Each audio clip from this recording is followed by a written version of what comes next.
Hello, welcome. Today is Wednesday. Not really a lot I can say. It's Wednesday, June 9th. June 9th, yeah. I hope everyone's having a good day so far.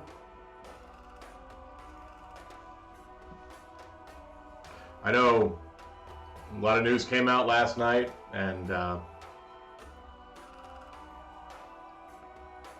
frankly, I don't know everything about the situation. So,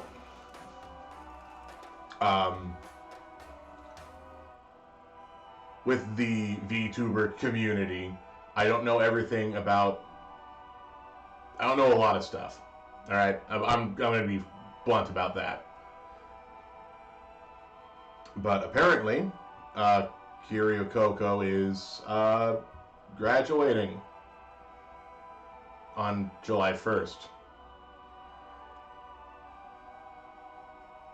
There can be room for speculation. I will not do that here. I wish Coco the best. I very much do. And yeah, I don't have a lot to say about it. I never really watched her streams because I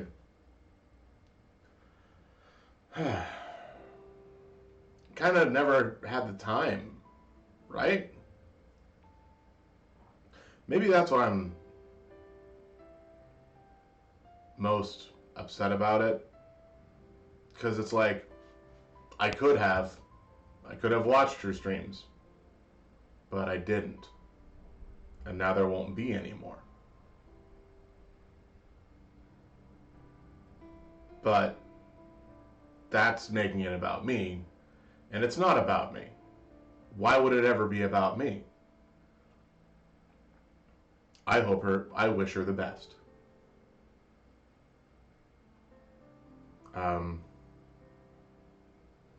Yeah, so the final stream will be July 1st at 8 p.m. JST, which translates to 4 a.m. for me. So I'm not going to be able to watch it. That's a bit much. So, I mean, sure, that's part of the problem. That's why it's like, I don't know. Kind of been a weird blur thing since hearing about that, because you lose out on a lot of things just because of time. And today is, we play in Arcade Spirits today for 5 hours. That's, even if I sleep the recommended or the less than recommended 6 hours a day, that's still a quarter of the day. But oh well, I'm gonna stop kind of being a downer on this one. Let's boot up the game.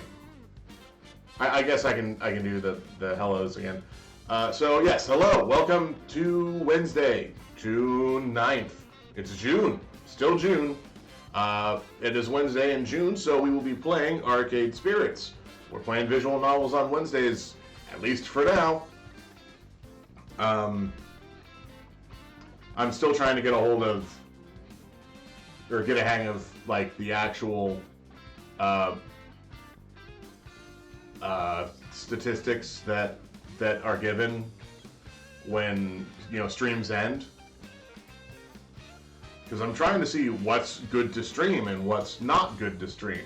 And I'm getting weird messages about this because, like, apparently people want to watch me play Hearthstone. Um, and it's really difficult for me to play Hearthstone multiple days in a row because part of the reason I play Hearthstone on Mondays is because we have the weekly quests to do. It gives me something to complete. And then the other big up spike that we saw in viewers was when I played Castlevania, which I like playing Castlevania, obviously. I could, shift into doing like randomizer stuff or trying to learn how to do speed runs. And maybe that may be fun. But I don't know how much of the viewer base wants to see it. I guess part of this is, am I like in the wrong categories on Twitch? Am I just not being seen? I don't know. I really don't. I haven't been asking people to see if like there's something that I need to change and I really should. Like, I really should be heading out and hitting, chat rooms and advice columns from people that have been streaming for a while to see like if there's something I can do to change something or to fix something. And I don't know because I am just one person. That's all I am right now. I am one person. I don't really do editing that much at all. The videos get uploaded a week after we watch them. I did manage to get the YouTube link into the Twitch description, so that's good. That's where all of the VODs are once 2 weeks is up and they're removed from Twitch. But I upload them 1 week because that's the allowed time. It's 1 week exclusivity. I don't even know if that's what Twitch wants. If Twitch is like, yeah, no, you can wait 1 week before posting this stuff somewhere else, or I don't know, 10 minutes after you finish. I don't know. The other weird thing is, I feel like today is, I don't know, not the best day. You ever just have like, you ever get out of gumption? Like you know what gumption is, like that feeling that you're doing what you need to do, and you're like, yeah, and I'll do this, and I'll do this, and then it's like, I'm done. I sometimes you just feel you're just done. This is not the day to do that. But that's partly why I choose games like Arcade Spirits for today, because this is a visual novel.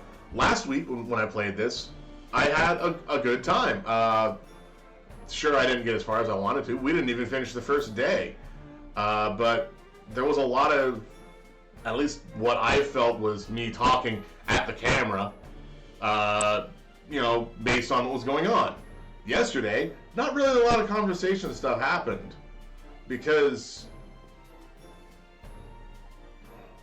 aside from the fact that literally no one is here. I have no clue how to advertise myself. I just don't, because I've never been good at it. Even like as myself, as me, the actual person, not the cat avatar that you see here. I've never been. I haven't been good at advertising myself.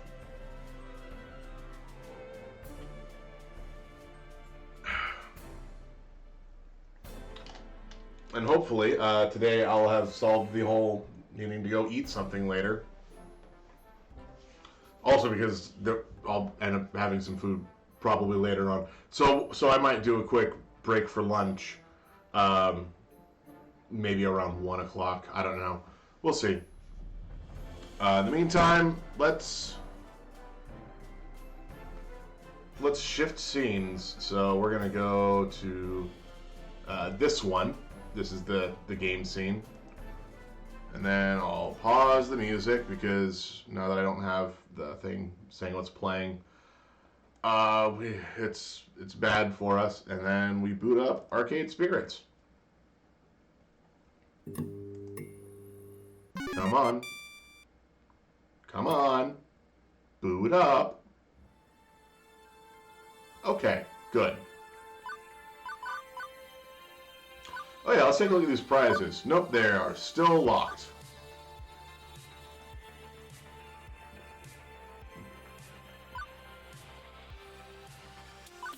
I wonder what this one is.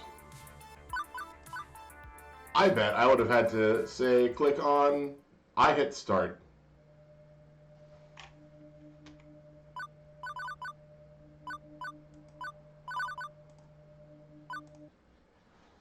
That's okay. So, where we left off, a birthday party is scheduled to come in, thanks to Francine here, that she didn't tell anybody. And I will take every opportunity to listen to Man on Bald Mountain.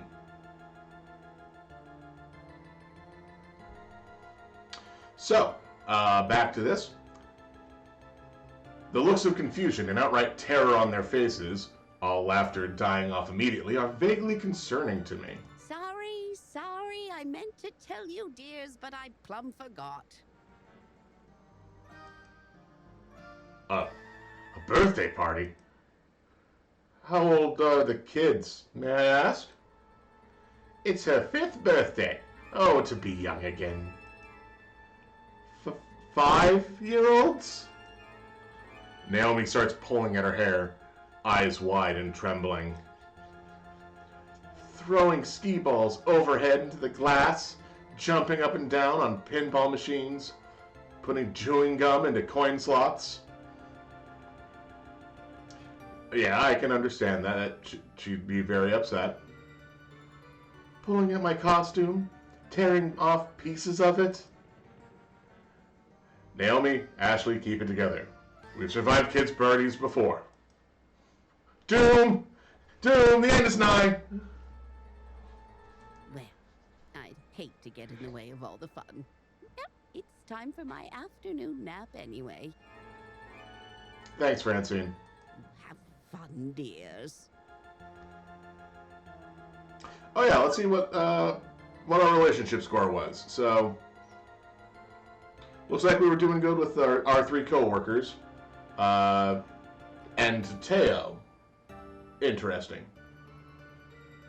And then, I guess we've kind of proven more logical than most things. Right. Battle stations, everyone. I'll take the ticket desk so I can oversee operations. Ashley, greet these kids. Naomi, watch for hardware damage. Zal, roaming duty. Look for trouble, do what you can. Prepare yourselves. I forget what voice I actually gave people. They're coming.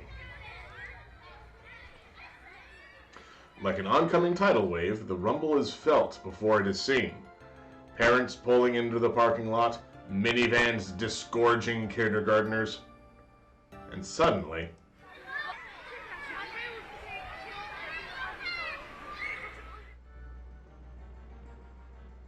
I mean, that's fine, actually. About the only issue I see here is the kid with his shoes untied, because he's obviously going to play the dance game. An explosion of small humans rushes the doors, bursting into the arcade before scattering every which way. Even before any of them can get tokens, they're grabbing at joysticks, mashing buttons, eager to get their game on or even just pretend to be playing.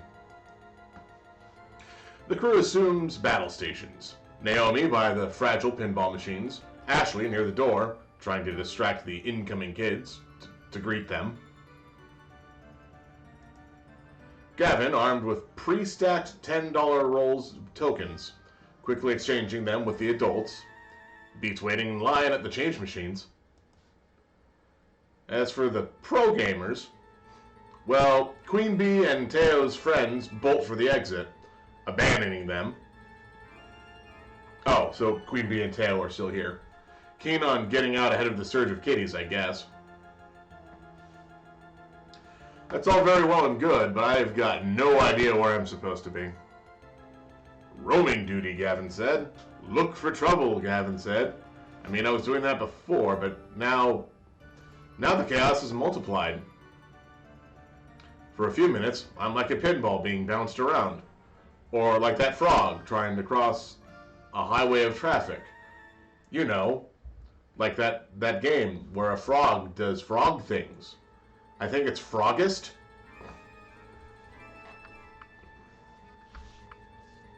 You gotta be the Frogist frog to get across. Eventually, I spot 3 possible problems on the rise. And Zal, professional floor attendant, is ready to attend to them. Which one of these should I tackle first, though? I may not be able to deal with all of them in time.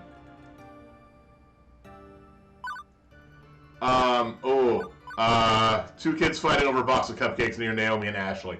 I have to deal with that. An angry adult shouting at a kid near Teo. A little girl crying over her stolen tokens. Oh, okay. So this is where we have to start making decisions on who to focus on and who not to focus on. As opposed to actually being in order, like actually taking care of the store. This is where we make decisions about who we kind of improve our relationship with. And so part of the situation is also taking a look at who's around. So Naomi and Ashley are both very protective of their respective professions. And 2 kids fighting over a box of cupcakes around delicate electronics and costuming is not a good thing. So that's why I'm saying I have to deal with that one first off. I mean, maybe not first off, but I have to deal with that one. An angry adult shouting at a kid near Teo and Queen Bee. I figure Teo and Queen Bee can handle that. Teo's pretty good with the whole thing, and Queen Bee will just tear into the adult, honestly. A little girl crying over her stolen tickets near Percy and Gavin. Gavin's there. He should be able to do something. Percy could help. So, mostly, I guess in order of severity, it'd be these 2, followed by that one, followed by this one. So, 2 kids fighting over a box of cupcakes. I can smell disaster on the wind, and it smells sweet. As in, I can smell that box of birthday cupcakes one of the parents left near the ticket desk, with kids swarming around it, scavenging for their favorite icing colors. At first, my inner child is merely offended that someone thought that one of those icing baubled cupcake cakes was superior to an actual birthday cake. Oh, okay. So yeah, it's one of those face cakes. Like they just do a bunch of cupcakes and then they decorate it.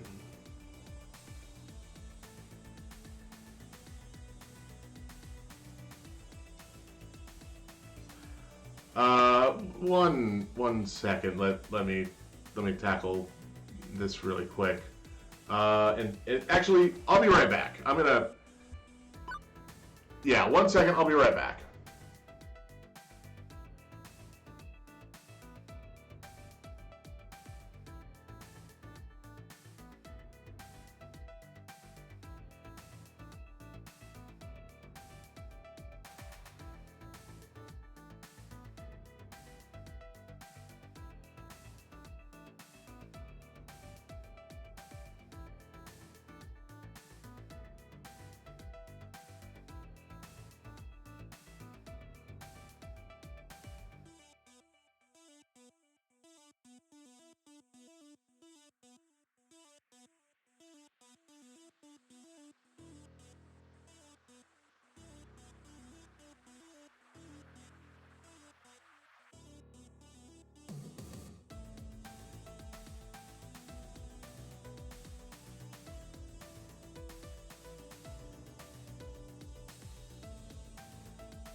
Okay, yeah, sorry about that. I also should have made sure to put the music back to playing. So that's a different thought that I'll have. That's a different thing I'll have to worry about. All right, so yeah, at first my inner child was merely offended that someone thought one of those icing blobbed cupcake cakes was superior to an actual birthday cake. They're not. Just get cupcakes. Don't try to make it fancy. But there are clearly larger issues at stake than that. I want a chocolate. Don't take all the chocolate. I want 2 cupcakes. Give me 2 cupcakes. No fair. Everybody gets one, and mine's gotta be chocolate. Of course, the kid at the front grabs the last one. Finders keepers, losers weepers. Ha ha ha. The parents aren't paying attention. They're too busy complaining about their jobs and the weather and the PTA and stuff. Meaning, when the first cupcake is thrown, nobody's there to stop it. Ah, stop it, stop it. He said he wanted to. I want chocolate. Oh no. As blobby wads of icing and sponge cake go flying, I glance over at the coin-op games, which are about to get caught in the crossfire. Naomi, who was busy trying to unjam a joystick one of the kids waggled too hard, looks up to see the cupcake onslaught coming her way. As does Ashley, whose fuzzy costume is a nice and inviting target for flying confectionery. Act fast, Zal. Oh, God.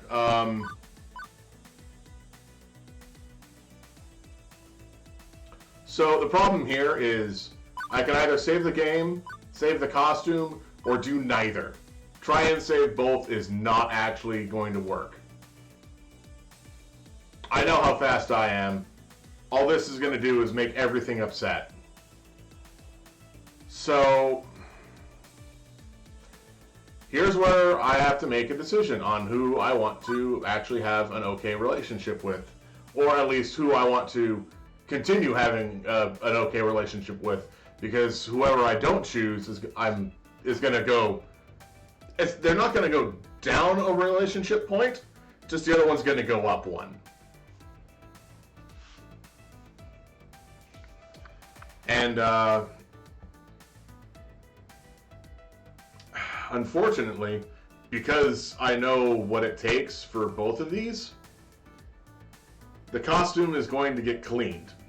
It's going to get cleaned at the end of the day anyway. That's what costumes are designed to do. As much as I say Ashley is definitely good with what she does in costuming,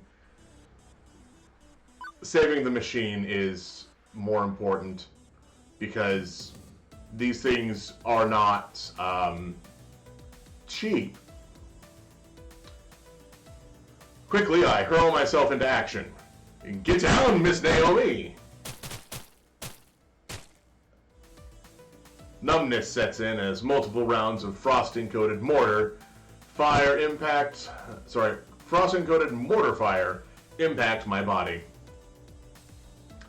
When I finally hit the ground, my clothes are totally ruined.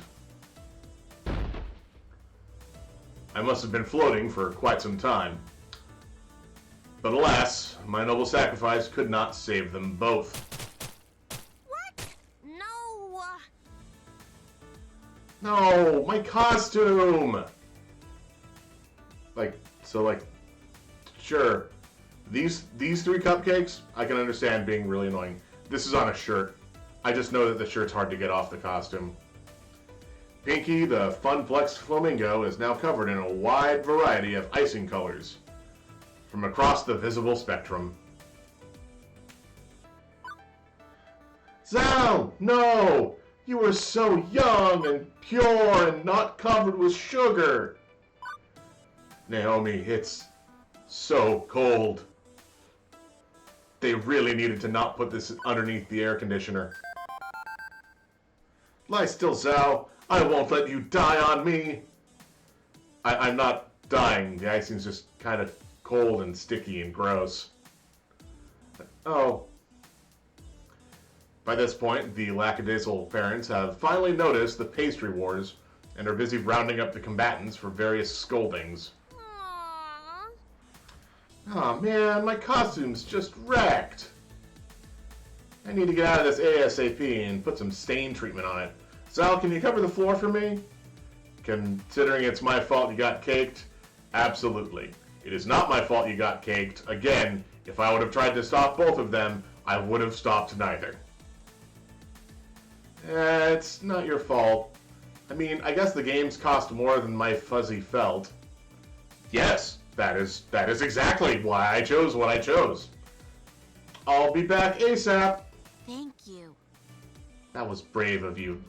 That was so brave of you, Sal. I mean, okay, it's just cupcakes, but still, that was so brave. You saved the game we worked on together. Was that the game that it was? Didn't really pay attention. Actually, it's only now that I noticed the Joust game that was protected from the severe and sustained cupcaking.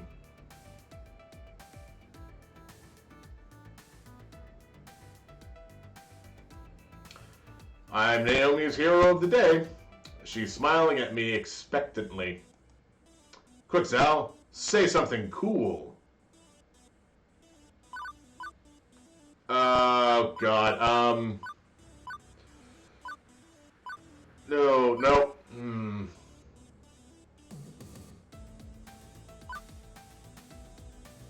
Oh, yeah, that one feels right. That one feels like something I'd say.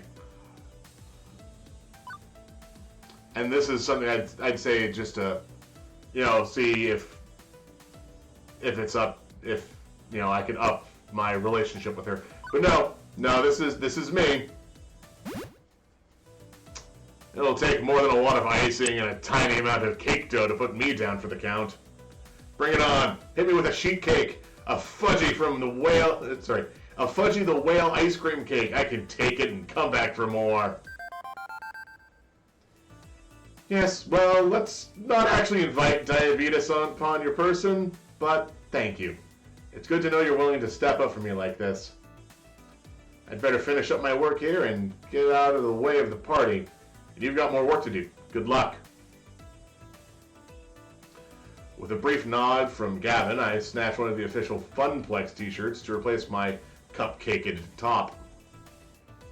After a few minutes in the bathroom to change and wipe icing off my pants, it never comes off of your pants, I'm ready to go again. Right, that's sorted out, but the other two situations are about to spin out of control. I've only got time to deal with one of them. Which one? So part of this, again, I probably should have saved before making this decision, but this is all part of the day. Let's see.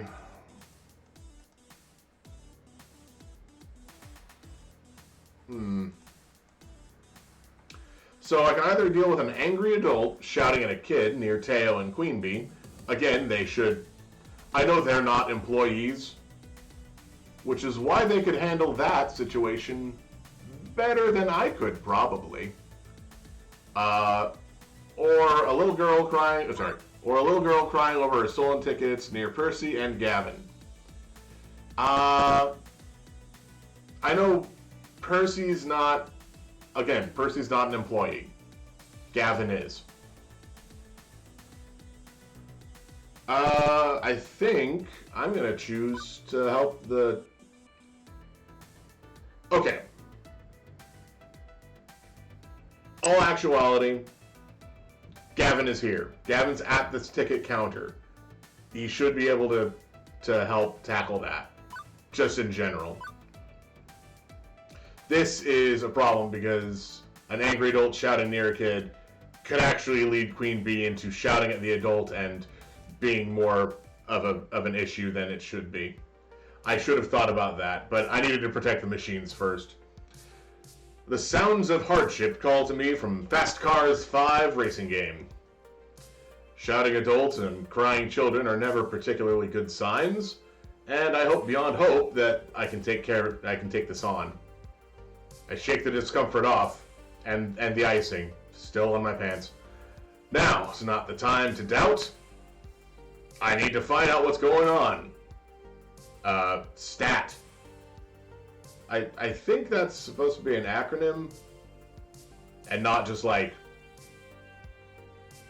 a word. But I don't know what the acronym's supposed to mean. As I get closer to the revving of engines and the clacking of shifting gears, I see a grown woman berating a cowering boy. I didn't. Oh. Oh, good. Admit it. I know what you did, you brat. You manipulated my precious son to putting his tokens into your game. You should be ashamed of yourself. I'm sorry. Children like you are the absolute worst. Garbage. Ma'am, keep your voice down. There's no need to shout at a child, no less. What's going on here? This jerk of a boy told my sweetest beyond sweet Josh that he should put his own token into the racing machine so he could play it for free. Josh earned those tokens from doing his own allowance. From his own allowance, from doing his chores. That's what an allowance is for. And I won't let some devil child steal his money. Let's just take a moment to calm down, okay? Before I say anything else, I spot Queen Bee and Teo out of the corner of my eye. Queen Bee looks infuriated and Teo has buried his face in his hands. Actually, now that I stop and think about it, they might have some insight. They might have seen what's going on. The racing games are right next to Showtime stage. Teo probably had a good vantage point of the whole thing if he was dancing on stage, but his head is in his hands. Probably not a good time to talk to him. And just by the way, Queen Bee's brows are furrowed. I can tell something's not sitting right with her. I could ask one of them for their help, or I could try to solve this by myself.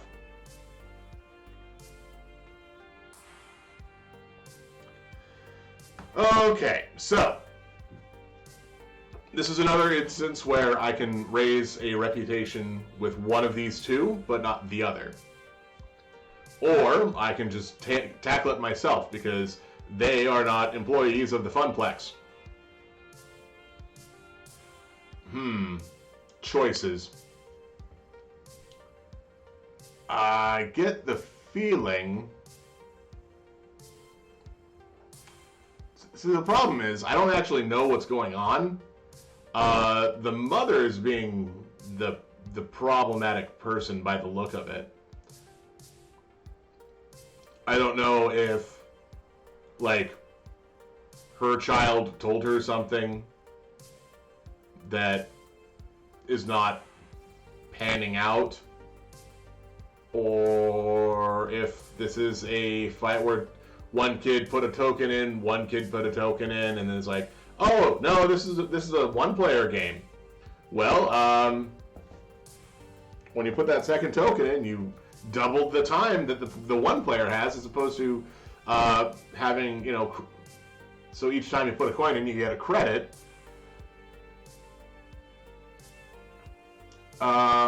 Let's see, because I've never really been one for those driving games.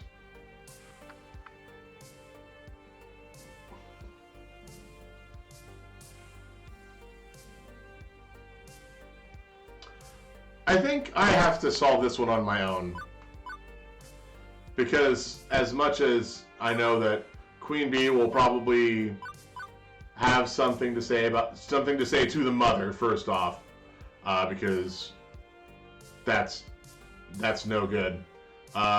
Teo probably, I don't know if Teo actually did see anything, but as much as either of them could have to say to the mother, I have to do this myself.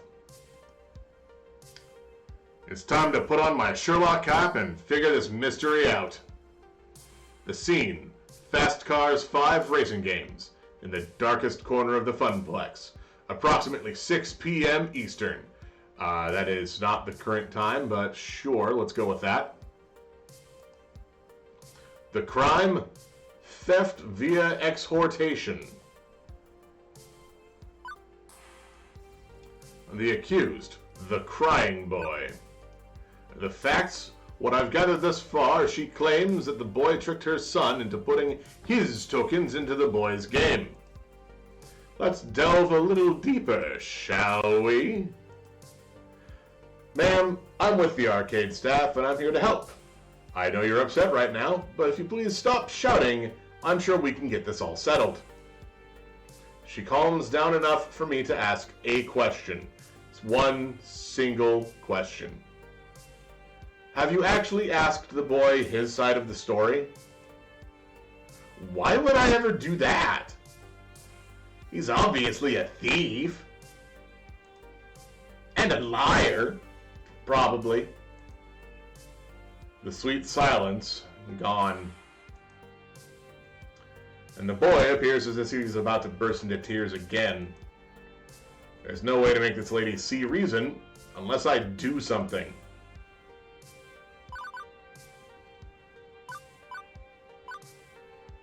Okay. So, I've been in a situation like this before. And unfortunately, waiting until she stops is not going to help. When you are facing down somebody who's very upset, you keep your cool. You talk calmly at them. Not with them. At them. They're not listening to you. That's part of the problem. So, like, this isn't a conversation. This is me remaining calm and trying to have you see that I'm remaining calm. You should probably calm down so you can pay attention to what's happening now, as opposed to going off, flying off the handle. Shouting back is not going to be helpful, because if I shout at her, she'll shout at me, and then she'll keep shouting at me, and then some things will probably be said that will not be helpful, and then someone's going to pull out a phone camera and record in the portrait mode, and put it up on World Star or something. So, talk calmly. Time to use a tried and true tactic among all detectives: reverse psychology. Since she's shouting, I need to speak softly to her to talk her down. It'll force her to stop and think, so she can actually hear me. I continue speaking in a hushed tone. It's only fair to hear the boy's side. This could all just be a misunderstanding. Please? Taking advantage of the moment, I crouch down next to the crying boy and try to console him. Hello there, little man. I know this is very tough for you, but can you please tell me what happened? The boy hesitates for a moment. I didn't. I swear I didn't do anything. The other kid, he just came up out of nowhere and dropped his token in my slot. He probably thought it was a game next to mine. After I lost, I got off the game and offered it to him. But he just ran away. That explains it. I turned back to the lady. See, it was all just a mistake. Your son has a crush on this boy.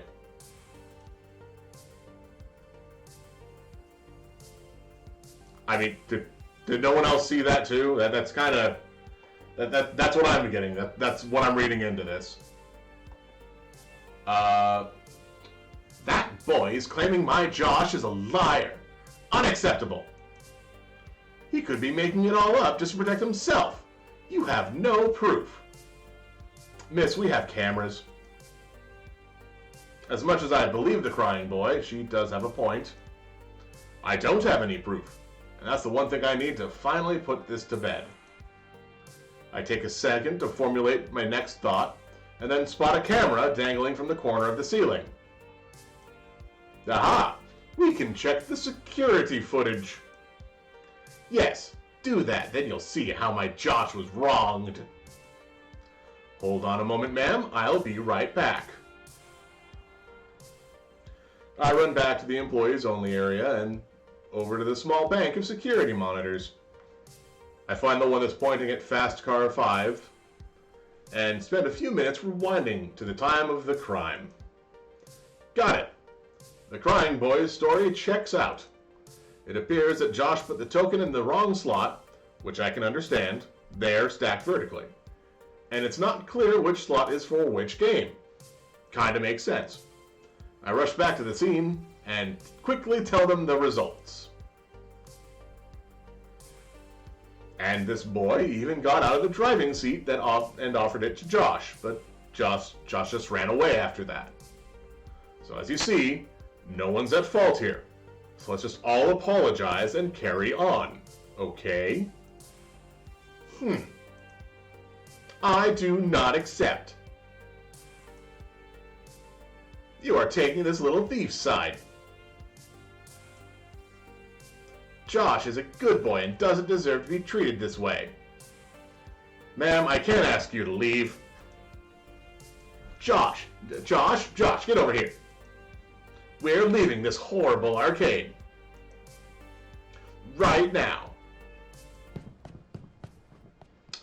Well, I didn't see that one coming. The woman scoops up her child and storms out the front door. I don't think we'll see her or her son anymore. And frankly, I'm okay with that. Yeah, this is, that's probably for the best. It's just me and the boy now, and visibly he's still shaken up from the whole ordeal. How are you doing? I think I'm okay. The boy nods, wiping his snotty nose on his sleeve. How? Is he like, did he just dab to have his nose reach his sleeve? Or did he raise his arm all the way up and then wipe it? Because that's a short sleeve shirt. You don't really get to wipe your nose on those things very easily. I'm sorry this whole thing happened to you, but if it's any consolation, the bad lady is gone. And I don't think she's going to come back. Ever. The boy, cheek still streaked with tears, lets a smile spread on his face. Thank you. Yeah, that was probably for the best. The boy scurries off and rejoins some of his other friends. Case closed. 2 problems in the can. Now to deal with the crying kid by the skee-ball machines. Oh, she's gone. Well, crap. Percy looks up briefly from clearing level 78 of Moopy. Looking for that girl? I think her parents took her home. Party turned sour for her, I suppose. Drat. It wasn't fast enough. You can't be everywhere at once, Al. Cheer up, love. You're still doing better than the last guy who stood at your post. Seconded. Thanks, Gavin. That's actually...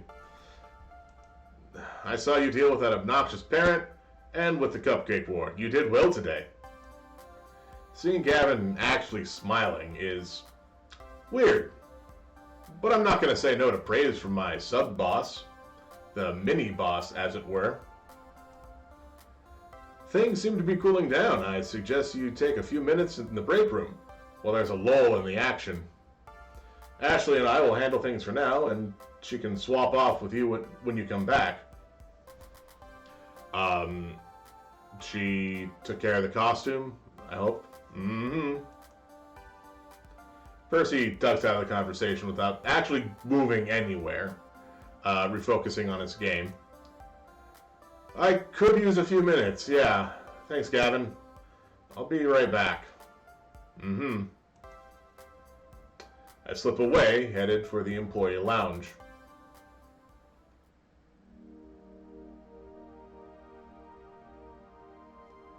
What a day. Quirky coworkers, die-hard pro gamers, volatile kids getting into volatile situations. I'd say it's a recipe for wackiness or some cliche, but nothing's an easily dismissed cliche when it's happening to you directly.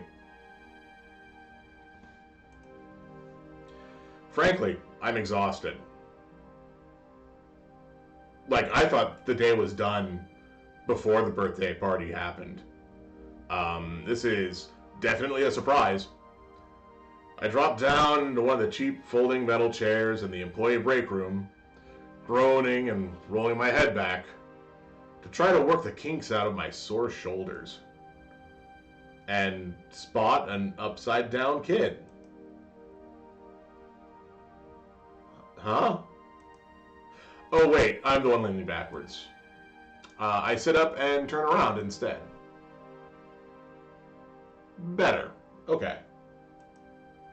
Wait, what's a kid doing back here? Hey, I think he was hoping I wouldn't notice them. Hi. Hi. And you are? Mikey? Okay, that's a start. Hi, Mikey. My name's Zal. So, what are you doing back here? This is an employees-only area. Wait, there's a keypad. How did you get in? The guy at the desk dropped this. He holds out a piece of paper with the door code written on it. Huh. Score one for Ashley's wild storytelling being more fact than fiction. Okay, but you can't stay back here. It's... well, I don't see any knives or stabbing implements left out in the open, so I guess it's technically safe. But... Please don't send me back out there. Oh, a voiced line. That's a little important. Well, this is curious. I lean in so we can be on the same eye level. Something wrong? You can tell me. I work here. I'm the guy who solves problems. No problems. Just don't want to go out there. Don't you want to play with your friends? And he gives me the most cynical, bitter laugh I've ever heard out of a kindergartner. I don't got any friends. I don't know anybody here.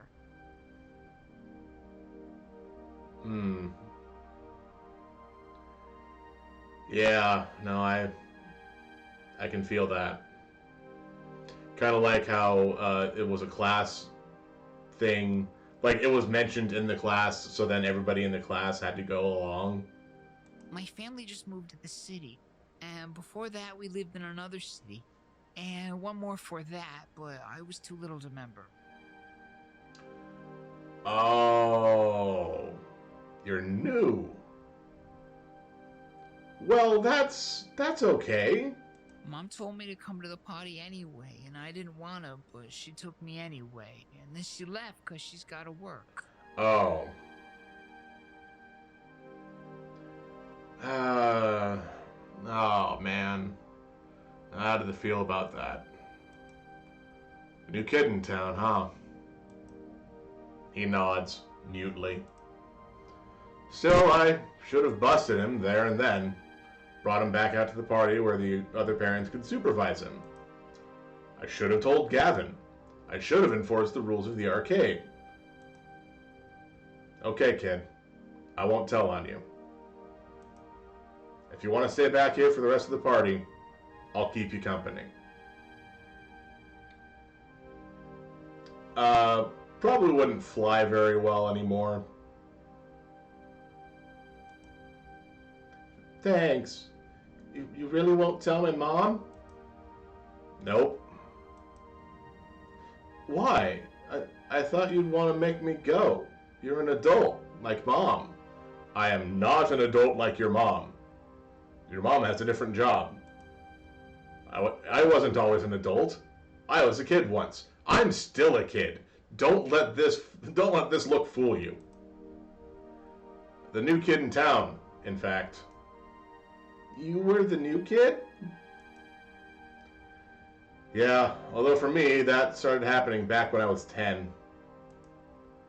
Again and again, moving from town to town, school to school, never really making any friends.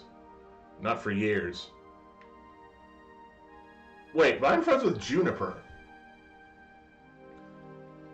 Is this like a friendship that happened closer to the end of school? Or did I move back? Mom and Dad kept losing jobs and taking new ones. Worse ones, but ones that they could take. They'd be working all day long, too tired when they came home to do much of anything. After years and years of this, I stopped hoping things would get better. I decided I'd just take what I could get. I'd go with the flow. What does that mean? It means you don't care. Some things are good, some things are bad, but you don't care. You just do what you have to do, without really being sad over it.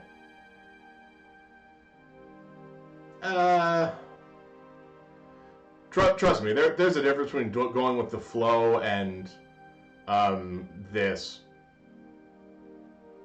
Like, I can still be mad about certain things, but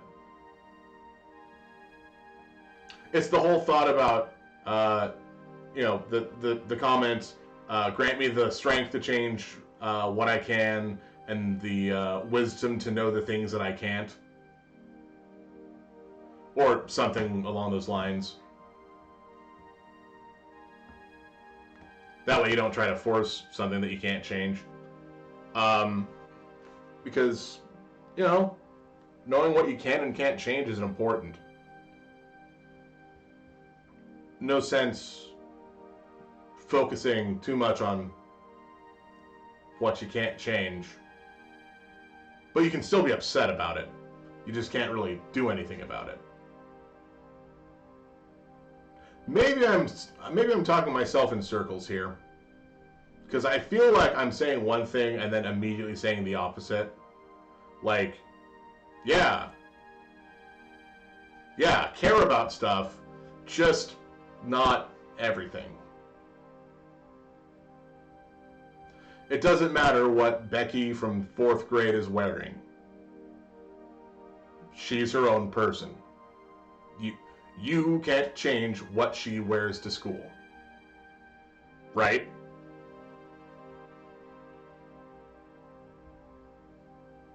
You just have to be in charge of what you wear. But that sounds so sad. You weren't sad? Oh, I'm terribly sad. It's sad to never care about anything, right?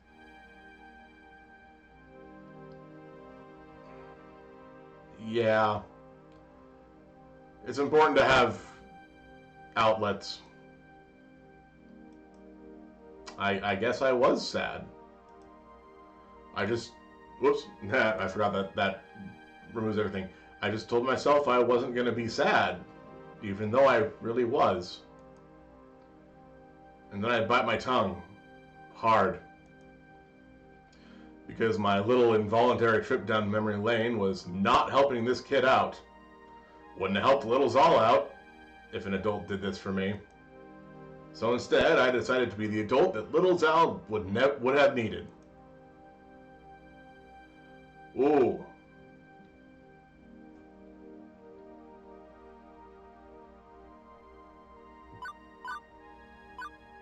Let's see. Aliens could attack feels like the silly answer. Kind of want to do that. I do want to do this one. Looking at this kid, this is probably going to be the gutsy answer. Your mom loves you is the heart answer, and then it won't always be that bad. Life has its ups and downs is the logical answer. It would be nice if these were in a different order at times, but no, this won't be you, right? You're a tough kid. You can handle this. like I was saying, you gotta know when to. Well, it's like the old song. What was it? Kenny Rogers, the gambler. You know, that story where sometimes hands are good, sometimes hands are bad, and best thing you can do is die in your sleep. So you're a tough kid. Life can be lousy sometimes, I'll give you that. But hiding won't fix it. Hiding just makes you stay sad longer. If things are bad, stand up. If you're sad, stand up. You can't let life win. You gotta be a big boy. Bigger than that. Ready to go? When life gives you lemons, get Life's Manager. Yeah, Cave Johnson. That's the story here. Now, what happens when you're playing an arcade game? Sorry, what happens when you're playing an arcade game and you run out of extra lives? Or the boss beats you? Or the puzzle fills all the way up to the top? You throw money at that problem. You lose the game? No! Well, I mean, yes, you do. You definitely lose. But then you put in another token and you play again, and you hopefully get farther this time. And again, and each time you stand up to the game. You get better at playing it. That's where you are now, Mikey. Hiding in here when you've got tokens in your pocket. You can keep on playing if you want to. Do you want to keep playing? Or just hide? Maybe it's my tone, more than my words, but something stirs in him. I want to play games. Right. It's an arcade. Even if you don't know anyone here, you can still play games. Galaga is always Galaga, it doesn't matter where you're where. And you can have fun. Even if sometimes life is sad. Even if sometimes things are bad. You can get another token. Even if you run out of tokens, you can still keep going. Like, there's always a laundromat. People drop their change all the time. And if you go out there and play, maybe you'll meet someone who enjoys playing too. Maybe you'll make a friend. You won't know unless you play the game. So, ready to stand up? Yeah. Ready to keep playing? Yeah. Ready to go out there and have some fun? Yeah! I didn't even need to take his hand and lead him out there. Mikey's off like a shot to rejoin the party. Good kid. And off he goes. I'm not fooling myself. I know I haven't fixed all of Mikey's problems, or really any of them. Like, all I did was talk to him a little bit and hope for the best. I'm no child psychologist. That was entirely me flying by the seat of my pants. But for one moment there, I was able to help someone in the same crappy situation I found myself long ago. 15 years ago. So canonically, this character is 25 years old. Everything changed. No more family vacations. No more arcade visits. We couldn't afford them. And they couldn't take the time off work. The whole Bag family had to learn to settle. Grandma and Grandpa went out to a farmhouse in the middle of nowhere to accept the lot in life that we've been dealt. Simply go with the flow. Never hoping, never wanting. Juniper did her best to pull me out of that mire. I'd only known her a few years, one of the few stable times in my life, but she knew the edge I'd been pushed to. Now, here I am. Today's been, well, bonkers. Alternately boring and hectic, surreal and way too real. Maybe I should have gotten a job at that latte enema place. But I can honestly say I'm more alive today than I have been in a very, very long time. Beep beep. Beep beep, Zhao. Hmm? My emotional voice analysis subroutines combined with your body language suggests you're very happy right now. Can you read my thoughts? I'm not sure if you can. There might be a programming error with that. Yeah, I guess I am. How'd you know? I just told you, silly. I mean, how do you know I'd love this job so much? Oh, I know. Oh, that's easy. I didn't. What? Sorry, I have to say it. What? I lied. I was 47% sure. Not 99.97%. Oh, it has elements that seem to click with your optimal social requirements. A fun atmosphere, spirited coworkers, helping people out, and so on. Also, I cross-referenced your roommate's postings talking about how much you enjoyed arcade visits when you were a kid, so you looked at other people's information. Still, 47%. 99.97%. But I was 99.97% sure that if I said I was 99.97% sure, you'd be willing to give it a try. Yeah, that's how placebos work. Another thing to thank Juniper for, I guess. You're a very weird little app, you know? Hooray! I try to be.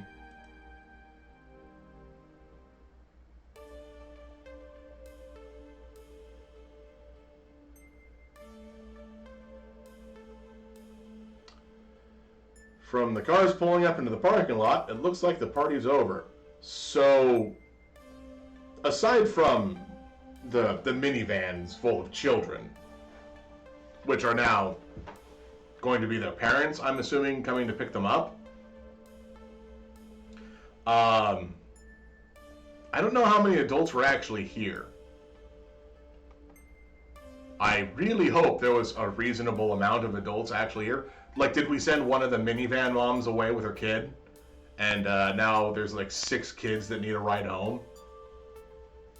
Because I've dealt with that too. It's just about closing time for the arcade anyway. Most of the gamers have filed out by now, and if they hadn't already fled from the tidal wave of kiddies. My first impulse is to go bug Gavin about my paperwork, but that can wait. I'd rather go help someone with the tidying up, or maybe see how our VIP gamers are doing. Not enough time to run around checking in with everyone, though. Who do I want to hang out with?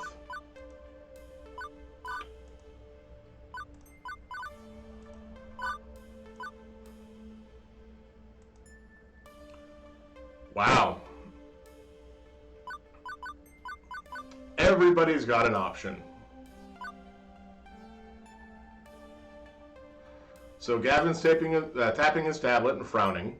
I'll go right to him. Or Ashley is repairing her costume. I really should probably go talk to Ashley. Naomi is prying gum out of a coin slot and looks ready to cry. Oh, no. Queen Bee's packing her gear, ready to go home. I mean, it's the end of the day, that's fine. Teo's cooling down with some Fast Cars 5. And Percy's finally finished his Moopy game, and he's ready to leave. I think I need to talk to Ashley. As much as Naomi prying gum out of a coin slot is, you know, another opportunity to get on Naomi's good side, I really need to kind of make up for the whole cupcake situation with Ashley. So maybe she could use the company. Ashley's pulled up a chair next to the ticket counter and is sewing fervently. I wander my way over to the price counter to see if there's anything I can do. Need any help with Pinky? Oh, hi! Oh gosh, that's really nice of you, Zal. And I realize I think this is the first time I've seen her out of the flamingo costume.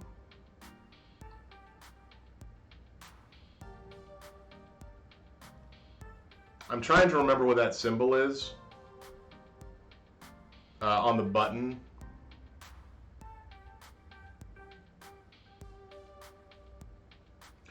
Unfortunately, I don't remember which one it is. Apparently, she's not some half flamingo, half human hybrid. Of course I'm not a half-bird mutant creature. I did not say that out loud. What? How did you... Oh, did I not tell you? I'm a cosplayer slash arcade worker by day. Psychic detective by night. I solve all matters of grisly crimes with my ability to read people's minds. Even now, I'm looking into your deepest thoughts.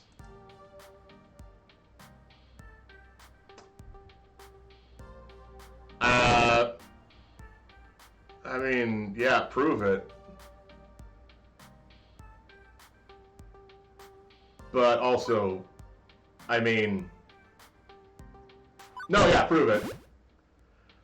If I've learned anything about Ashley, it's that this is probably one of her storytime adventures. I could contest it. If that's the case, then tell me, Miss Psychic Detective.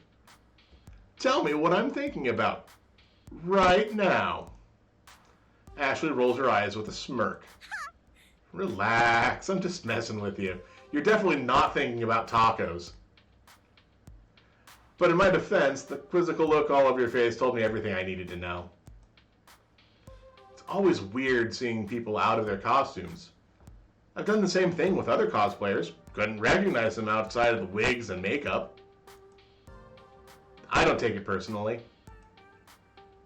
Plus, maybe I'll even trick you when I'm in one of my other costumes. I see that wink. But for now, I gotta focus on helping Pinky out.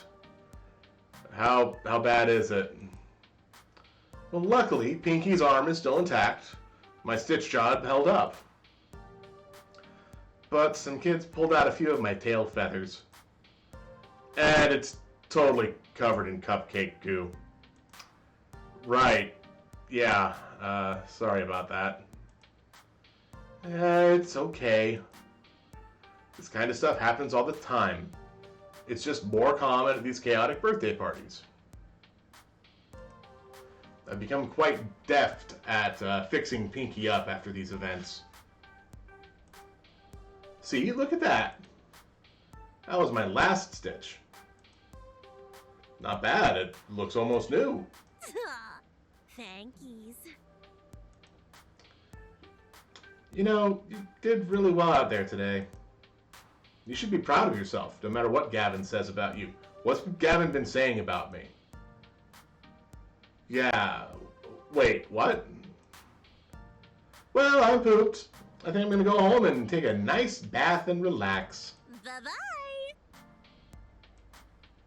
No, wait. Tell me what Gavin's been saying about me. Come back. Too late. She's gone. Guessing she was just messing with me, right?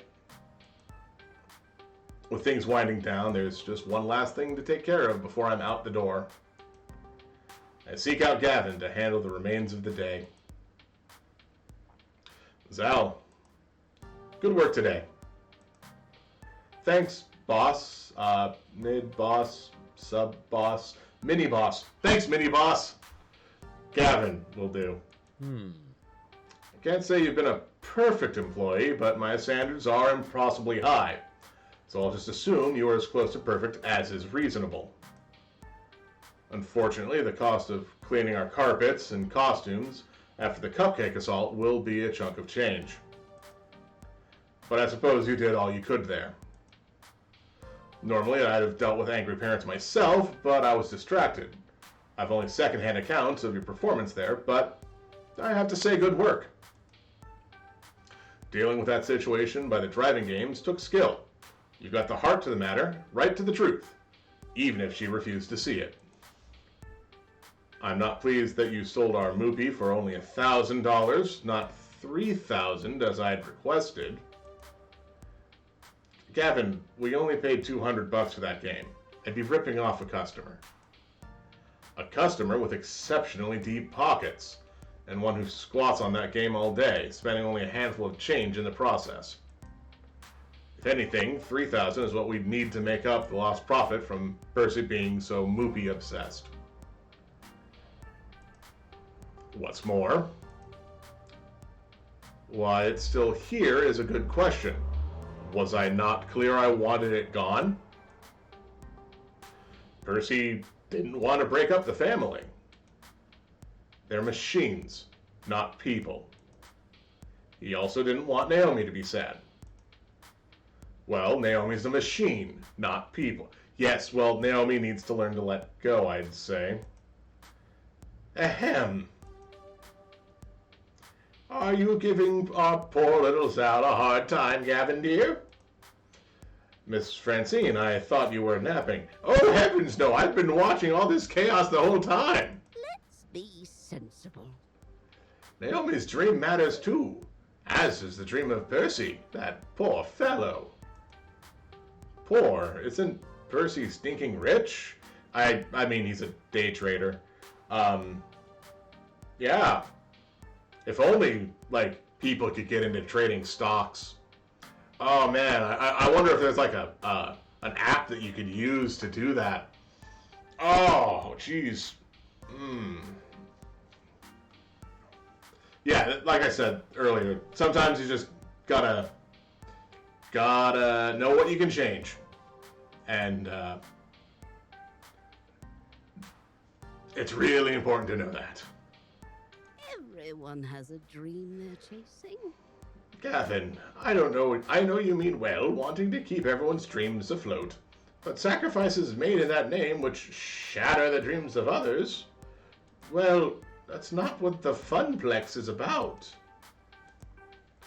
Zal, you understand, yes? The reason why? Why am I here? Why am I here?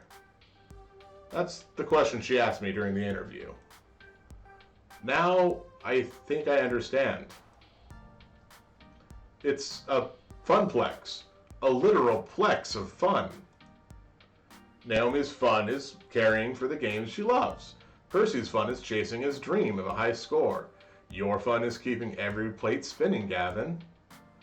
Compromise, settling for what you can get. I know both by heart. I've been compromising my whole life.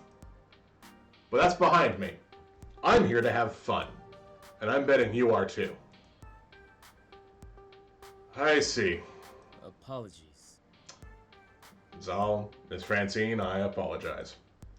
It's difficult to balance my idealism against my realism some days. But I know in my heart I need to err on the side of idealism, even if my mind screams in protest.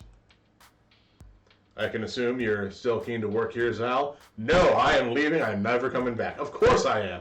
I didn't even hesitate before replying. Absolutely. Gavin fetches a nearby short stack of forms. Fill these out tonight. Hand them in to me first thing in the morning. And welcome to the Funplex. Welcome to the family, I'd say. I'm sure you'll fit in just fine, Zal.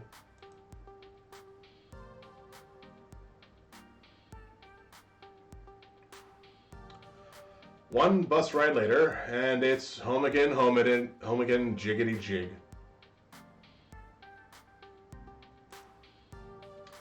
Juniper, already home from work, bounds over eagerly to interrogate me on the day. Hey. Oh, I was gonna say, so, how'd it go? I wanted to investigate my score with people. Yeah, I did kind of points into Naomi pretty hard there, but so how'd it go? Still like the cat in the eyes. Those are nice. It went well. Well, or well. Really well. Your little app came through, despite being terrifyingly omniscient and just a little bit unnerving. You forgot to mention adorable. Quiet you. That's wonderful. I'm glad to hear things worked out. And you even came home with a smile, like when you were a lifeguard. Huh. I guess I am smiling. Interesting. Also, hey, we've never cleaned up the house. Like, I know it's the same day, but... By the way, there's just one teensy-weensy little question I have for you. Oh, okay, sure. Why exactly did you order a giant crate full of pizza bagels?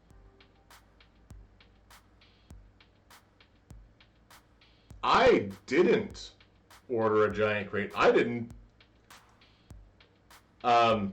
unsubscribed to Pizza Facts. Did I neglect to mention that part of the terms and conditions? 1, 2, 3, 4, 5, 6, 7, 8, 9, 10, 11, 12, 13, 16, 17.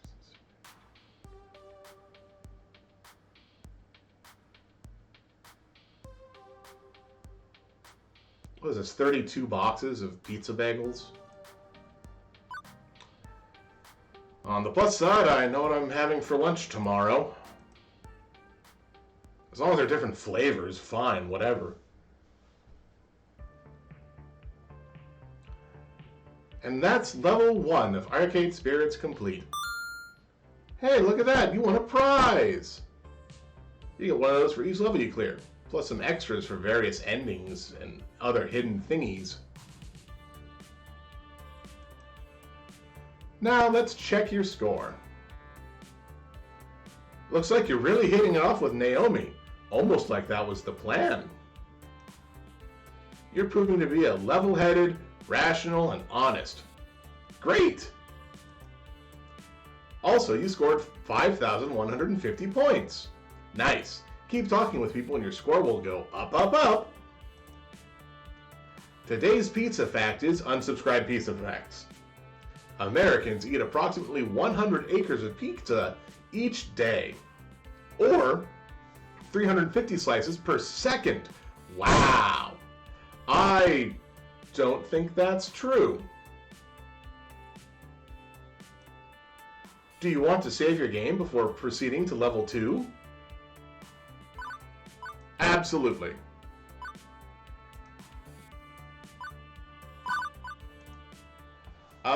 I'm gonna do something really quick. Something that I should have done pretty much a while ago. Ow. Alright.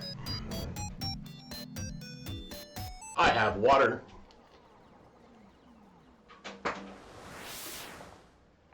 I wonder what that sound was.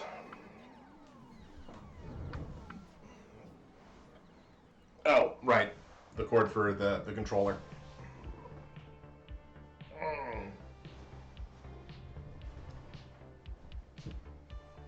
The future. The year is 20XDX. We're aware of this. Presumably, they think that I would have just stopped playing at the end of Chapter 1. And you know what? Things are pretty okay.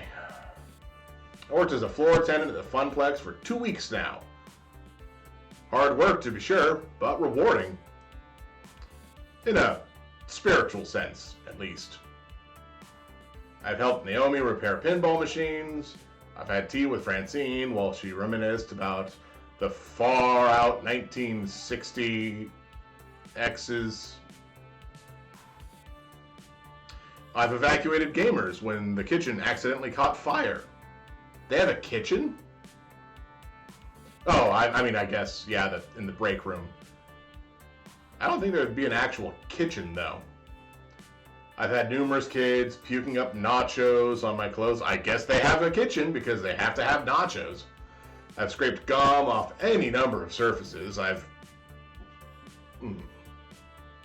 chased what turned out to be an entirely too many spiders out of a single skee ball machine. 3 is entirely too many spiders to be in a single skee ball machine. Okay, look, I know I'm not painting this as a very rosy picture so far, but honestly, I'm happy. I'm happy even amidst the chaos and the grossness. I'm happy, and that's all that matters, right? I haven't actually checked to see how I sound today. I should have done this kind of at the start of the stream. I haven't actually checked. And turns out I'm a little harsh on that right now. Can I not mute? Yeah, I'd rather have that.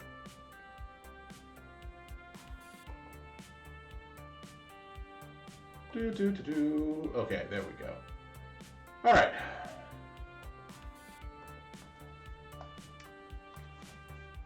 Well, but I'm happy. That's all that matters, right? Right. You're happy. Apparently, Juniper came to my work. This is the best I've seen you in ages, Zal. Before you'd come home all drained and exhausted. Now, well, you're still tired, but a good tired. My roommate, Juniper, as you are well aware, she'd taken to stopping by during her lunch break whenever she could get away from her office cubicle long enough to do so. It's still hard work, don't get me wrong. But overall, it's good work. Let me change this down a little bit. Yeah, it's good work. I just feel good. Totally good and stuff. Yes. Good. Agreed. Super good. Double plus good. Iris, we talked about you listening in on my conversations. What did I tell you about that? Don't! To pretend I wasn't eavesdropping, even when I am. Exactly. You know, I'd be more upset about my creepy privacy-invading digital overmistress, but I have to admit that Iris really pulled through for me. Even if she ordered me a 3-month supply of pizza bagels on my behalf. When you have pizza on a bagel. Yes, I know when pizza's on a bagel. Fine. So, Juniper, how long do you have left on your break? Any time to squeeze in some pinball or something? I can spot you tokens. No can do. Our new assistant synergy manager arranged a team building exercise. I have to, move colored bits of paper around or something, and then exchange high fives. Assistant synergy manager? That sounds like a very vague job. Like the kind of job that somebody would show up with, on a company retreat before starting a murder mystery. Nah, it's actually entry level. Good pay, right on track with middle management. Pretty cushy, if a bit dull. Funny thing is, they asked me if I knew anybody who'd fit in before they started advertising for candidates. And I said, nope. Who would want to do that?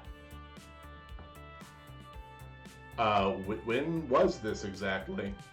Oh, 2 weeks ago.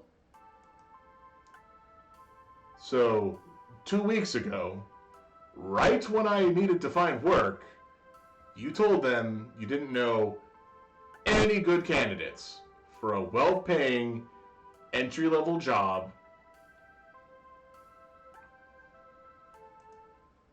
Oh,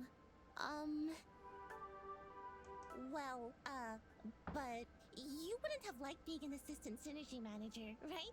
Not one bit. Yeah, I see that face. That arm. You know what you did. Juniper. Please tell me you told them no because I'd already taken this job by that point. Not because you forgot. Hey, I didn't forget. You forgot. I just, didn't bother telling you about the open position that night. You forgot. I mean, you'd already had so many jobs you hated. I knew you'd hate being an assistant synergy manager, so I didn't feel the need to tell you.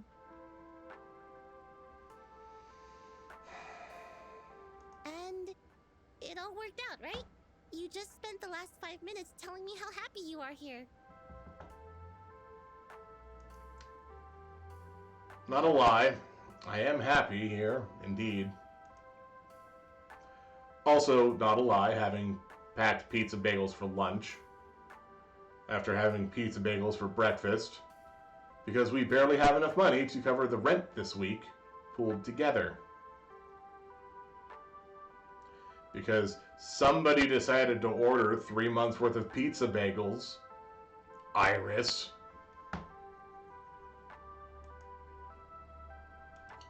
Also not a lie.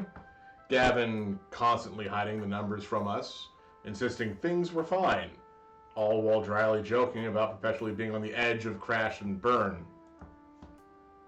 There's a lot of things that aren't a lie. That every time someone in my family tries to chase after what happens, chase after happiness instead of stability, we fell deeper and deeper into debt and misery. Ooh. Zal, say something? You're scaring me. When I lost my lifeguard job, I barely reacted. Didn't care that I was impoverished again and facing an uncertain future. I guess one of the nasty side effects of no longer going with the flow is no longer being numb to the reality of your situation. But I shouldn't feel upset about this. I've been genuinely enjoying my time at the Funplex. It's been a bundle of laughs, and not the so sad I'm laughing variety either. I have no right to be angry or upset about losing an opportunity at a safer, more stable future, right? I mean, unless, of course, the job would have been, well, it's an assistant synergy manager. So, sure, I have to do these weird meetings with people. I could have destroyed that entire business and ended up knocking Juniper out of a job. So take that for what it's worth.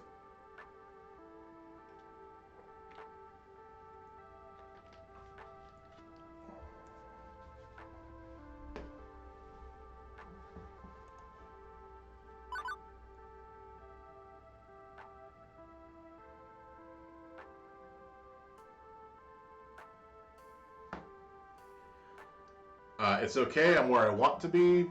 It's okay, everything's fine. It's not okay, why didn't you tell me? I can either... No, I think this is honest truth moment.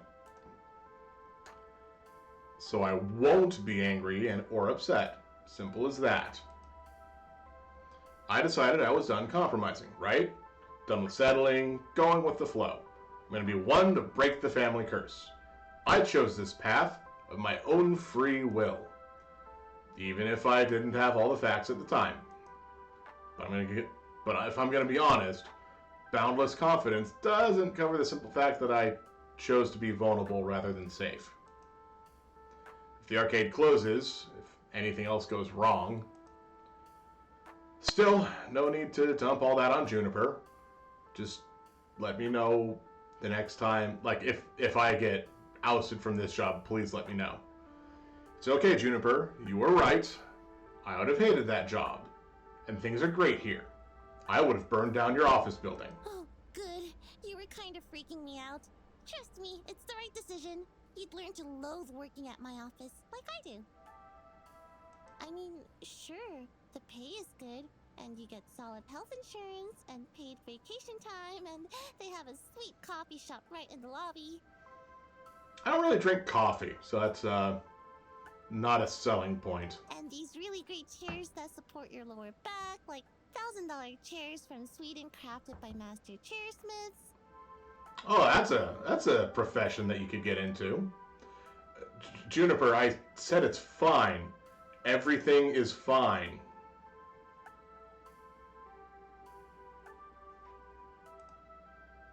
Honestly, I'm okay. I mean, I won't deny that job would have been a safer bet. I want to contribute my fair share to the apartment rent, you know? But what's done is done. I'd rather look forward than back. Upward, not forward, and always twirling towards freedom. Right. Forget I said anything. Please forget I said anything. I'm sorry. I should have told you. I shouldn't have held that back. Correct. But I still wouldn't have pushed you to take the job. It's totally horrible at my office. You'd have been miserable there, like me. I mean, I've only seen 3 expressions from you. Juniper, it's cool. You're right. I'd have hated it. Okay, good. I've got a good feeling about all this. I think you're right where you need to be, even if I was, kind of awful about you getting here. About getting you here. Hey, I gotta go back to the office. Have a good lunch, okay? I can feel the distant rumble of a frozen box of pizza bagels taunting me from the recently repaired employee break room. Yeah, okay. And you have a good rest of the hours of your day, yeah? You bet. I'm okay with this. Everything is fine. Right? Right, yeah. Yeah, everything's fine. What I need now is a distraction, and frozen pizza bagels are most certainly not it. My pocket money is really slim, but I think I need to step out for some fresh air and treat myself to a better lunch than that. And hey, maybe some company too. Nice and distracting, talking with somebody about anything other than this. Let's see who's available. Percy's taking a break from score chasing, Queen Bee's between matches, Teo is shaking it, and Ashley's not on mascot duty today.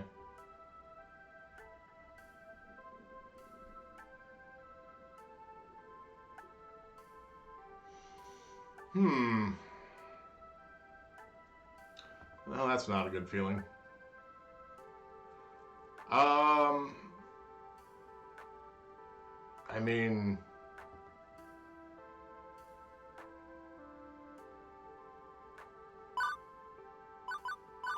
so part of this game is you can have any relationship that you choose with the 6 people.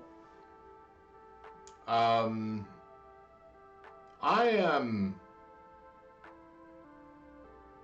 who I am. Nothing changes that. He's busy playing. I don't care. Let's talk with Ashley. It's not often that both floor attendants can go on break at the same time. I should take advantage of that and see if Ashley wants to grab some chow. On the plus side, I will not be lunching with Pinky the Funplex Flamingo. She's in her cities today. Oh, hi! What's up? Kitchen on fire again? No, and to avoid that happening again, I suggest having lunch somewhere else. You know, I was about to suggest that. Both not burning down the kitchen and going out for a bite. Sounds great! Maybe taking a breather and stepping outside these walls will help my mind off of everything that's happened this morning. And Ashley always has a great story to get lost in. Maybe I could get some pointers. Oh hey, I know where we could go. Is it Wubsub? Ooh, maybe that barber. Was there a lawyer place as well? You haven't been to the whole story yet, have you? No, not yet. I've been existing off of all these pizza bagels. I do love me some pizza bagels, especially the sausage ones. Did you know that if pizza's on a bagel, you can eat pizza every time? I wonder how they make those tiny little sausages fit on the bite-sized morsels. Like, do they make tiny sausage links, or... Like, is it on a conveyor belt with lots of sharp blades, chopping down at insane speeds. You wouldn't want to get caught under that. No way. Focus, actually. Whole story? Oh yeah, it's an adorable little bookstore that also sells coffee and donuts. Get it? Whole. Story. Bah!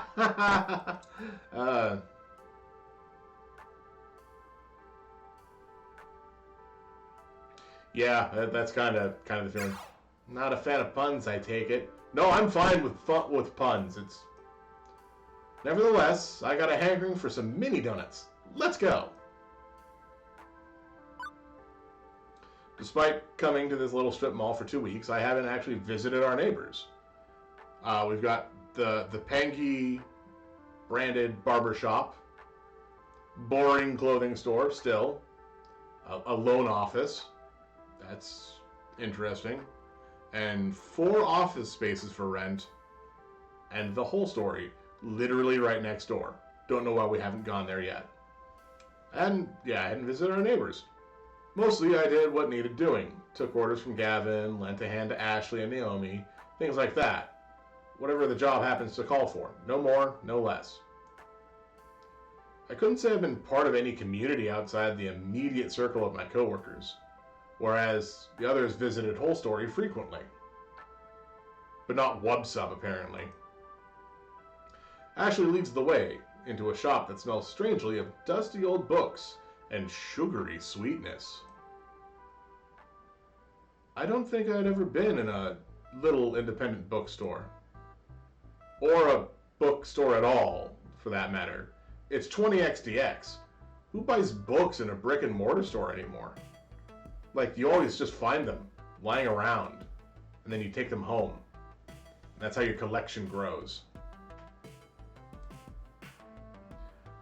But despite the subdued atmosphere compared to the arcade, there are customers present and accounted for, sipping coffee, reading old tomes, and yes, munching donuts, getting their greasy donut hands all over the books, putting the books back on the bookshelf without telling the employees that they rubbed their greasy donut hands all over the books, waiting for the next person to open up that book and have powdered sugar fall from it, make them question, are they really awake? Is this all a dream? Was that powdered sugar? Ashley secures a tiny table for us before directing me to the bar. Hang on, what the heck is with this menu? It's organized by the Dewey Decimal System? Sure, yeah, that makes sense. I mean, it's on brand. I'll have the Judy Bloom. It's a bunch of mini donuts. And hey, my treat, okay? I mumble out a thanks, trying not to make a big deal of it. Cash is tight, and boutique cafe pastries wouldn't help my situation much. A pair of middle-aged guys wait to take my order. Hey, I'd like, what would I like, actually? One super sweet glazed chocolate sprinkle special surprise with orange juice. Surprise me, what's your favorite donut? Glazed and some coffee. No, okay. So, hilariously enough, because of how I am, I don't really like orange juice that much. So, as much as I would love a super sweet glazed chocolate sprinkle special surprise, the orange juice is off-putting. So, I actually want to know what their favorite donut is, because that's how you can tell kind of what they like. So, they run a donut shop. They're gonna make sure that the donut that they like tastes good. To them, at least.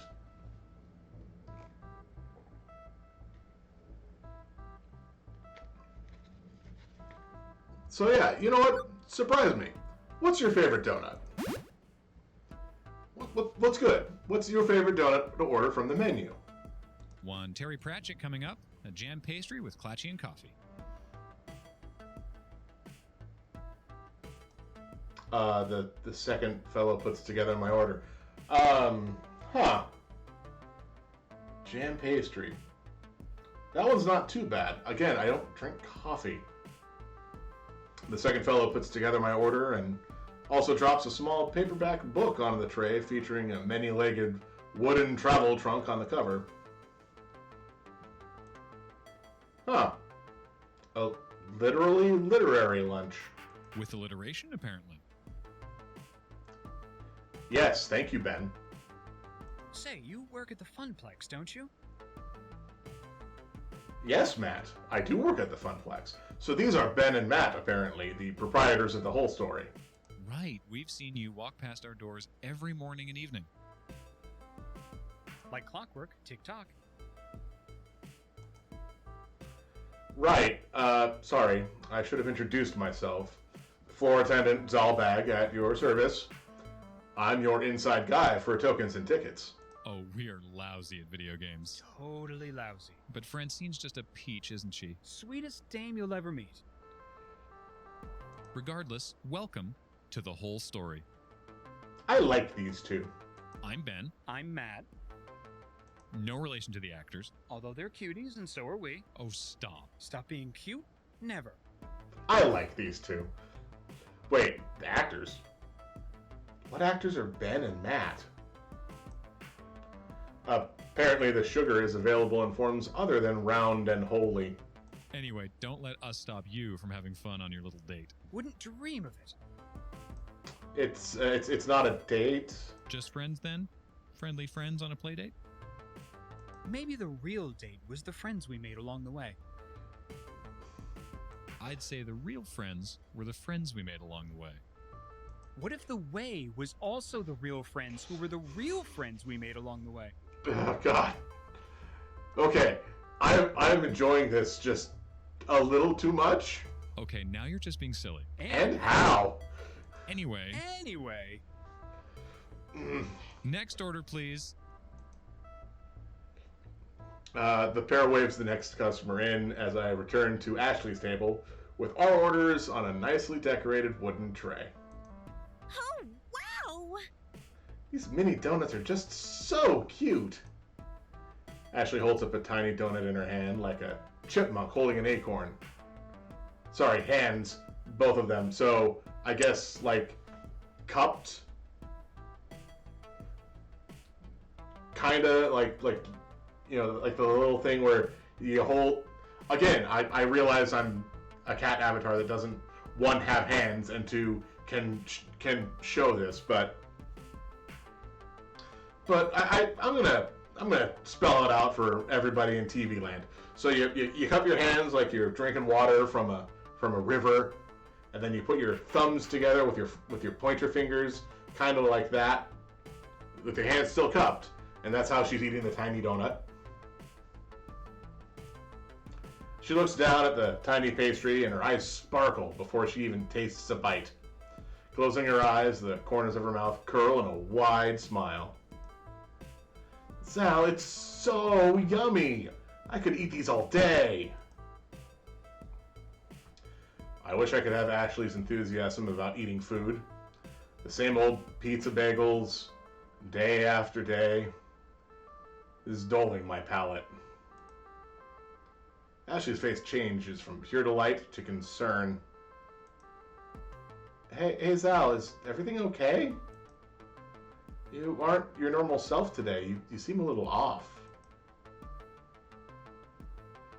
It's been an interesting morning. Kind of hard to wrap my head around everything. Hey, I know how those days go. Even I feel lost and confused sometimes. There are days when it's especially rough.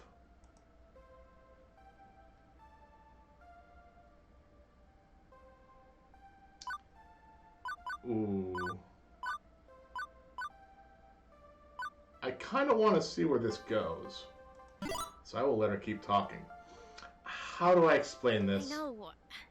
I know it seems totally unlike me, but honestly, deep down I'm scared. I feel like I don't really know who I am. Every time I look at myself in the mirror, I don't know who this person is who is staring back at me. Oh. That's... I mean, in my heart of hearts, I know I am Ashley Wolf, but that's all. What makes up Ashley Wolf? Who am I? Who am I really? That's what I'm searching for. That took an unusually serious tone compared to Ashley's usual chipper attitude. But that also adds up with her usual chipper attitude. And I can't say I entirely get what she means about not knowing who she is. Well, no, I completely get it. Considering I kind of get it, considering I don't know what I want from life. What you want and who you are often linked ideas, right? But Ashley looks so forlorn. I can't just sit by and say nothing. I won't let this silence drown her out.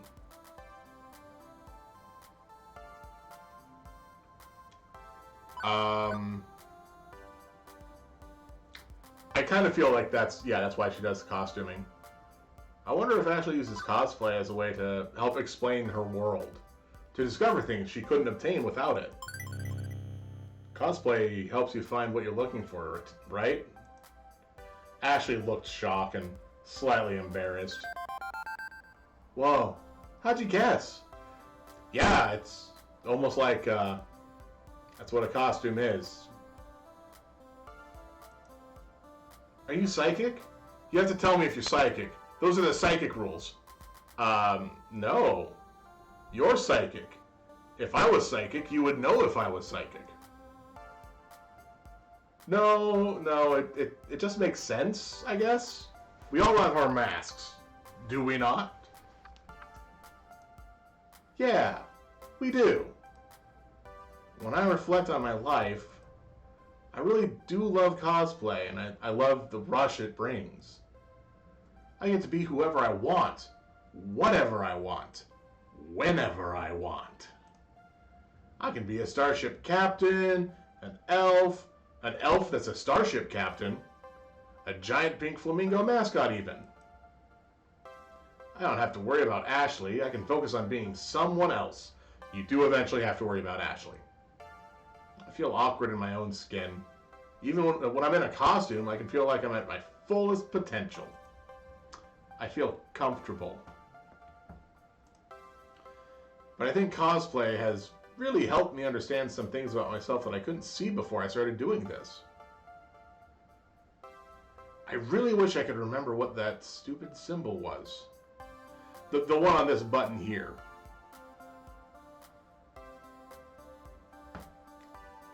That's gonna bug me. Because it is... So... It is... I believe it's one of the zodiac symbols.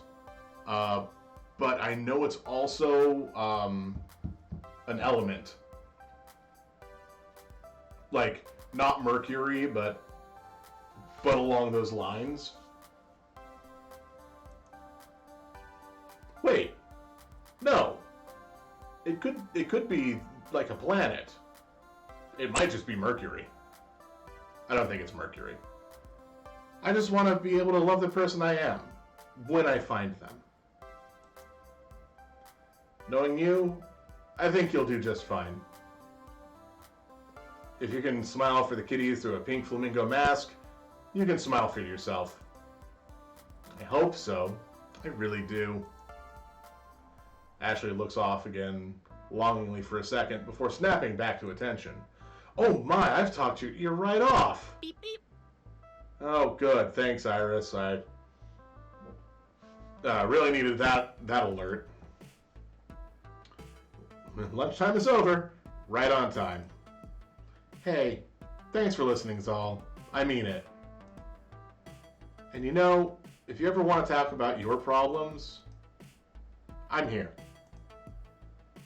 I mean, I'm here at the Funplex, yeah? But like, I'm here for you too. That's what friends are for. And I totally know I might be overstepping my bounds here, but I feel like lately you're just going through the motions at the Funplex. Huh? No. Things are great with me in the Funplex. Like, I don't think I've actually ever gotten paid. You punch in and punch out right on time, sure. But from what I've seen, Zal, you have so much potential. The flame burns deep inside. You just gotta dig down and bring out that light, you know? Like, what do you expect me to do? Sure, it's a job, but... Like, what do you want me to do? You want me to wear one of your costumes, don't you? You'll do great things. I just know it. And I've totally delayed you long enough. We should get back to Gavin before he notices we're gone.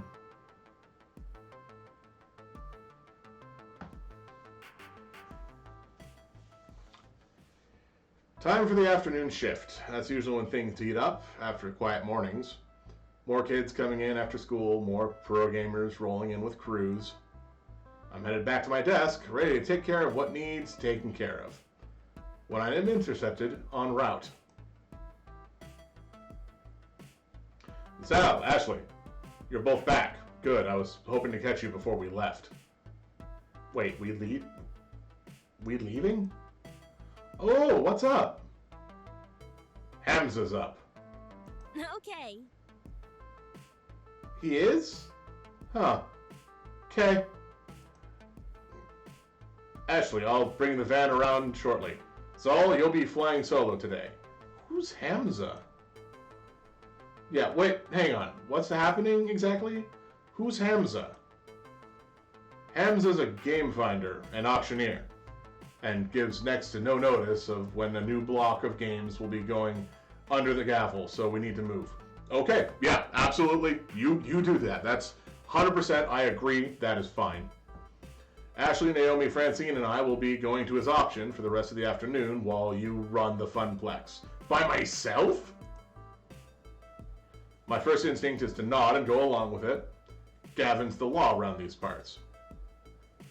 But Ashley's words are still dangling away in my mind. Doing what needs doing is great and all, but maybe I need to step it up a bit more. Plus, the idea of being trapped here during our heaviest hours with no support was hardly appealing.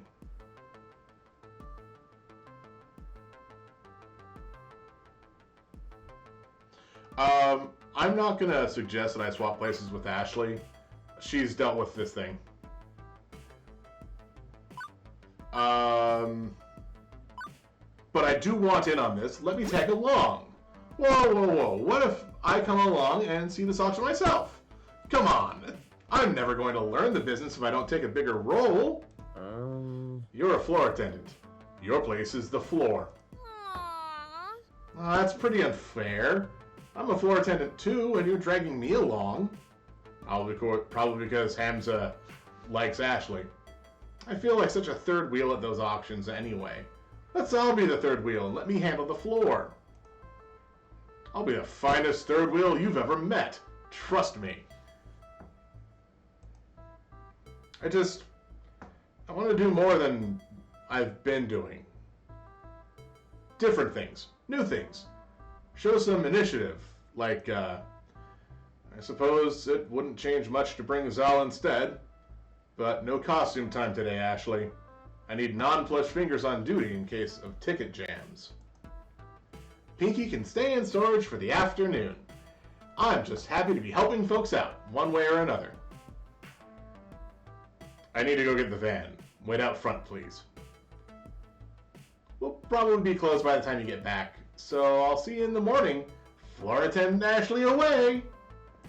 Was that the correct choice? Did I make the correct choice? Well, I mean, I don't know what correct and incorrect choices are. I will save at this point, though.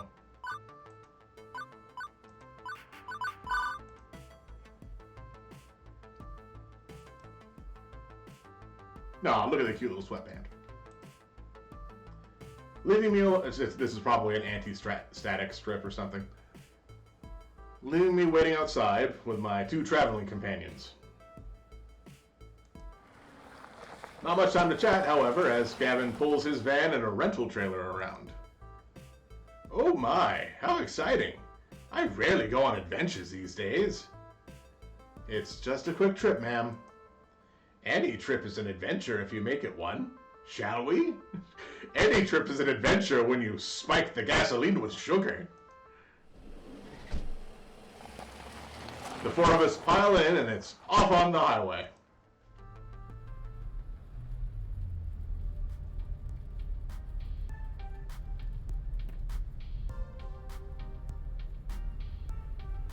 Uh-huh.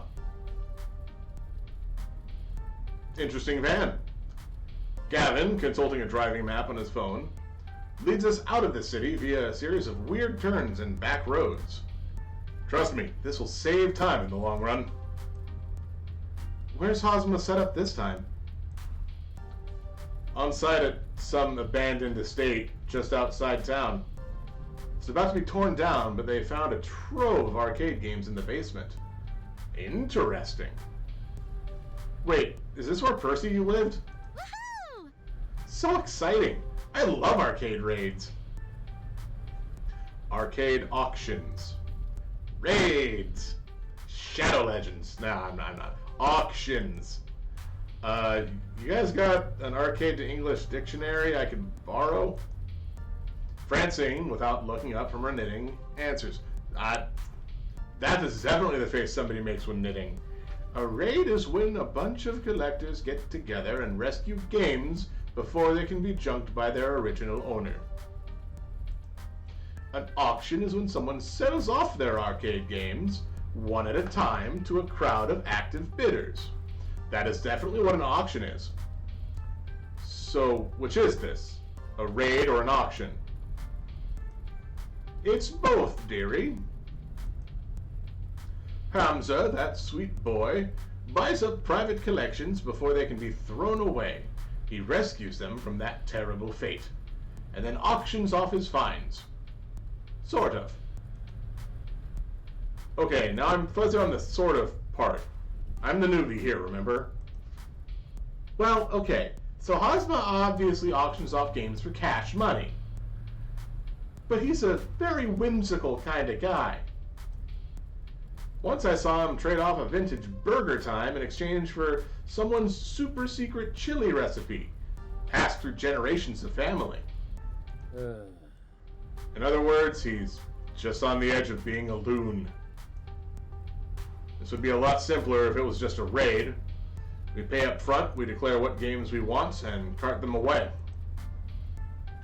Instead, he ambushes us with these impromptu auctions and makes us come down there to entertain his whims. Wonderful. I think it's sweet. He wants to make sure the games go to good homes, to people who really want them, even if they can't pay. Yeah, no, I get behind that. I'm behind that 100%. And really, we should be honored to get an invitation. He's trying to cut out the big franchise arcades like Deco's Palace and help the little guys, like us. It's inefficient and relies entirely on keeping on Hosma's good side. Huh.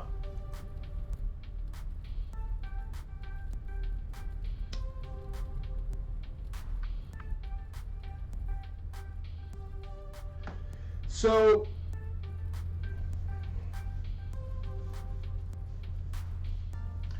that's a weird feeling. So what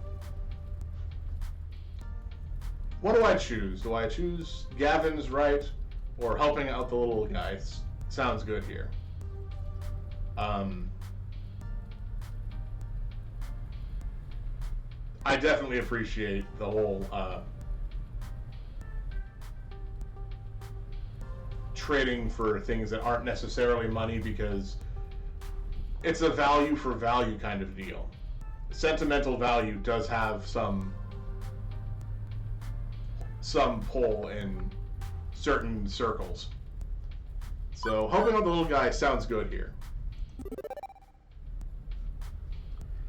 I'm guessing Hosma's the sort of person who wouldn't let a kid have the game of his dreams for free. Sorry, who would let a kid have the game of his dreams for free. He doesn't care about money. He cares about people. Am I right? Correctamundo. Hosma's a great guy. Is he hard to predict? Sure. But he's got a big heart. That means something in this business. Not enough big hearts left some days. Yes, because that's how you pay the bills and keep the doors open. By having a big heart. I won't deny we can sometimes squeak out a trade that's practically a steal, thanks to his personal modus operandi. But let's not push too far here. We need to temper our expectations a little, I suspect. I think not. We don't have room to add many more games, especially relics like Ozma usually deals in. What about the offside storage unit? We can just rotate games in and out more often. Nearly full to bursting, and not cheap for us to rent on a monthly basis. I'm not saying we have to go home empty-handed. Certainly a few holes in our roster we can fill, should we find an excellent deal, and beat out the other bidders. But consider this, above anything else, a way to maintain relations with Hosma. Even if we don't end up bidding. Aww. Now, Naomi. Gavin knows the numbers. I'm in favor of making our little funplex more and more fun, but floor space is finite. And Gavin, remember, if we find some darling little game Naomi would lavish adoration upon, we can always retire an older game.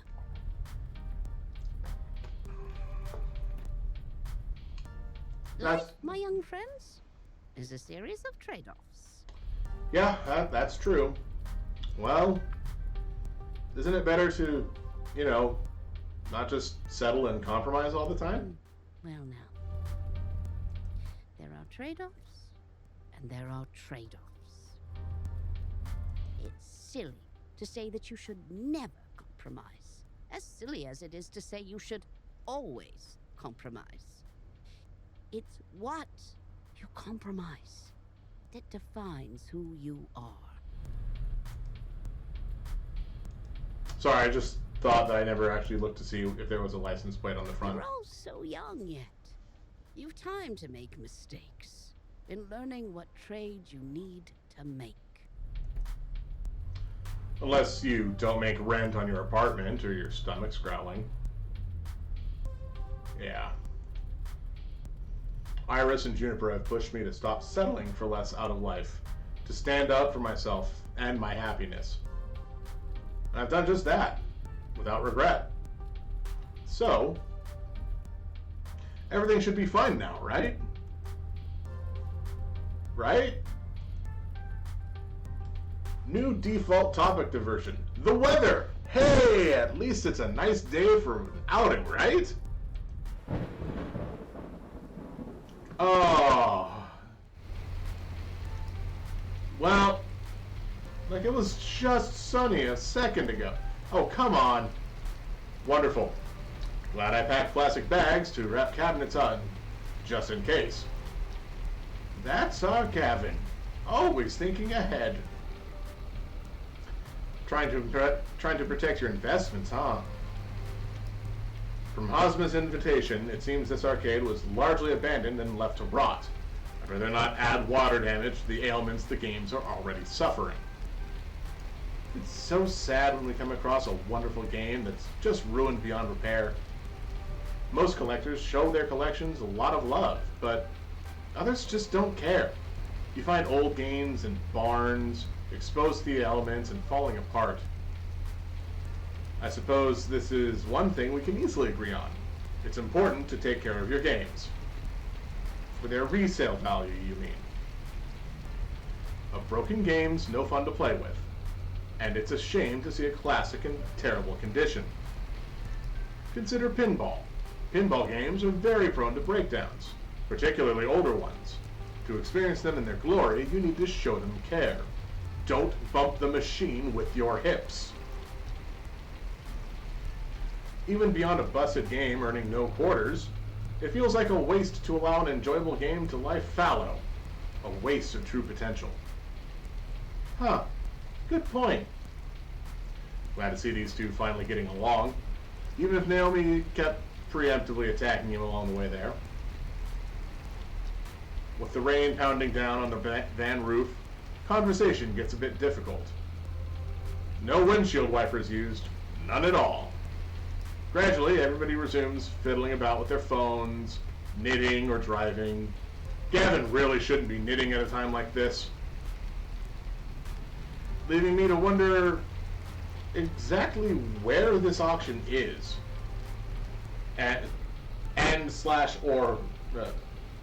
Where is this auction and or raid happening anyway? We've been driving for some time, leaving the city far behind. What would a massive trove of arcade games be doing far out in the sticks?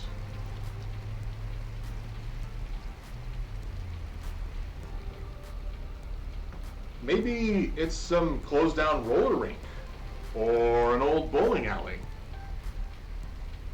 or maybe it's that creepy house that's likely haunted by exactly 87,194 ghosts.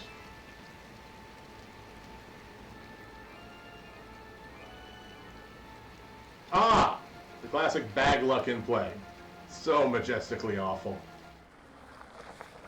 Gavin pulls up alongside a number of other vans and trucks. We're here a little late, it seems. Good grief, is this really the auction site? Creepy. Definitely creepy. At least an 8 on the creepometer. Which does not feel like the correct way to say that. It should be a creepometer, but due to the hyphens, it's a creepometer. An old home has character, I feel. Let's not judge it by the exterior, shall we? With all speed, the group hurries inside to get away from the weather. Hey, our car broke down and there was a light by the fire. A large group has already gathered in the foyer of the crumbling estate. That is a lot of dust coming off of the ceiling. But one rushes forward to greet us in the blur, as the others pay a little mind. Greetings. Whoa! Friends. You are Hamza. I see. Hamza welcomes our friends from the Funplex. Welcome, welcome. Gavin, stalwart as ever. Naomi, love what you've done with your hair.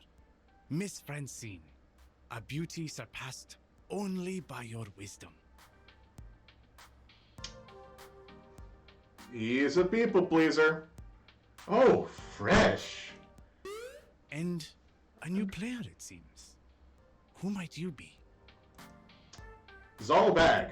I see. Greetings to you and yours. I am known as Hamza, seeker of antiquity, finder of things lost, player of games. And welcome to, well, not my home, but a place where Hamza shall provide hospitality regardless. Yeah, let's take a look at his costume real quick. That is some elaborate wear.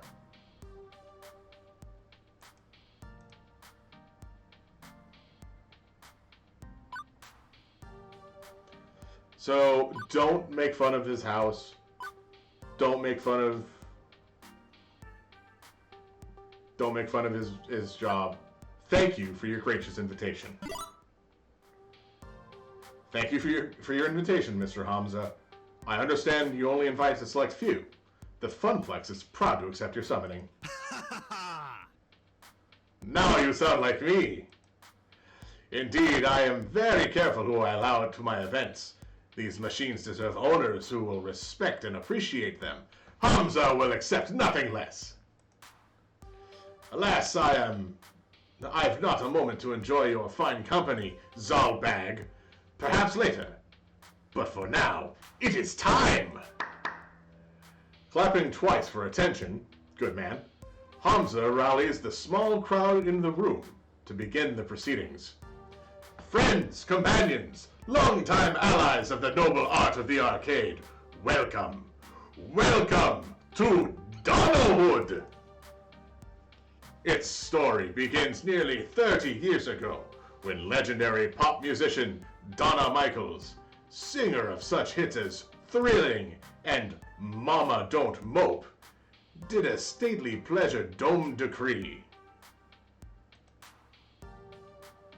Here, the reclusive idol crafted a private amusement park, a petting zoo, and an arcade. So, akin to both Dolly Parton and Michael Jackson, I think. I know it's the whole Dollywood situation, but Michael Jackson also had, the in-house amusement park. Alas, she could only enjoy this paradise for a short 10 years before her tragic death. Needless to say, the estate has fallen on hard times ever since. In this year it shall be torn down, to make way for condominiums and a highway. But not before we have our say. Friends, those games that Donna Michaels cherished still lurk one floor below, ready to be rescued from such a terrible fate. It is our moral imperative to do so. I have paid the estate owners a princely sum for the entire lot. Now, Hamza parcels them out to you. By all means, browse the collection. See which pieces sing out to you. On the far table, you shall find refreshments, grapes, sparkling wine, and delicacies from my travels. Mingle, cavort, and we shall begin the auction in 1 hour's time. Okay.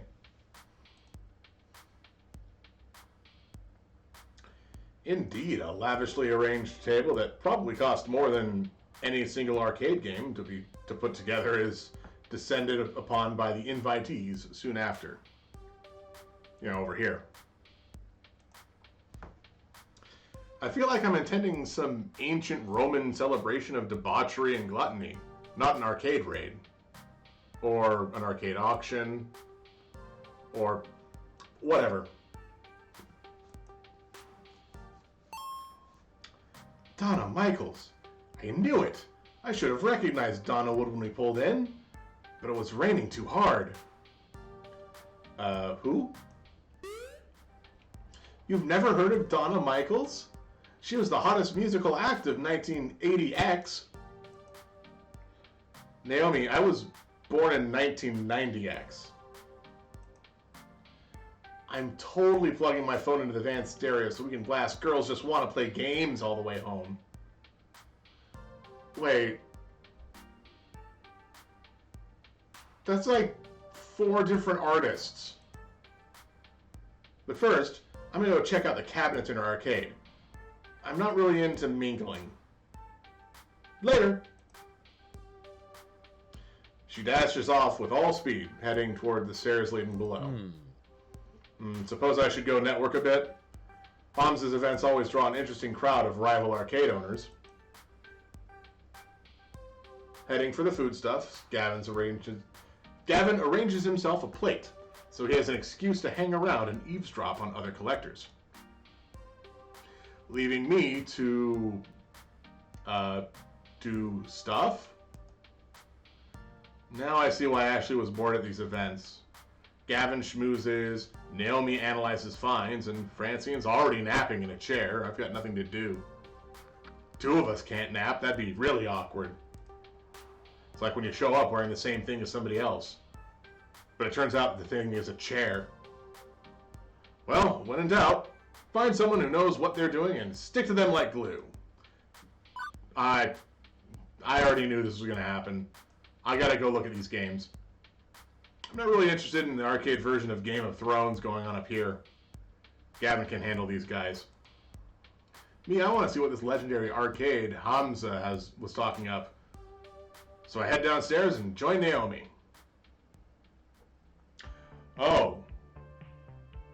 That's not the best, but it's not terrible. Is this a private collection or a full-fledged arcade?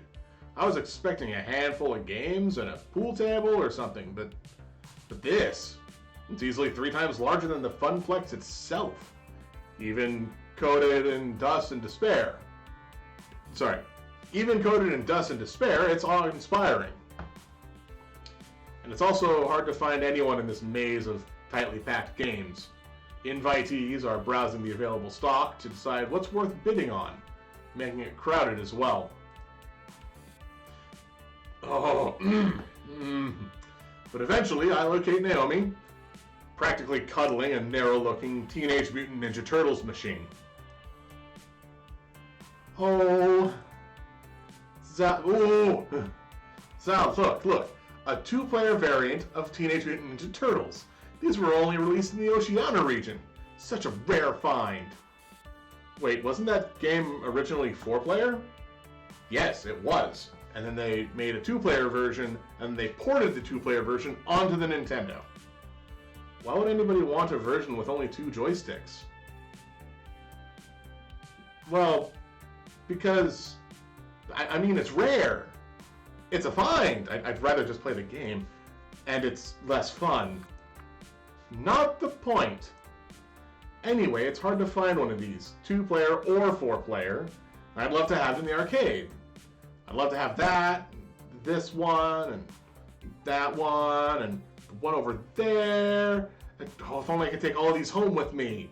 I mean, some have water damage, others likely have a busted CRT or controls. They all need work. But I recall the games she was working on when I first met her. Extensive repairs needed, just to make it playable. So not only would you have to bid and win the games, but you'd have hours of work and plenty of spare parts to purchase ahead of you. I know, isn't it great? Okay, there's a nice way to say this. Oh, sorry, is there a nice way to say this?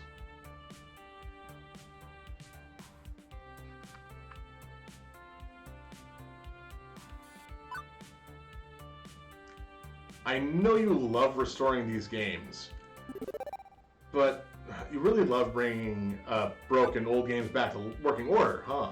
Yeah. Absolutely, these games deserve to shine as they once did ages ago. If I can turn back the clock and let them be what they truly can be, let people play them as they were in their prime, well, there's no greater feeling. And you enjoy the challenge of restoration too, repairing hardware, replacing damaged art, the problem solving of broken monitors. You know me so well, Sal. Exactly. All of that is admirable. I really love how happy these projects make you, Naomi. But there's a flip side. How much time does it take to restore a game? I'd say if it's in good shape, maybe a few hours. If it's really a wreck and needs extra love, a few days, maybe weeks. If parts are on back order. Okay. Now think of the games we currently have, and how many still need work, or break down frequently. Can you take on a bunch of new projects? Well, I could make the time, work late, right? Even a girl with bottomless energy has her limits. Naomi sighs, frustration building. It's not fair. I know, I'm not dense. I know there's only so much we can realistically do. So many projects I can actually take on. But I wish I could do more. I wish we could do more. The Funplex has never really been a success. Even before I came on board, it was always struggling to stay afloat. I joined it because so few arcades still have the games I love. fair. But I can't turn our situation around, can I? No matter how hard I try. This was my first job. Part of me is hoping it'll be my last job, too.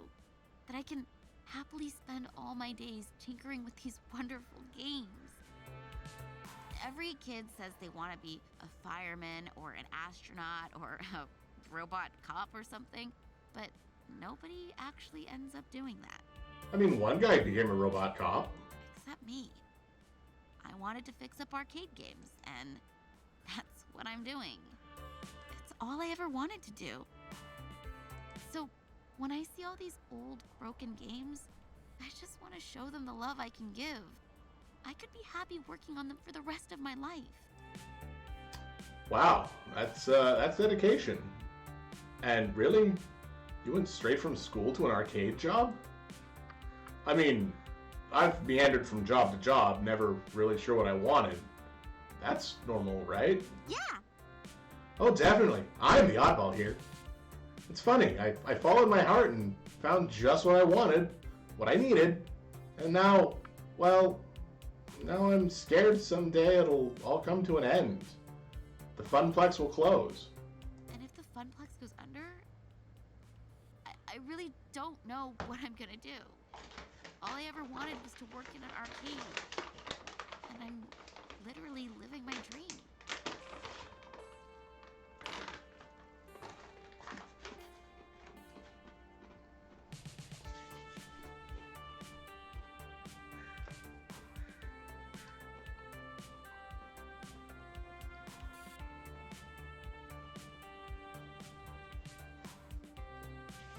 Sorry, I needed to eat something right there. Okay, now I feel bad for bringing down her day. Hey, look. You never know, right? Maybe we'll get lucky. Maybe we'll find a game down here that brings in thundering herds of players. Like Teenage Mutant Ninja Turtles. Absolutely buy that one. Right. It's a slim hope, and we both know it, but Naomi clings to it immediately, eagerly. My low bank balance and grumbling stomach mean I need to cling to that hope as well. I made my choice. Now I need to make that choice work. We just need to find the right game. Something nobody's played in a long time. Something that'll tug at the nostalgia strings. It's difficult finding the right balance, especially in this year, 2020 XDX. A lot of these games are on life support, borrowed time. Yeah, tell me about it. Playing old games as kind of what I did yesterday, but they can be repaired, right? Well, yeah, for now. But CRTs, the monitors that power these old games, before LCDs, and now 3D flat screens, started replacing them. They're in short supply. Nobody makes them anymore.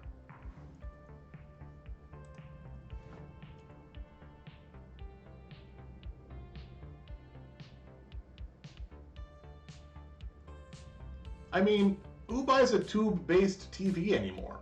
Nobody. It's all high definition and that weird 3D projection tech that looks awful. Yeah, I see you. I see you, Iris. Nobody appreciates good CRT anymore.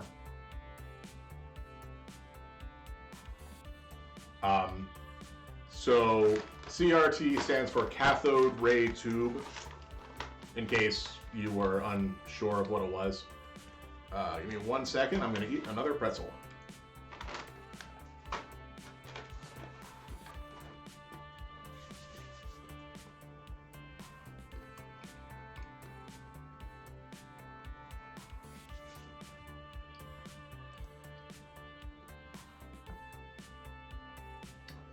Aren't high-def displays way cheaper, though?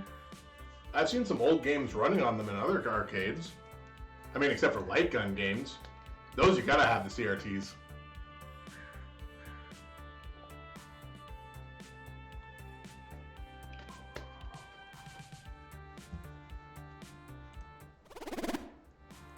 They're wrong, is what they are. Those games weren't designed for pixel-perfect flat panels. They're designed for fuzzy tubes.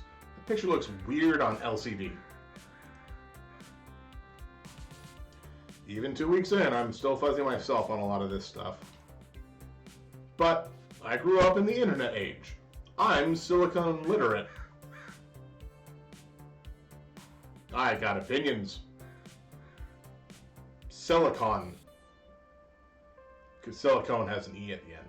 I'm silicon literate.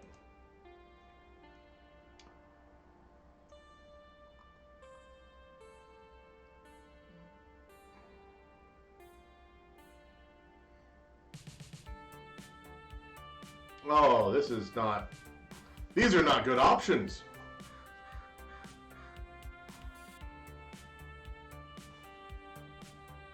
Oh, okay, good. So we can either use LCDs and then bash people over the head to make their vision blurry, which is kind of a joke, but she really wants... She's like... she's adamant about CRTs, which is why the second one is probably not good either. Or we buy some cheap and common games and then gut them, which is against... I feel that would be against what Naomi wants to do.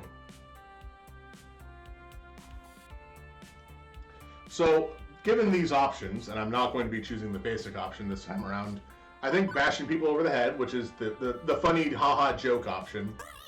Yeah, the funny haha joke. Hey, cheap and easy solution to that. Install an LCD and buy a baseball bat. When somebody drops a quarter in, we bonk them on the head. There's always a chance they'll get amnesia and become a JRPG protagonist as a result, though. Yeah. So, choosing the funny haha joke as opposed to making the comment of, hey, let's buy all of these things that you like, and then destroy them and Frankenstein their parts together to make some unholy abomination. Ha ha ha. You know, if not for the massive lawsuits, I'd love to see you try that. But seriously, it's important to use the right part for the right job. When fixing up a modern game, for instance, I wouldn't force it to use a tube. Thank you. You know, I'm glad you're with us at the Funplex. Whether you take my side or Gavin's side, it's nice to have somebody who cares about games around. Ashley's fun, but she's more into cosplay than gaming. But it's kind of odd, you know? What? Feeling like I'm not alone. I know it sounds dramatic, but I'm so used to toiling away in my little workshop with Ashley and Gavin not really caring about the things I love. They're kind enough to me and friendly, well, Ashley is, but ever since you showed up, I feel there's someone with me. It's odd. I'm not complaining, though. I guess it just takes getting used to, after years of feeling perfectly content to be alone. Away from strangers, crowds. I mean, it's not really my thing. I don't like to network like Gavin does, or socialize like Ashley does. And now I'm making things weird, so I'm gonna stop there. Besides, I'm just about done taking inventory down here.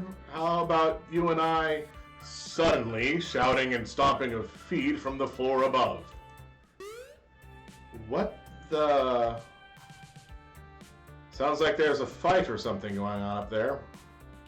I think we better go see what's what. Quickly, we hurry upstairs. I really hope Gavin did not cause a problem. What's going on? I heard shouting. Hamza has ejected a representative of the Dark Carnival known as Deco's Palace from our midst. And not soon enough, in Hamza's opinion. Oh, okay. I guess everything's fine then. Excuse me, I'm gonna go get my work apron on, since we'll be moving games soon. Naomi, if you don't mind, after you change, we should coordinate our wish list. I want to get that settled before the auction begins. No, don't leave me alone with the Bacchanalian Orgy Master. Yes, leave me alone with the Bacchanalian Orgy Master. Excellent! Now, let us resume our social amusements and jocularities. Zolbag, we will speak, yes? Hamza leads me off, away from the chattering crowd, presumably to eat me, or yell at me, or anything like I that. make it a point to get to know all who attend my gatherings. Clearly, I have been remiss, as I allowed one who works with the hated Dekonami to enter. Hamza would like to know you better, my friend. Not that Hamza assumes you to be a spy, of course. It is simply a matter of what is proper and right. I'm just a floor attendant for the Funplex. Not much else to say. Come now. Surely there's more to you than that. Share with Hamza. Alright, fine. When I was 10, my family had to move around a lot, so I didn't really get to make friends for about 15 years. I'm 25 right now. About 5 years ago, I guess, I made one reasonable friend. I moved in with her, and then she signed me up for this weird job app. It was maybe a dating app? I'm not sure yet. But apparently it really likes pizza bagels. Do you want some pizza bagels? Consider me an impartial third party. Surely there are matters that occupy your mind which would be inappropriate to air to your business partners? Oh. Oh, that is a hard one, yeah. Okay, clearly this guy is fishing for... this guy is clearly on a fishing expedition for dirt. Considering the high court of arcade royalty supping with. You sup to your soup. Maybe it's best not to give him anything? But I also don't want to make relations difficult for the Funplex. This guy is really a leading supplier of cheap arcade games.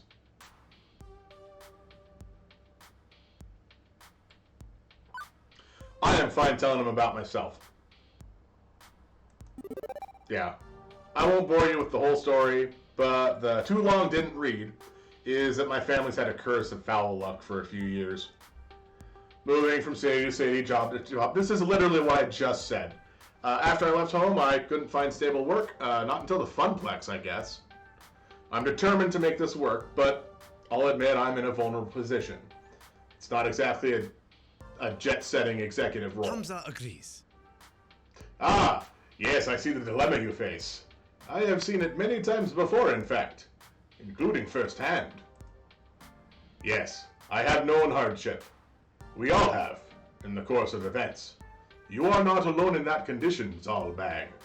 Hamza began as a mere urban explorer and hunter of rare objects for a wealthy buyer in Dubai. Yeah, You see, many debts pursued me.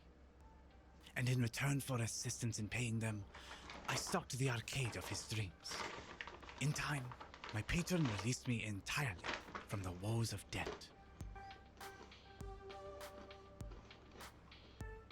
They were difficult years, productive years to be certain, and throughout them, Hamza learned how to use the mystique of being Hamza to better achieve his goals.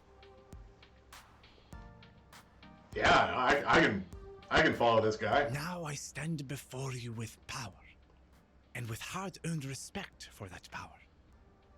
I leverage it to ensure that those who respect games as I do can enjoy them, even if they lack coin. Yeah. No, like I said, I can fully respect what Hamza is doing. But yes, I have known hardship. We all have in the course of events. You are not alone in that condition, my friend. Okay, so how do I get out of that condition? Do I need to indebt myself to a worthy prince or something too? No.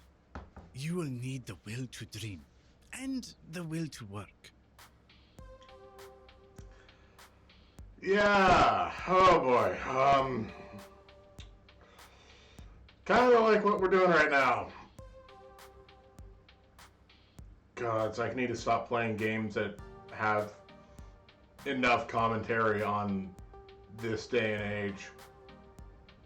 Like this one I can understand because this is kind of a feeling towards, yeah, I'm trying to put in this is the stream, this is what we're doing, this is why we're here. trying to fulfill this dream, make it work.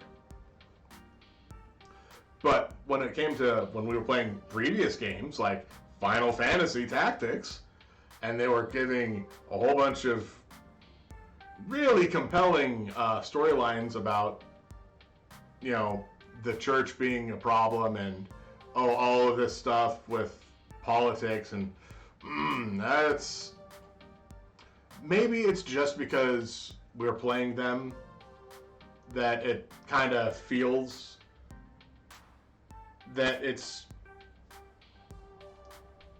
really about the time, which I would tend to agree with, because, you know, if something's on your mind, it's going to be more likely to be connected to something that's happening. Except, I do have a bad tendency of seeing this stuff happen weirdly. So, there's a game for the Nintendo 3DS, Bravely Default. And there is a sequel to it, Bravely Default 2. That came out in 2015. I had that game. I've had it for a while. And I was playing through it until I got to, like, about the last third of the game. At that point in time, I, you know, shelf the game and do other stuff. And then I come back to it in the middle of 2020. And then I continue with the storyline, and it's about a pandemic that wiped out most of humanity. And it's like, oh, that's not good timing for me. Why would this game have that as a kind of story beat to it? And it's like, that doesn't feel good. So I kind of noticed that these things, even just in poor timing, like for my part, because I could have continued on with that game ages ago, but I didn't. But no, the will to work and the will to make the trade-offs that will bring you closer to your ambitions. Trade-offs. Francine was mentioning something about that earlier. Wisdom and beauty. That is Francine. I'm trying not to make trade-offs, though. Not to settle. My parents, they gave up so much just to barely scrape by. Ah, that is the puzzle, is it not? What to trade? Allow me to regale you with a story. Hamza makes a sweeping gesture to the beautiful ruin of Donnerwood Mansion, and to an oil painting hanging on the wall. Probably, like, at the top of, like, this area right here. Unless this is an actual curved staircase. And the other side doesn't also curve and go around.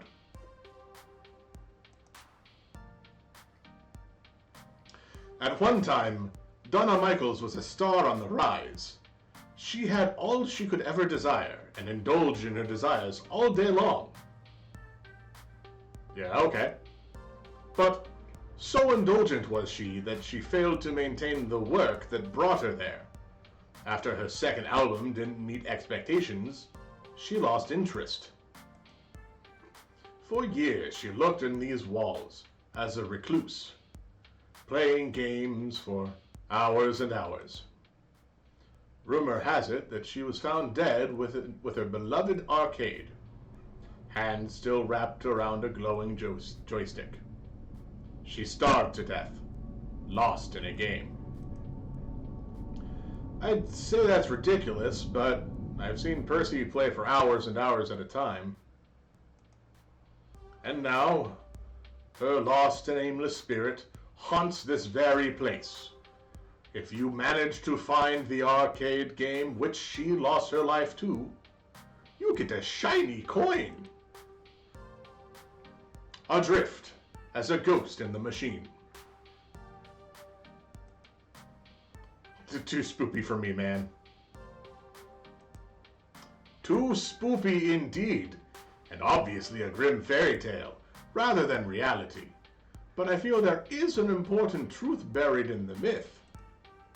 I ask you, was Donna's life spiritually satisfying? She didn't need to make any more albums. She wanted for nothing, and had everything. You could even say she died doing what she loved, playing games. Okay, but she still died. No getting around that. Everybody dies, man. Death comes for us all. Hamza agrees. Precisely. In so many years, thrown away, refusing the world around her in favor of a dream. A dream is a lovely thing, Zalbag, but you must balance a dream in one hand and the world in the other, at all times. Naomi, she clings to her dream. Gavin, he clings to the world. Neither of them are truly happy as a result. And what of you, Zalbag? Do you seek to be truly happy? Well, duh, what else was I going to answer? Except yes? But Hamza pressed a finger to my lips to silence me. Hold that thought. The auction is about to begin. So good. Hamza claps twice, calling the room to attention. Greetings, friends. Friends, let us proceed to the arcade below. We have many games to bid on, all of which must be out the door by morning. As always, I will accept alternate bids, but test not the patience of Hamza if your bid is not a serious offer. The hours grow short. Any titles which find no takers will go to my own collection, but my hope is to find a happy home for every machine, one which will love and respect these games. Emotions for me in particular to follow as the group files downstairs. This way, this way! A bunch of folding chairs have been set up in front of a large HD TV. Yes, I was down here recently. One of Hamza's assistants loads up a photo slideshow of the games on offer as the group settles in. Hey, shouldn't Francine be here for this? It's technically her money. She trusts the two of us to make the right decision on purchasing games. Plus, I'd hate to interrupt her nap. Or her knitting. Or both. I swear, she can knit in her sleep. Oh, I'm just too nervous. I think I'm gonna go browse the games again. See if there's any I missed.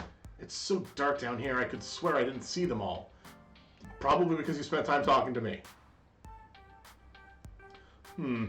What about you, Zal? Want to watch the auction with me or go help Naomi search for the arcade? I'm fine either way. Oh, I feel like this is going to be one of those choices. I'm really banking on Naomi. But honestly, ultimately, you're only here to help us lug our purchases out the door, so do whatever you like. Thanks. I think, I'm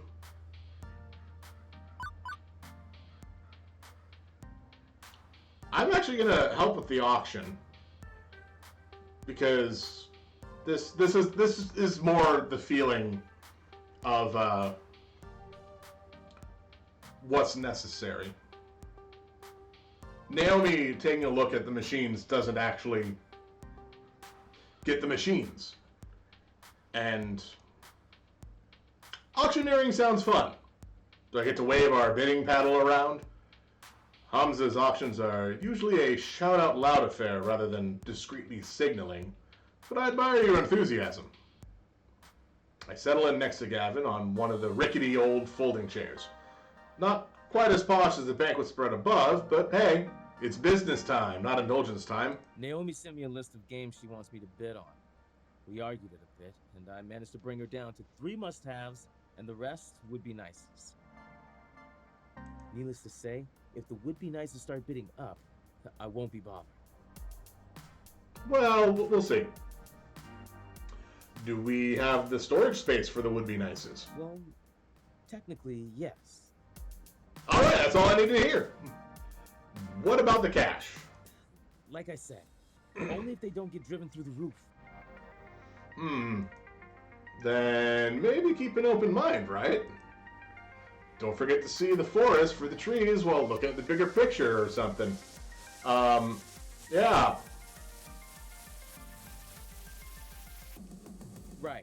Right.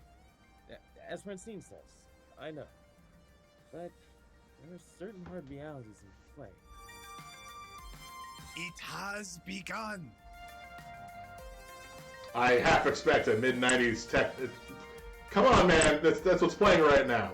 I half expect mid-90s techno to start blasting as his slideshow begins, but nope. Just some pretty photos of old games. Behold. Look at these beautiful games. They could be yours. All yours. But before we dive right in, I'd like a moment of recognition for Donna Michaels, whose spirit inhabits these halls, and that one game in particular.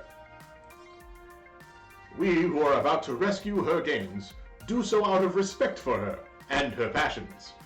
May her soul be at peace with her beloved arcade in good hands.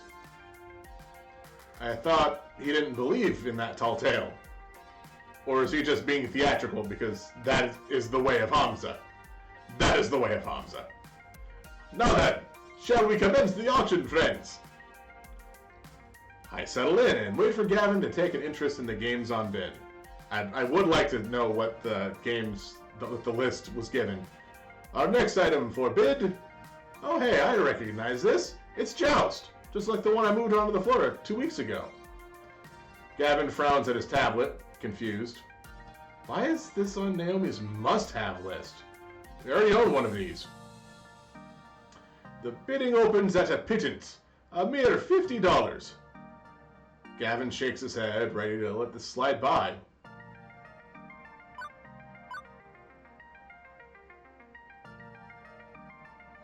Let's see. 2 units side by side would make for a good tournament. That is fair, and she might want it for replacement parts. I don't feel like that's the case because she did have enough. It looked like she had enough, and she doesn't want to take games apart.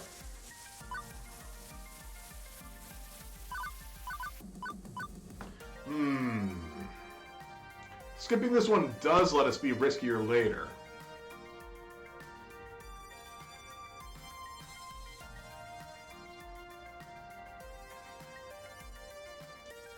Let's think. So, this is on the must-have.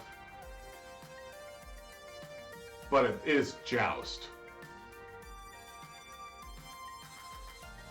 Yeah, oh man, this is a hard choice. I'm not going to choose this. She might want it for replacement parts. I think skipping this one might lets us be riskier. Makes sense if we play it safe early in the auction and not bid on a duplicate. We could use that money in a war chest against bidders later on. Precisely. I think Naomi would be just as pleased if we could take home one of her other must-haves if it flies out of range. $100. I bid $250. $400. Oh, $1,000 to complete my Midway collection. We should be careful. And it seems I was right to skip this one. I can't comprehend a reason to pay that much for a duplicate. Sold. May your collection be perfected by this piece. That's a reasonable. That's very reasonable to buy it. It seems once he hears a bid he likes, it's all over. No going once or going twice. Our next item for auction is this rather unique piece. And, egads, that is one ugly football game. It looks like the side art stickers weren't even put on straight. The white paint is totally uneven, the marquee's been broken, the monitor has a big old as-is note. The joysticks are 4 different clashing colors, and do I hear $50? $40? Wait. I nudge Gavin, whispering, "Put a bid on it." Pardon? Why? It's positively grotesque. I recognize the shape and joystick colors. That's not really a football game. It's a Teenage Mutant Ninja Turtles game. Naomi told me earlier that we need one of those, and I thought they only had a crappy 2-player one. But that's definitely Teenage Mutant Ninja Turtles at heart. Ah, it's a cheaply done conversion. No doubt some fool thought he'd get more profits off the sports game and lazily chopped it up. It'd need restoration work, granted, but slowly he stands I up. suppose. I'd be willing to take it for $40. Maybe we could salvage the monitor. Good, good. All games deserve a good home, even the ugly ducklings. Are there any other bids? No? Not a one? Very well. Sold. Sold to Gavin Cooper of the Funplex. See, this was definitely 100% the correct move. I don't care. This was the right choice to make. Thank you. As Gavin sits down, I could swear I spotted Hamza wink at me. Does he know we just conned him? Is he okay with that? That was not a con. Hamza knows what's going on. He knew that. Impressive. You know, Zal, you're more knowledgeable about old arcade games than I thought you'd be. Well, my parents used to take me to arcades all the time back when I was a kid. I had a few favorites. TMNT, Qbert, and Flashback. Those were good times. Better times. Very well. Well, I suppose you can relive those good times a little once Naomi restores the game. During your breaks and after work, please. Yes, sir. I realize my demeanor is one of seriousness, but it's not like I'm anti-fun. I enjoy a pinball game or two, for that matter. I thought that was more for the challenge, though. Order to chaos, developing mastery over the game, and so on. Which is fun for me. Fun is a highly variable concept from person to person. For example, undoubtedly Naomi is going to have considerable fun restoring that Teenage Mutant Ninja Turtles back to its former glory, precisely because it is so mutilated. The Funplex provides fun in any form to the visitor. The Funplex provides fun in any form the visitor requires. That's my endgame, the goal I reach for. The tricky part I found is balancing conflicting fun, ensuring as many dreams are realized as possible, despite reality being rather harsh about it all. We need to watch our budget today, if we're going to optimize that fun. Do you understand? Yeah, good thing we bought that for $40. I guess being optimal is fun for you. I suppose it is at that. Revel in the splendor. Next, a rare find indeed. What would surely be the jewel of any collector's treasure trove, provided they are discerning collectors who appreciate such splendors. And the next game is a black and white driving game from 1970X. I give you Death Race, inspired by the movie of the same name and decorated with skulls. It sparked controversy nationwide. Yes, because, oh, wow. Wow. So, yes, Death Race, inspired by the movie, is a game where you drive around and you run over people with the cars. It is exactly as it sounds. We are a family arcade. I don't think bidding on this would be a good idea. As much as the historical factor and my own knowledge of it would. This sounds more like a personal collector would want, not a family arcade. Seriously? That relic is seriously on Naomi's must-have list? Absolutely not. Not only is it an ancient artifact of a bygone age, I'd rather not have angry parents mad that little Timmy ran over people in a video game. Yeah, so like I just said, they're gremlins, not humans, but, well, very, very little blurry white blobs of gremlins. It still doesn't matter. It won't earn. Earning is critical for a small arcade such as ours.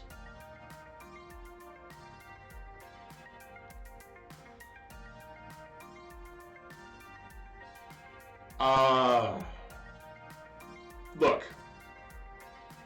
I said no to her first one. Let's say yes to this one.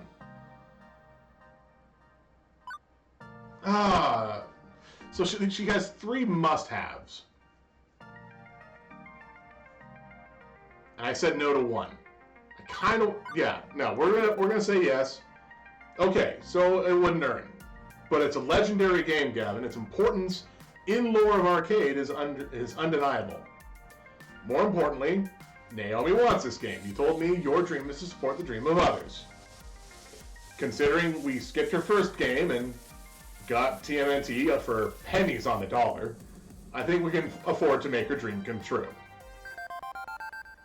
You're right. I hadn't intended. I've been letting so many of her wishes slip by during this auction. Perhaps this is the ideal time to make it up to her and obtain a unique treasure. Hamza, the Funplex bids $250. Gadzooks, Pixel Palooza owner. A find like that can't go for a paltry $250. I bid $300. $400. Consarted $500. Such fire. 5. We have 5. Do we have any numbers above that? 6. 6 of one, half a dozen of another. Tarnation. No one willing to match? Sold. It seems you have won yourself a piece of arcade history, Gavin Cooper. Sold. Satisfied, Gavin sits back down. Offers me a curt nod of thanks. And that's everything on our list. Well, the must-haves. And a few of the would-be nices. Now to sit and wait while Hamza grinds his way through the rest of the stock. We can't start moving games out until the auction's complete. Naomi is not replying to texts. Can you find her? I'm sure she's around here somewhere. Let her know what we bought. Sure thing. Leaving the excitable auction master and his compatriots behind, I started wandering through the maze-like arcade of Donna Wood's private collection. Naomi? Naomi? Where the heck are you? Dark and quiet back here. Where could Naomi be? It's not like it's an infinite plane of games. There's only so many places you can hide.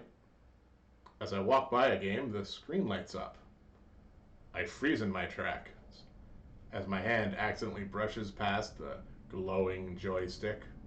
It seems familiar, like something from a story I heard once. Come on, man. Does it have to be Polybius? Hamza. Hamza's tall tale. He said Donna Michaels supposedly died playing one of these games. A game with a glowing joystick. I should walk away. I should go. I have official Funplex duties. I've been very good about not gaming when I should be working. Except for that one time that I almost did. But someone's already inserted a quarter. The game is ready to play. One game couldn't hurt, right? Just one game?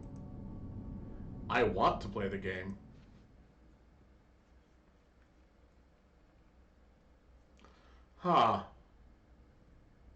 What choice do I make? I could play the game. Or I could play the game. Maybe I should play the game.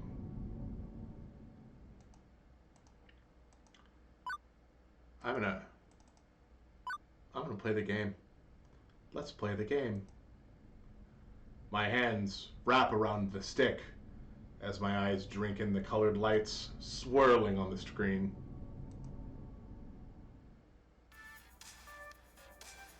Play the game. Play the game. Play the game forever Polybius, 1980X. Shinishlen. Sinislotion. There we go. Sinislotion. Game start. This isn't real. This can't be real. I'm in there. That's me. It's just a game. Just a game. I have to play forever. Sorry, just a game I have to play forever. None of this is real. Only Monica.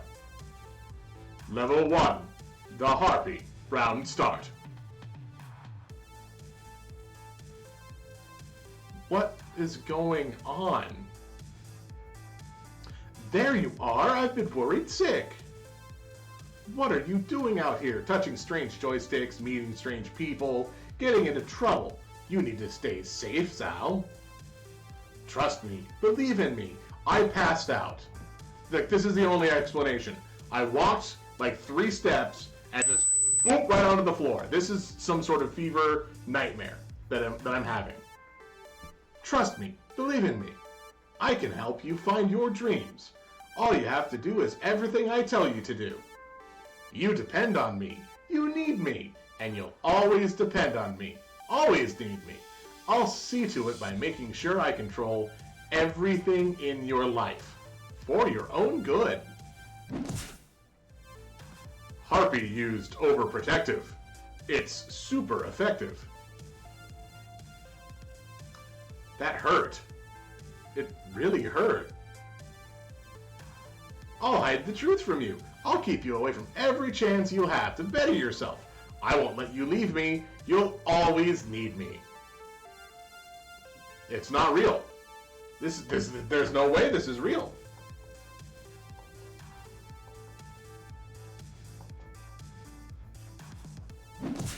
Harpy used Yandere. It's super terrifying. Like most Yanderes are. Ow! Juniper, stop it, please.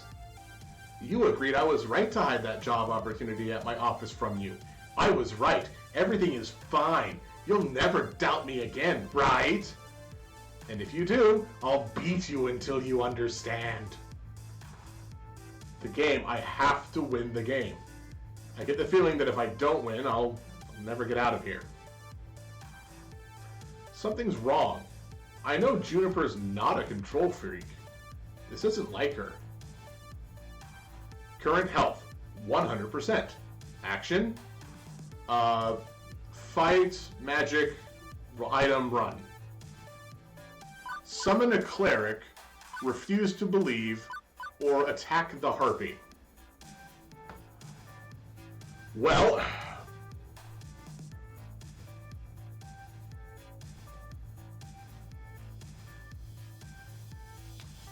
this is a tough decision, but we are here. This is where we are. The options that we're given, we can either attack, we can find a cleric, which will, I don't know what that'll do, or refuse to believe that this is happening. Refusing to believe that this is happening does not feel like an action that I would take.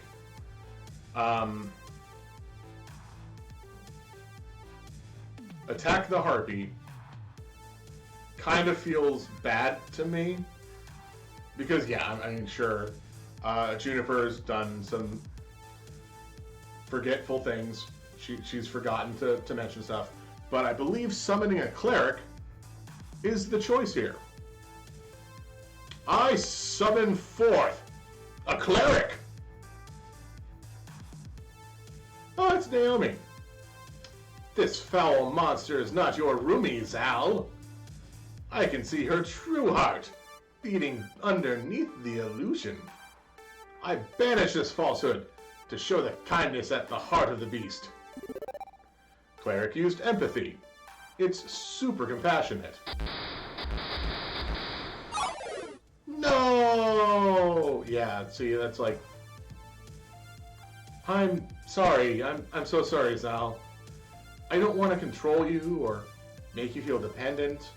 You have your own life to lead and your own decisions to make. I should support that. I just wanted to help you smile again. I made a mistake keeping the truth from you. I'm sorry. No, really, like, am I gonna wake up to an ambulance? Juniper, it's okay, I'm still smiling. Like, this is not the best. I'm gonna make this work. It's hard work, but I'm gonna make my dream come true. Good. I'm so glad to hear it. Good old Juniper. Kind heart as always. Okay. I can do this. I can handle this. I need to level 2 the shade. Round start. Oh. Oh good. It's just me.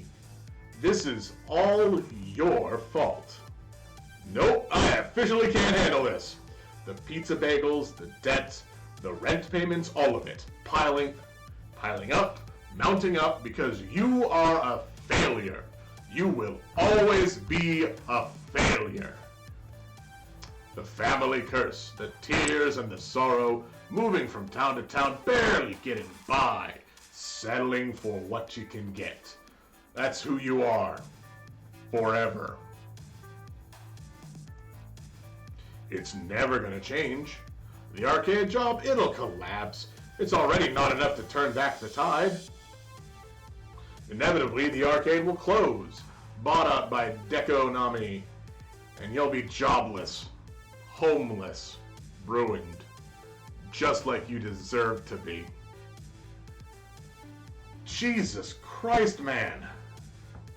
Like, oh, man. Like, I was about to swear real hard on that one. Ooh. Shade used depression. It's super unfortunate. You were better off not caring, not feeling anything. Go with the flow, accept your fate, fall away, knowing you never really had any other option. You can't even mount a defense, because I'm you, and I know you, and you know I'm right. You know you're right. We'll never be happy. This is one of the times I'm kind of glad that people aren't really paying attention to what's going on here, because this is, I'd be afraid of this being a clip on some sort of, some sort of video that would get sent to me whenever I do things that would make me feel good, and it's like, yeah, I'm you, you're terrible, you are garbage, I cannot do this. Current health, 100%. Action is run,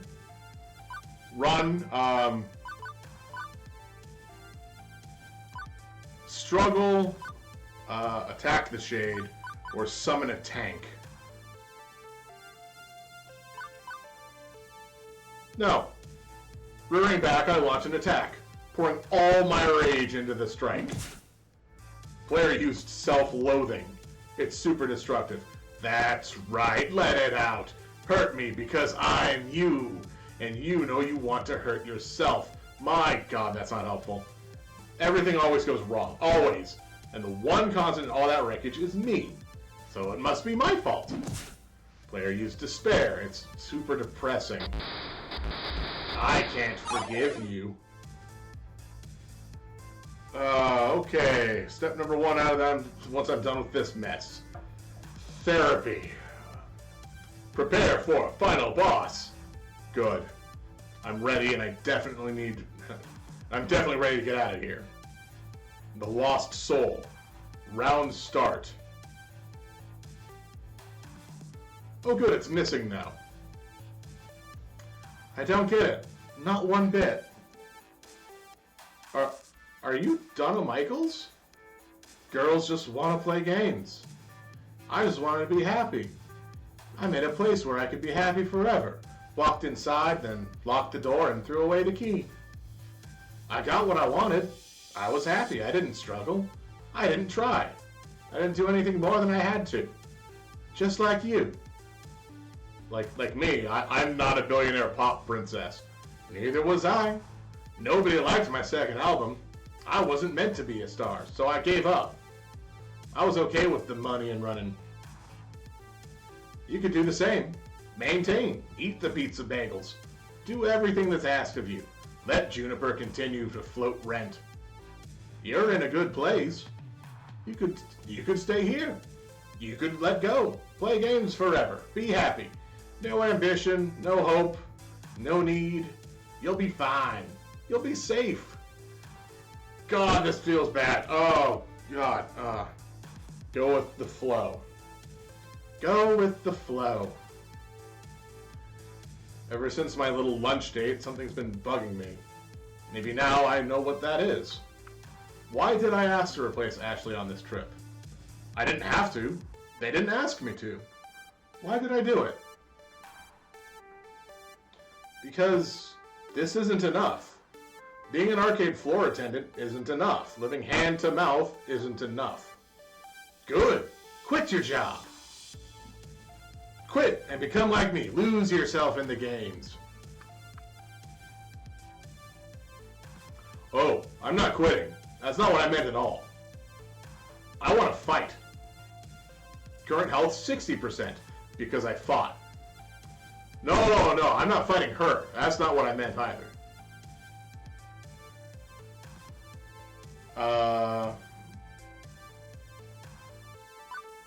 Turn the arcade fights of fun. Friends supported me. I'll support them. I had no real ambition before, but I'm ready to step up. I think this first option is, yeah, if I can make the arcade thrive, I'll thrive. Oh, they do put it in a different order. Because the first one was apparently the logical choice. So, neat. It's simple math, isn't it? If I'm struggling to make ends meet, it's because the arcade itself is struggling. The solution is simple. I'm kind of amazed I didn't see it before. The arcade we could be doing so much more. I could lead the way, go above and beyond just doing what I'm told. I could champion the cause of the Funplex. That's my dream. I want to end the family curse, to find both success and happiness. And then the Funplex is finally the roaring success it deserves to be. With God as my witness, I shall never eat a pizza bagel again.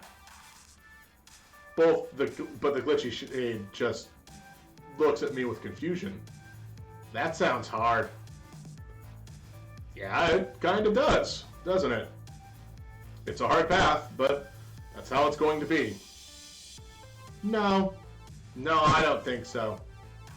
I think you need to stay here, with me. You need to play games forever. That's just so much easier, isn't it? Just let go? I could make you see. I can keep you here, drag you down, tear you apart. I am my health bar, which is clearly not on screen, nervously as I take a few false steps, and it's dropped a bit. Plus, I don't think Polybius is happy that I'm not giving in. I can't risk a fight with Donna in this state. I need to get out of here. Or do I want to risk it all and try to save Donna too? There's only one option. This is risky as hell, but nobody deserves to be trapped inside a video game forever. Not against their own will. Assuming I'm not just wildly hallucinating based on Hamza's spooky story taking root in my mind, and none of this is actually real in the slightest. Donna, I'm not staying, and you don't have to either. Polybius is making you feel this way. It's taking advantage of you, leveraging your depression. I know, because I've been mired in depression too, and I know if I can beat it, so can you. Nobody wanted me. They hated the second album. They moved on. Why not play games forever? Why not lock the door behind me? Nobody cared. Nobody cares. That's why you make a third album. Legend of Zelda made 3 games to start with. The first game, everybody loved. The second game was different. Not a lot of people liked it. The third game, they got into their stride, and every game since then has been essentially the same game. But the third game, people liked. Super Mario Brothers, the first game, people enjoyed. The second game, depending on where you're from, people either liked it or didn't like it, because it's more of the first game or an entirely different game. But the third game, everybody says the third game is one of the best games of all time. Let's see. Other things I can use as a reference. Teenage Mutant Ninja Turtles.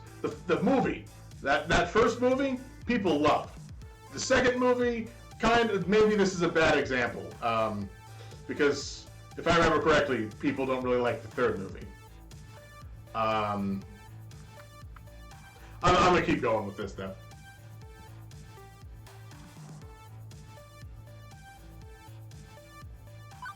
Screw them! Haters gonna hate. Okay, so they didn't buy the album. They have crappy taste in music. Right now, in 20xdx, which 10 years after you died, you're hot again. You're nostalgic. Your fans miss you. Are you gonna let that ruin? Are you gonna let your haters keep you down? Or are you gonna go over and win your fans again? The fans. I always loved performing for them. The rest of the business, I hated it all. I hated the label, the industry, the backstabbing, the drugs, everything. But the concerts, I love the smiles. But it's all over, isn't it? Isn't it? Isn't it over? I died. I'm not even down a spirit. All that's left is a simulation of me running through the subroutines of Polybius. Again, I clearly just passed out after eating some bad fish that was on the table upstairs because I went downstairs first. Error. Zal, thank you for trying to save me. But there's nothing left to save. I'm not real. You seem real enough to me. Error. No. No escape. Purpose. Code. Execute. You need to go before Polybius completes its data collection of you and disposes of the original, like it did to me.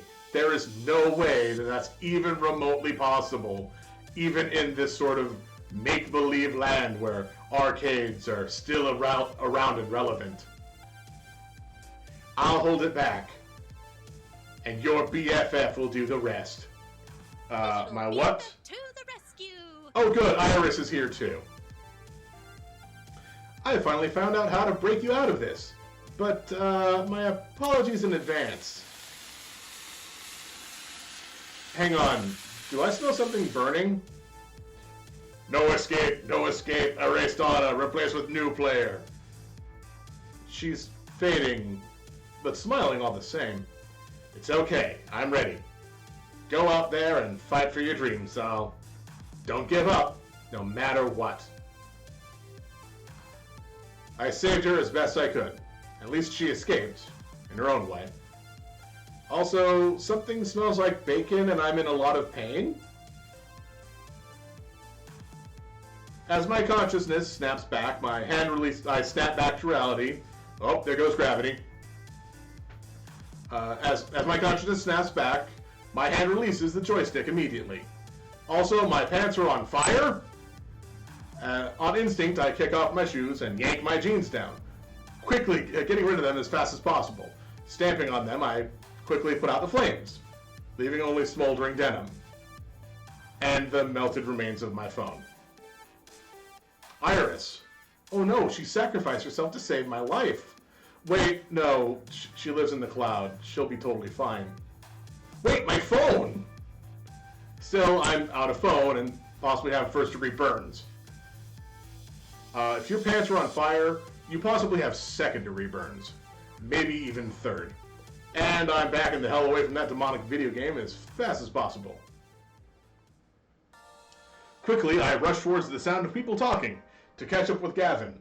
Me, wearing no pants. Gavin! Gavin! Greetings. Ah, there you are. Did you find Naomi? The auction's nearly over. Wait, where are your pants? Not important right now. You need to put a bid down on a game called Polybius so we can destroy it before it hurts anyone else. What? Look, it's a long story, and we may not have much time.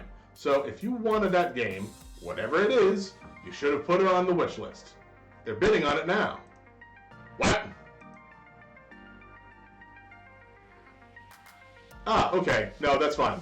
Sold! One rare Polybius prototype for an undisclosed sum to the undisclosed bidder. The woman who hadn't said anything all night nods her head in appreciation, still expressionless. Thank you for your cooperation. Yeah, no, that's fine. Two similarly dressed men in black rise from their chairs, departing with the woman, presumably to go box the game and put it in Warehouse 13 or something. Warehouse 13 was a sci-fi show where they put, it was about a location where they put artifacts of mystical power and not just like ancient things like, oh god, the medicine staff, the one that became the symbol for hospitals, but like newer items that got granted a mystical power.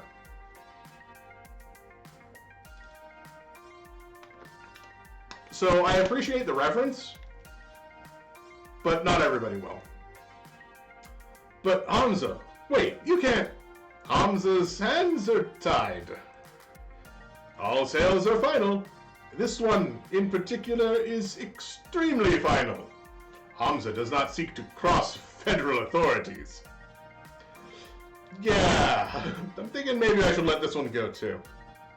And honestly, the sooner I forget it, the better. Especially if I don't want to be renditioned to a black... Sorry. Especially if I don't want to be renditioned to a black site prison at an undisclosed location. Also, I need to find some pants.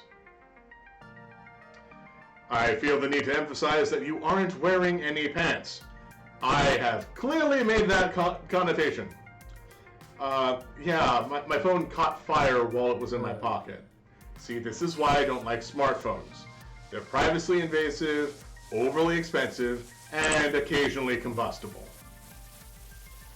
An unfortunate incident indeed, but as hospitable host, my course is clear. Here, take my pants! Hamza shall provide you with his pants. Of course you provide me with your pants! Yes, this is extremely not necessary. Fortunately, rather than whipping off his trousers right then and there, which I definitely expected, Hamza summons one of his helpers with a clap, who provides a spare pair. Why do you just have pants on demand, in case Hamza needs to rip off pants in delight? In my line of work, one must be prepared for all eventualities. Now, in apology for being unable to provide you with the game you sought, perhaps Hamza can offer you something special in recompense. My friends, the final 3 games for auction, all rare, all special, all highly sought after by collectors and operators alike. Only a few prototypes were ever made, released to test markets. None of them made it to mass production. What you are about to see are rare gems of arcade history. Zal Bag, you may make a priority bid on any one of these games of your choosing. At a glance, Gavin, who's shaking his head lightly, confirms we are officially out of bidding power.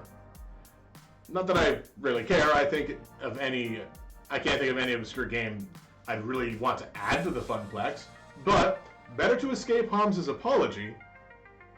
Accept Hamza's apology, do not escape the apology, and take a gander at them. Sure, let's see them. And with a click of a slide, I see... Behold, Phrase Invaders, Wyvern Keep, and Zombie Meltdown, all in mint condition. All 3 are sought after endlessly by collectors, and now you can bid on... Oh! Wow! Oh, ooh. God.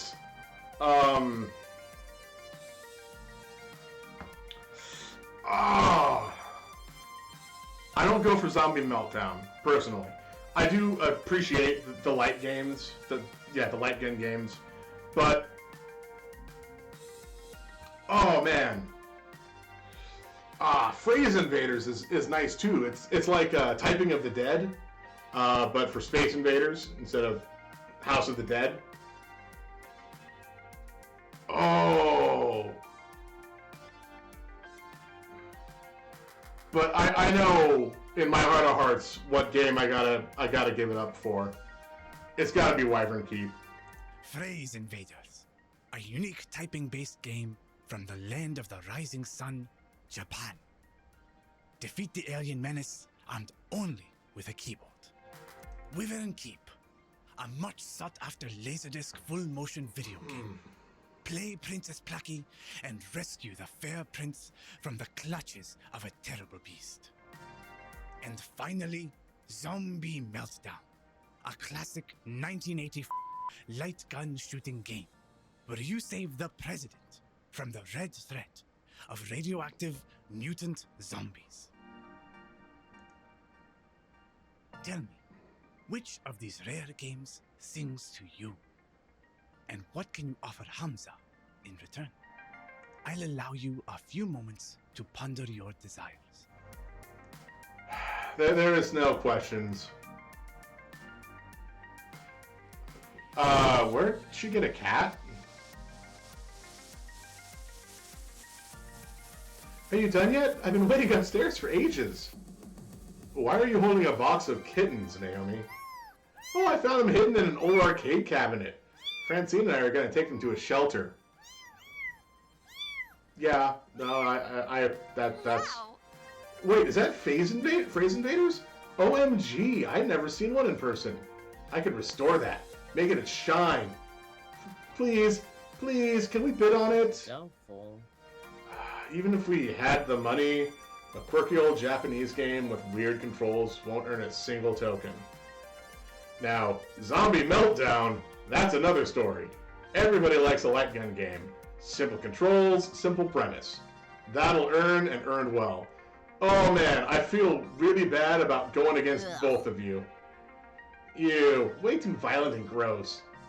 And jingoistic. And immature. I guess Wyvern Keep would be okay too.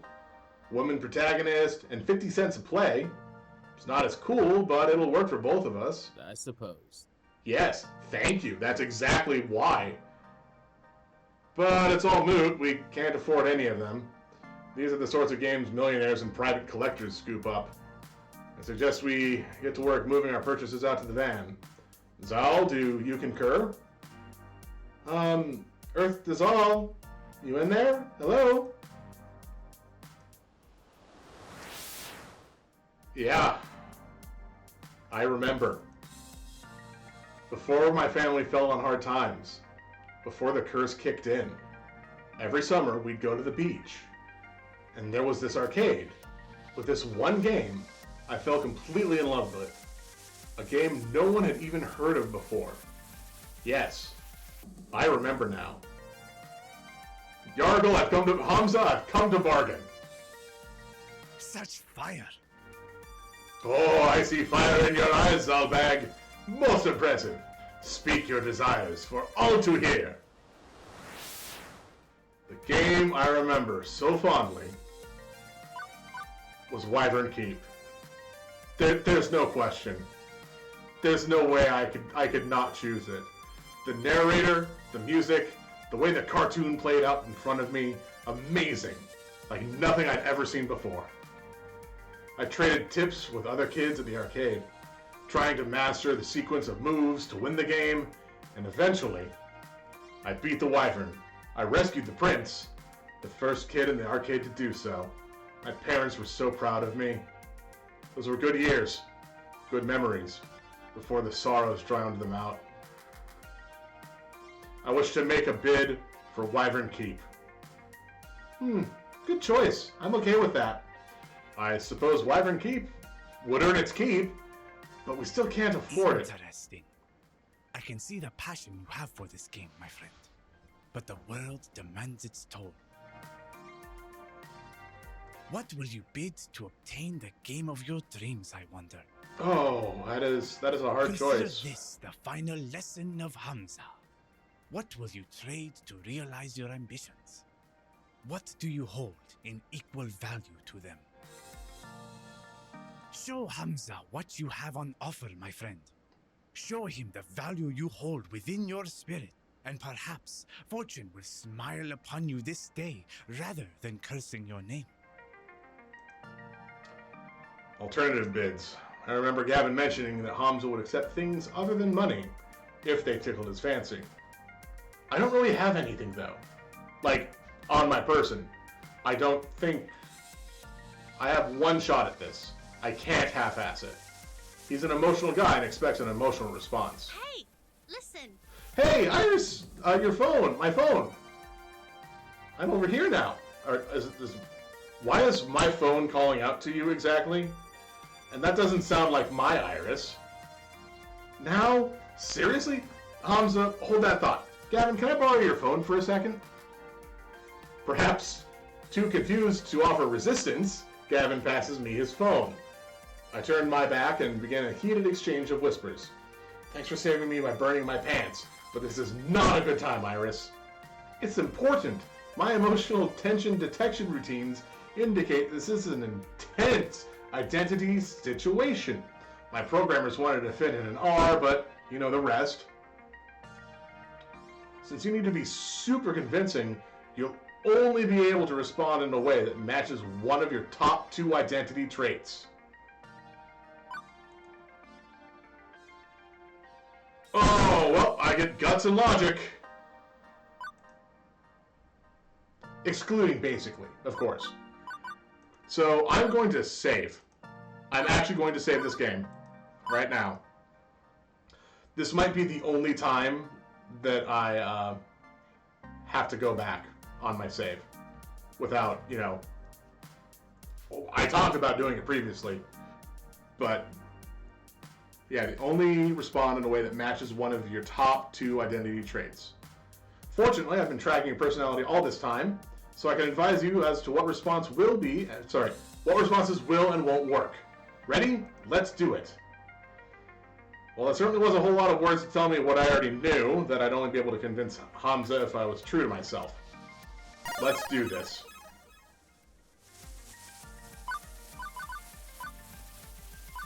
I offer you an opportunity. I offer you revenge. Clearly, I cannot make a joke or offer you my dream. So opportunity is probably the logical choice. Revenge is gutsy. I offer you revenge. Interesting. Continue. Earlier tonight, a spy from Deco's palace nearly walked out the door with your treasures. The Funplex stopped him cold. I think you've earned a measure of revenge against your enemy. And the enemy of your enemy is your friend, yes? The Funplex is no ally of Deco's palace. It may be a small arcade, but I see potential for growth, and to become stronger, better, and eventually to conquer Deco Nami. I'm not sure why I was saying Nico's palace. To conquer Deco Nami. You can help us get there. So how about it? You and I, together, building something that will grow into a mighty arcade to be reckoned with. This displeases Hamza. What? No. Why would you say this displeases Hamza when... Indeed, Hamza dislikes the greedy, short-sighted fool known as Deco Nami. Very well. Allies in war we shall be. I got an achievement. The game is yours, Zalbag. I'm iffy on this. Going to war? I'm sure that's just tough talk. The idea of unseating the nation's #1 arcade franchise is a bit silly, but it got us a free game, so it's a win. Oh, it's not tough talk. I get the feeling this is going to come into play. I did it. I actually own a copy of Wavern Keep. Every kid dreams of owning their favorite arcade game, and every kid thinks that dream will never come to pass. Owning an arcade game? Only the ultra-rich can do that. But I did it. It belongs to me, and the Funplex. And this is just the beginning. But for now, better to focus on the present. With the auction wrapping up, the Funplex team works to move our purchases out to the van and attach the trailer. Fortunately, the rain stopped, making the labor a wee bit easier. Soon enough, we're back in the van and on the road home.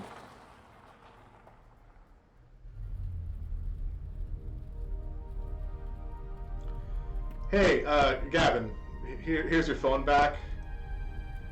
Appreciated. Also, I've made a decision. I'd like to do more for the arcade. You want more work shifts? I'll have to rebalance that against Ashley's needs. No, I'd like a promotion. I want to be the arcade's event manager. I'll do everything I'm already doing. Plus, I want to organize some events that'll bring people in the doors. And that way we won't get surprised by kids' birthday parties. Tournaments, maybe. Or a grand unveiling of our new rare game. Or both at the same time. Yeah, both. Let's make it a big relaunch of the Funplex. I want the Funplex to grow, and I want to do my part to help it grow. My, oh my. My, our little Zal's growing up fast as well. I'm in favor, Gavin, if you need my approval. Perhaps. I'm certainly pleased that you want to step up, start getting more involved. You've shown far more promise than our old floor attendant did. But hosting an event is a risky undertaking. I'll take responsibility for it. It is my dream after all. Makes sense. I like the idea. And Gavin, more players means more tokens, means more revenue, means more games. Maybe even expanding the Funplex, or opening a second location, like upstairs. Let's not get too ahead of ourselves. Very well. But I'll admit, I like the idea as well. Very well, Saul.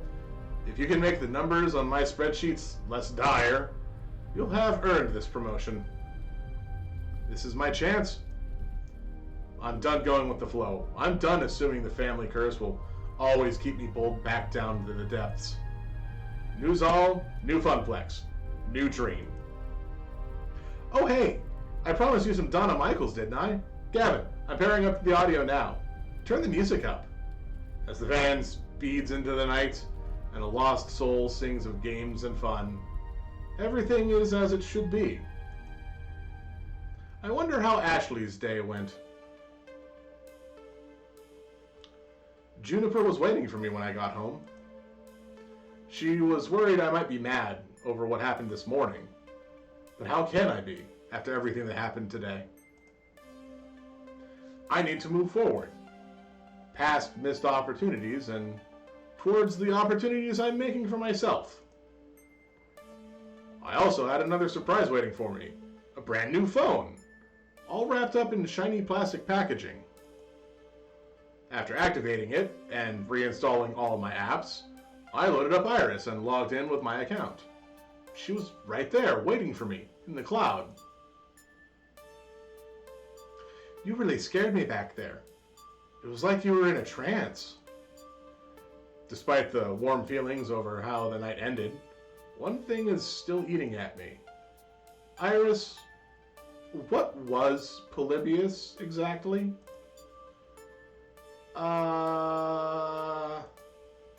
That was actual factual technology that simulated being alive.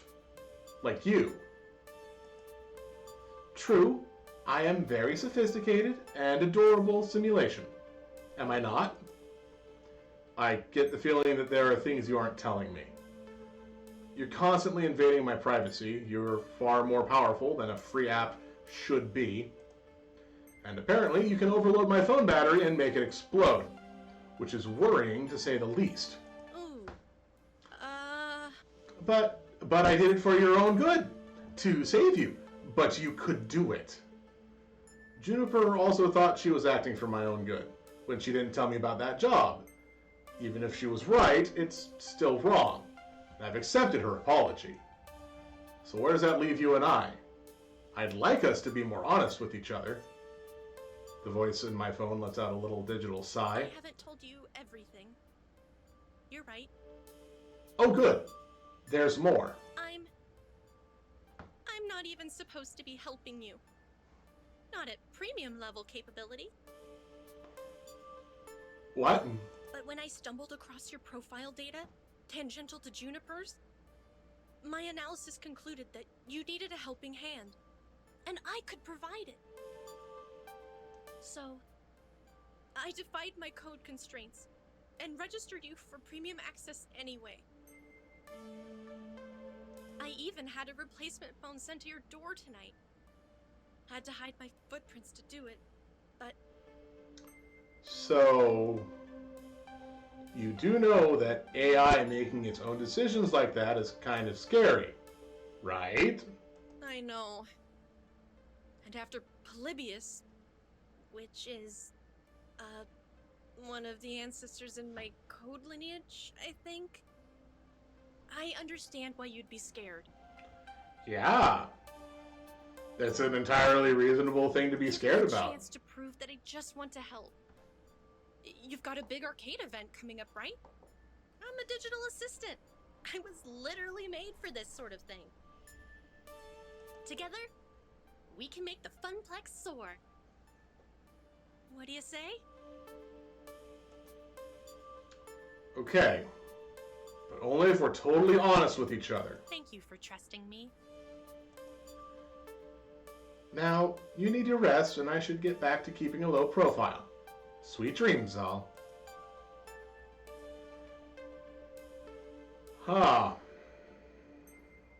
Risks and chances.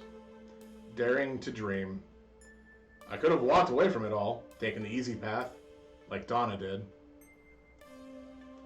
But even with a questionable pocket AI and the heavy tasks ahead of me to make a tiny arcade into something grand, I was ready. It was time to take it to the next level.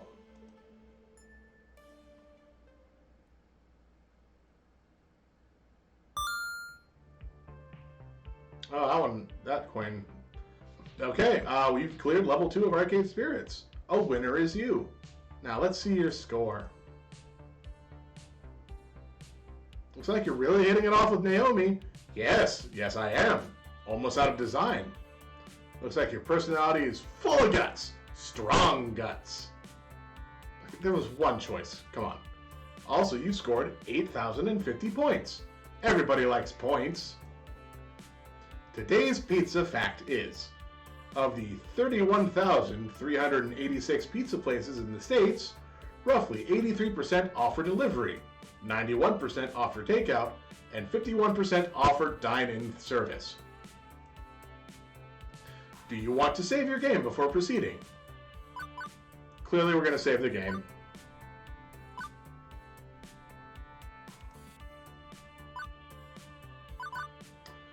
I'm making sure to do a new slot for each chapter.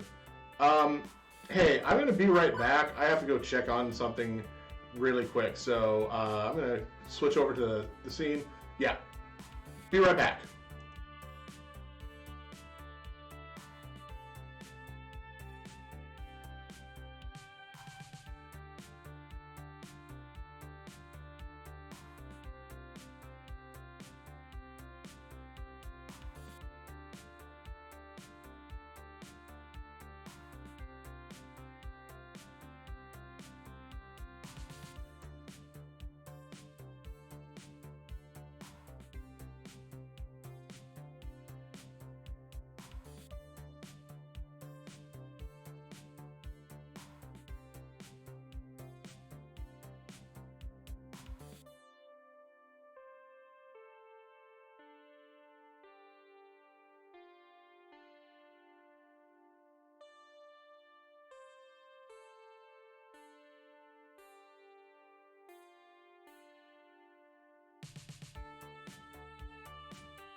Okay, yeah.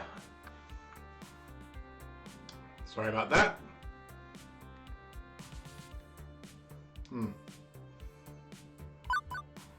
So let's continue on, shall we? Okay.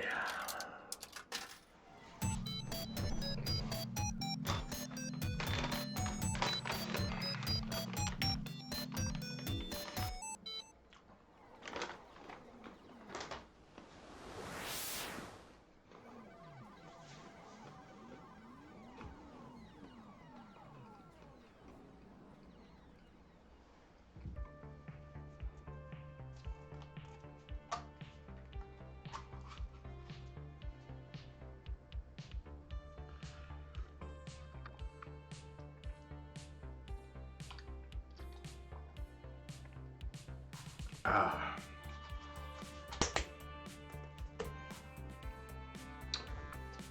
It's the future year 20XDX, and today is the day. Well, not the actual big day when we reveal Wyvern King, or Wyvern Keep, but a big day in relation to that big day, and I am completely stressed out. My mission, should I choose to accept it, and I kind of already chose to accept it, is to spread the word about the upcoming Funplex event. The one that I'm in charge of. The one that I've already put a ton of effort and hope into already. The one where, if nobody shows up, it spells doom for all. Hey, no pressure, right? I mean, if I fail, I'll only be the laughingstock of the entire Funplex. They'll call me the Funplex failure for the rest of my days. I'll be shamed, I'll wear a giant F on my chest. Snap out of it, Zal. Let's focus on what's right here, right now.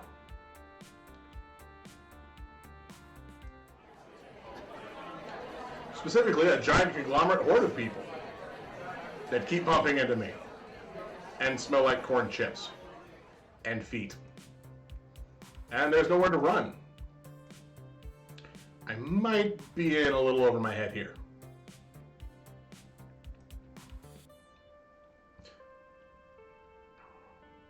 $9 for a hot dog. Wow. Working in the arcade, I've gotten used to smaller crowds. My skin has gotten a little thicker and resistant to sticky soda hands touching me accidentally. But nothing could have prepared me for the sheer scope and scale of this. Just me and, oh, I don't know, maybe 50,000 other people. I know Naomi is the one who doesn't like crowds. Not me, but come on now. This isn't a crowd. It's a Gojira-sized evacuation mosh pit.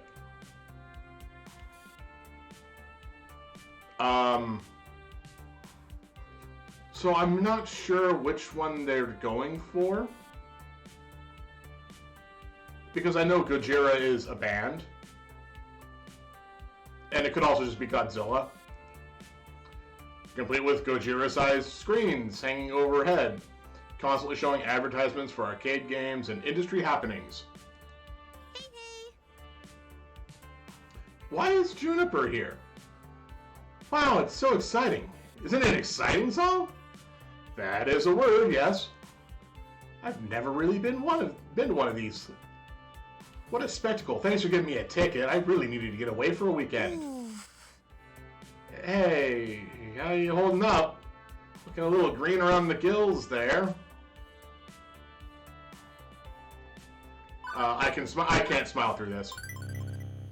I'm not okay. My nightmares aren't half as scary as this literal hell. I can deal with the lack of pants in my dreamland. Mostly because I also had to deal with my absolute literal lack of pants. But this is utter chaos. Honestly, I'm not holding up so well. This place is bonkers. BFFs for life. This is exactly why I came with you. To help you in your hour of need. And to get away for the weekend. But still, hour of need. It's true, Wow. The music kind of got muted there. Real quiet. It's true. Juniper has helped me get through a lot, but beyond generalities, I think she specifically wanted to make up to me for the whole job offer situation. It's nice to have her here. We're not going to let a little thing like that stay as a sticking point.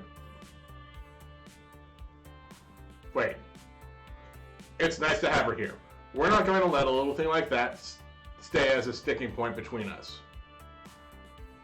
So, what's the plan?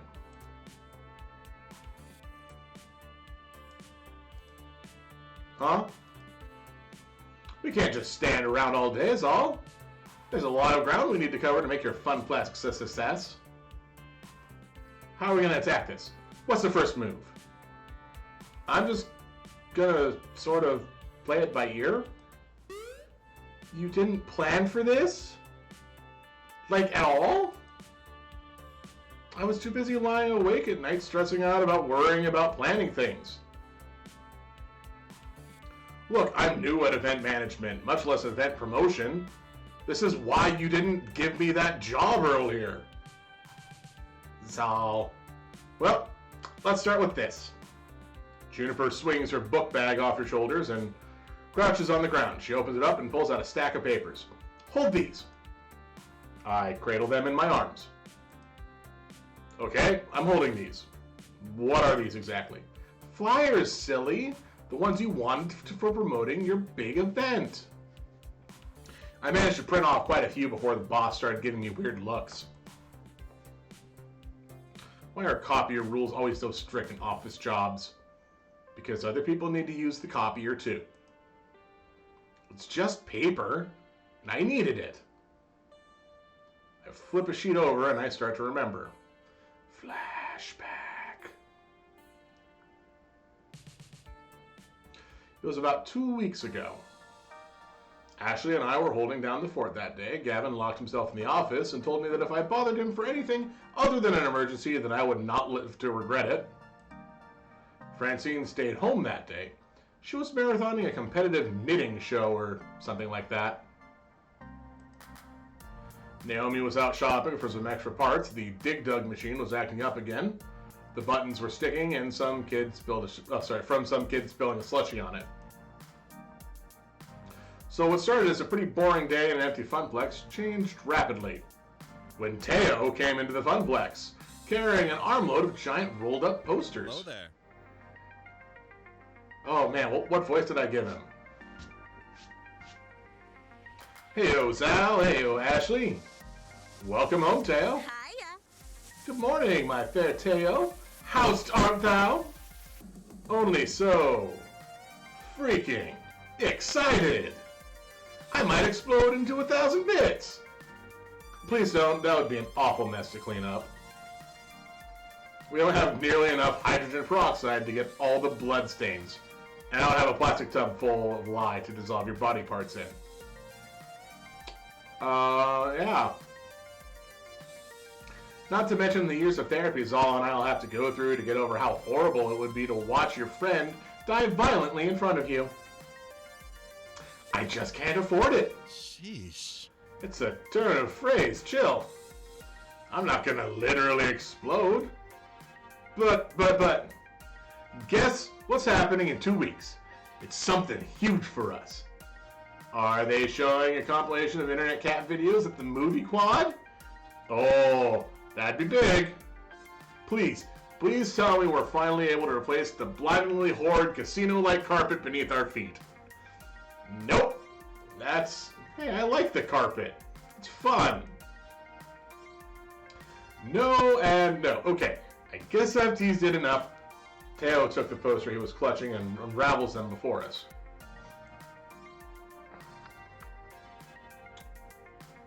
It's max time!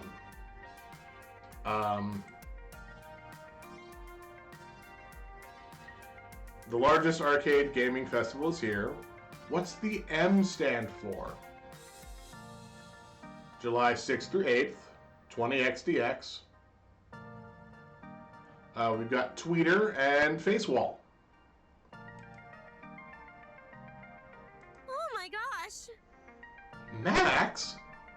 Max is already here? Poops. I thought it wasn't for another month. That means I really gotta double down on my cosplay production. Say goodbye to sleeping for the next 2 weeks.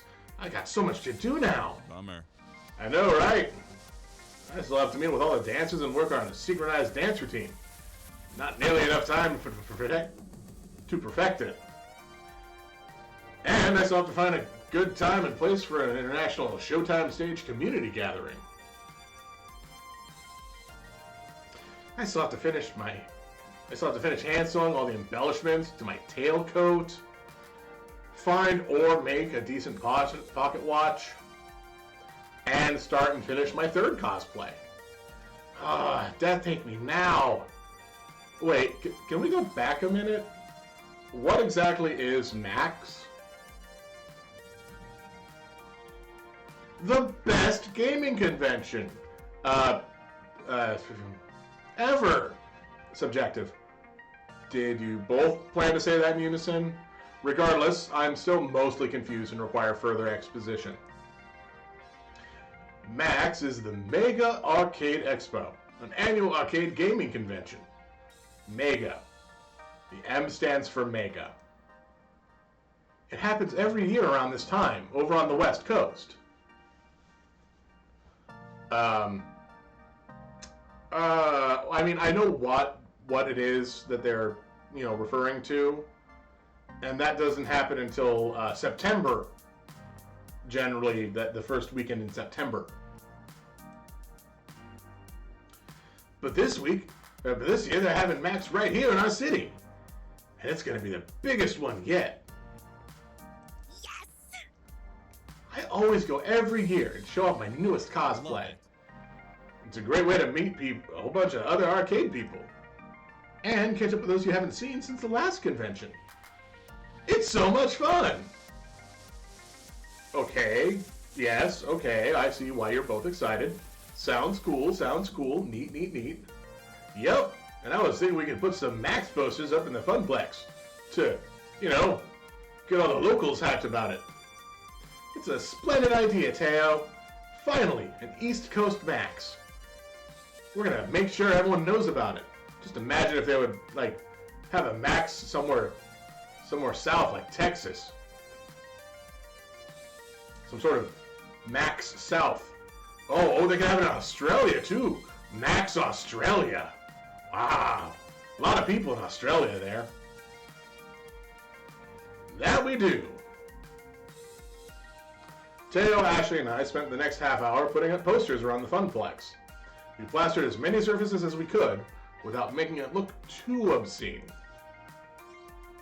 While we were pushing pins into the wall, Teo and Ashley kept telling me stories of past Maxes and all the fun they had. Their spirit was infectious, at the very least. Hard for me to avoid ending up on the hype train.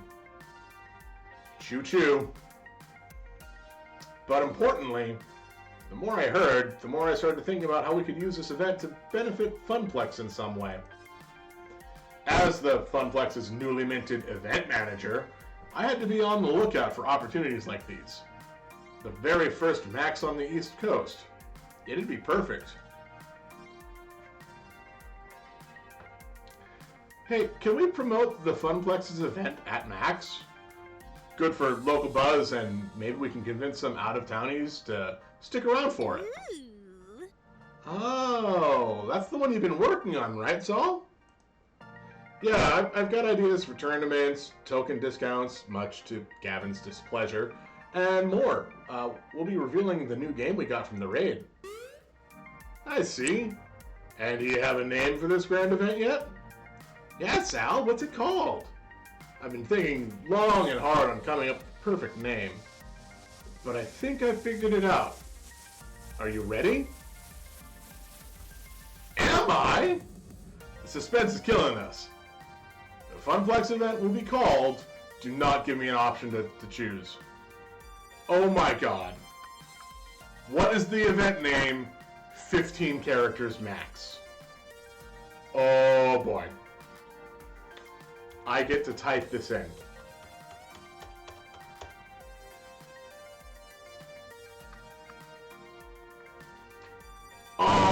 no, why would you game give me this option to type something in? Let me at least have chosen from a list. That would have been fine. But now I have to make sure I don't misspell things or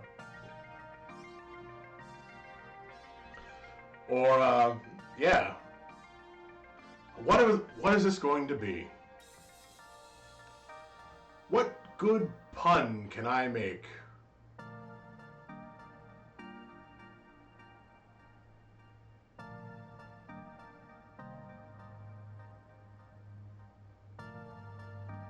I mean, I could do the cyberpunk joke and just call it Funplex colon 20 XEX capital X's.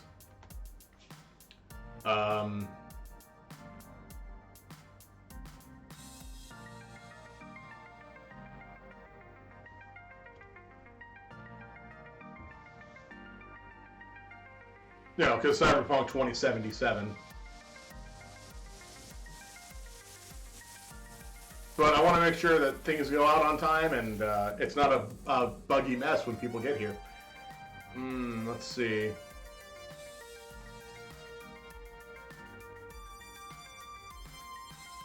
Oh, wait. I remember now.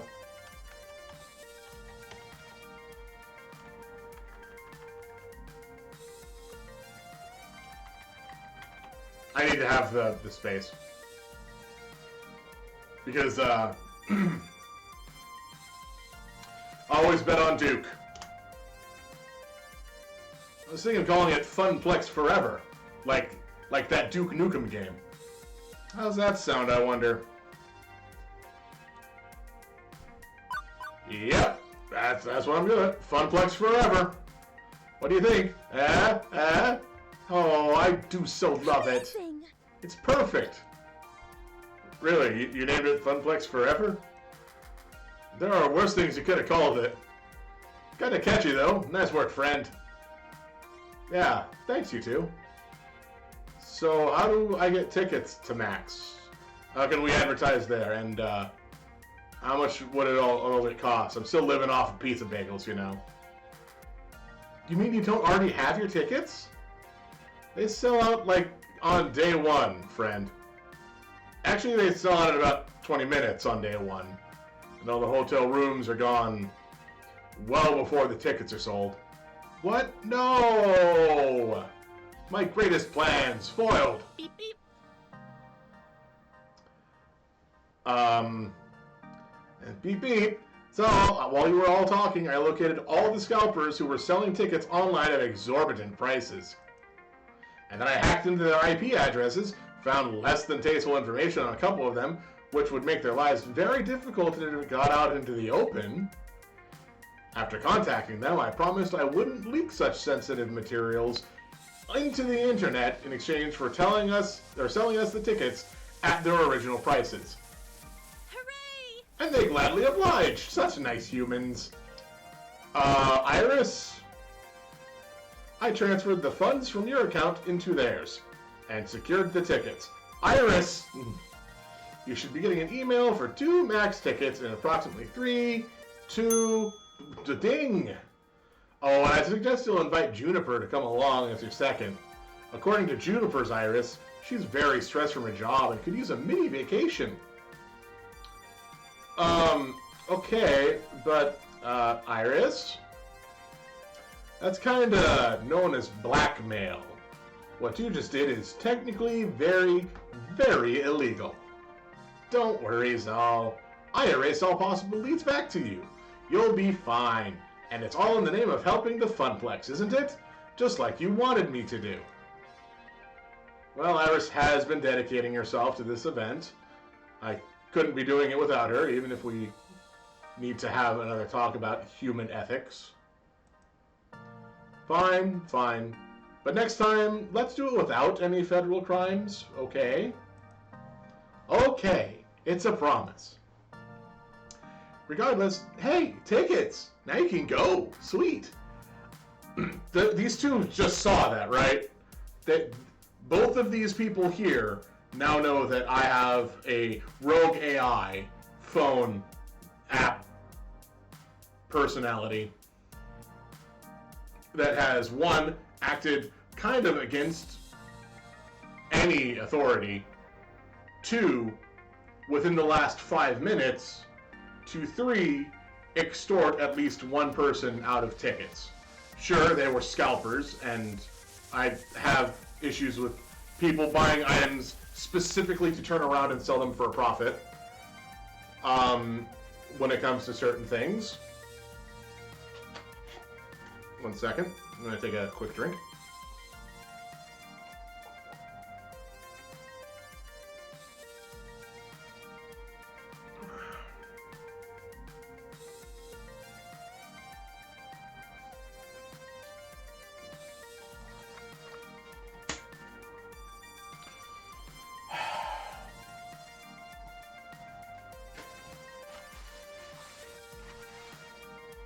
Oh.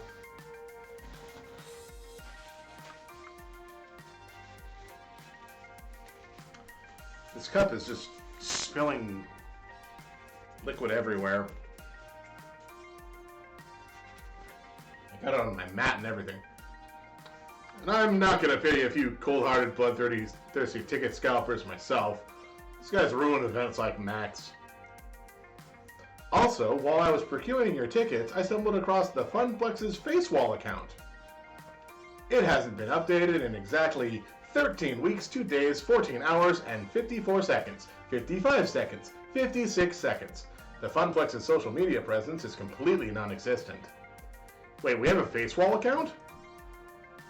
I mean, that does make sense, but still, I had no clue of its existence. I sort of run it. I'm really bad at keeping up on it, though. That sounds like it'd be that sounds like it would be Gavin's thing. Why isn't he in charge of it? Gavin couldn't care less about social media. He says that, and I quote, "Social media is where idiots go to yell at each other about nothing of any importance, and I'm not going to waste my time with it." That also sounds like Gavin. Yep, and Francine is too old to understand the importance of social media.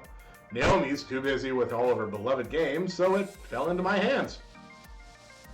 Which, as I stated, I haven't been doing a great job of it. Well, we should take advantage of this. We could use the FaceWall account to spread the word of Funplex forever. You're completely right. I should work harder at it. Or if you want, you could take it over. As the event manager, that'd make sense.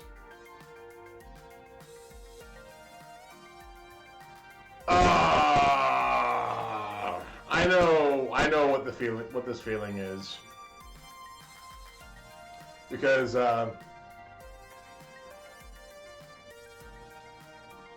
partly it's I could just leave her doing her thing, but I need to take over the account just so things will actually happen. I really should take on this responsibility. It can only benefit the Funplex, and Ash is right. Getting the word out is part of being the event manager. Right? I got this. Ashley, can you email me the login info? Yup and yup. Ashley pulls out her phone, fiddles with it for a minute. Login get. Congratulations, you are the new owner of all our social media accounts. Huzzah! The power is all mine. Mine! Ashley, are you sure you want to give Zal this much power? The fact that he threw his head back and cackled isn't sign enough. I don't know what else is. I'm not worried one bit. Excellent! Zal, I can help the Funplex keep up with the FaceWall too. I can program timed posts and use effective keywords to get the most out of each post. SEO is one of my many, many talents. That'd be helpful, actually. Just, don't break any laws. You can break a couple laws. Sounds good. Understood. Do I have permission to access your contacts on your FaceWall? Sure. And there. I have sent out notifications to everyone on your friends list and your friends' friends list about Funplex Forever. That was fast. No joke. One more thing, your site should have about 75% more images. Did you know that 90% of people prefer looking at pictures online rather than reading? Sometimes I just don't understand you sentient beings. Your Iris does make a good point. We should totally come up with a poster for our event. We can hand them out at Max too. And of course, put them up around the arcade. Okay. The arcade isn't too hectic today. Ashley, if you can watch the floor, I can go design a sweet flyer to pass out to congoers. It is time to deploy my mad artist skills. Ooh, sounds like a plan. Let's make this the best Max ever. One we'll never forget.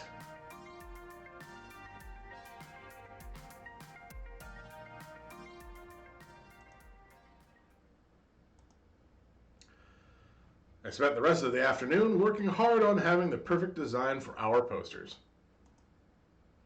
Well, a design for our poster at any rate.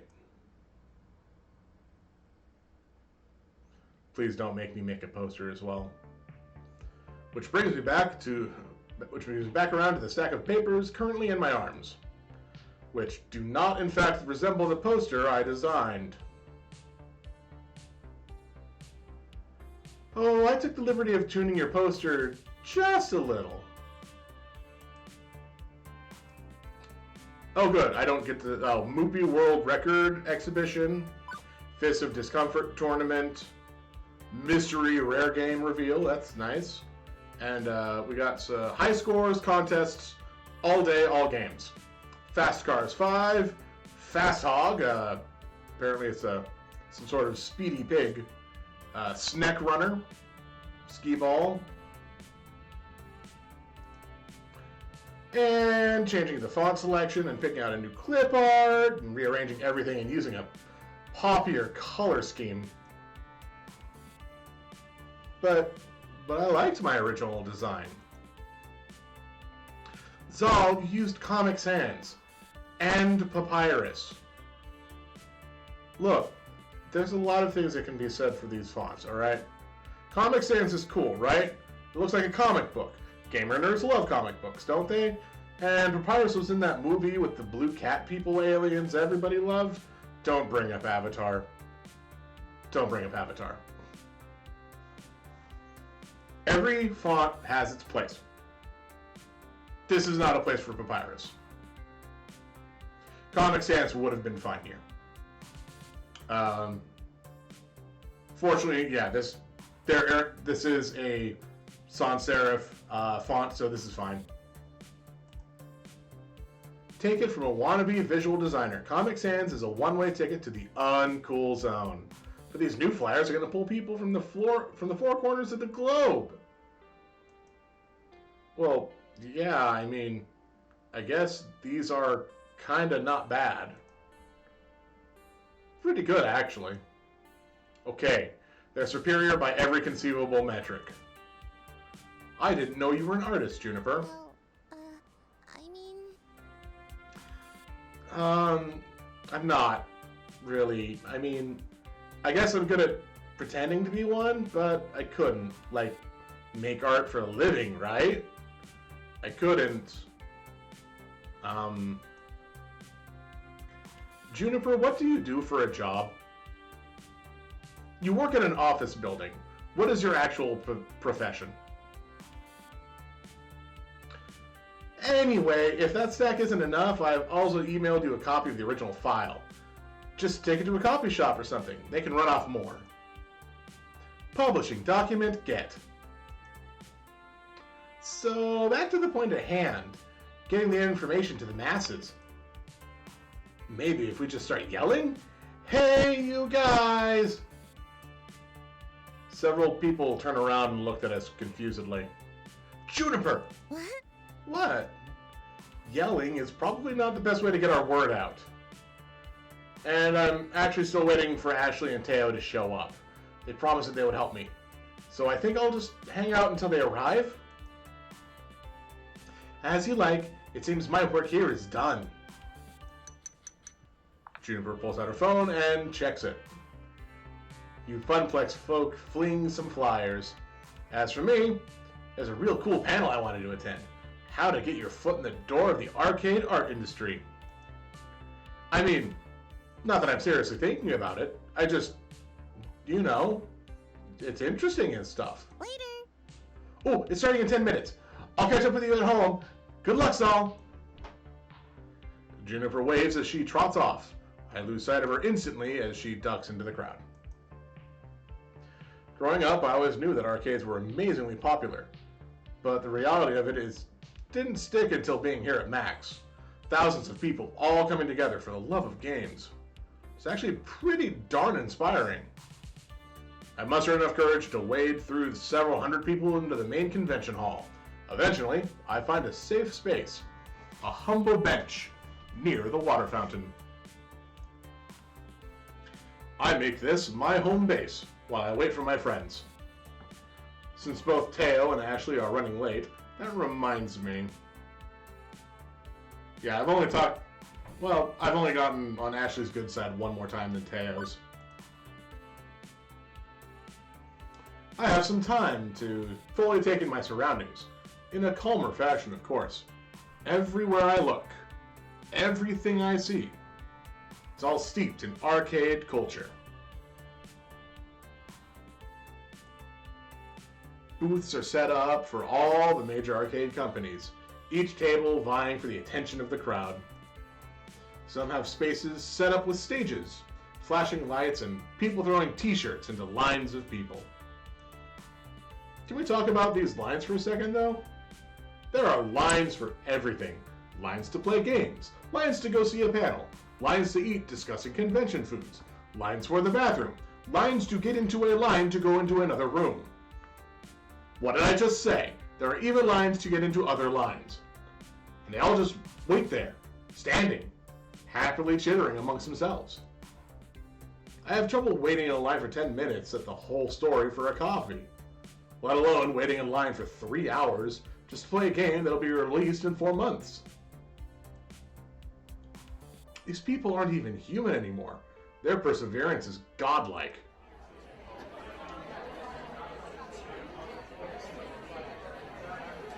Yeah, no, that sounds about right.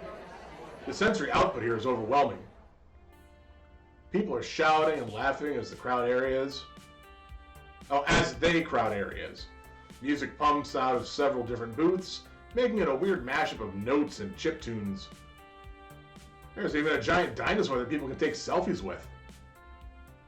As I contemplate how I'm going to attract all these people to Funplex forever, I hear sounds of very loud and very upbeat music from behind me. I feel the bumping of the bass reverberate through my shoes, and I turn around. Zal! Teo sets down a colossal boombox at his feet. I recognize the music now, it's from Showtime Stage, and Teo is bumping his signature song. I motion for him to turn down the music, and he complies. The last thing I need to do is lose my voice from shouting before I even get the chance to talk to anybody. Hey! Sorry I'm late. I had some last-minute dance moves I had to incorporate into the routine.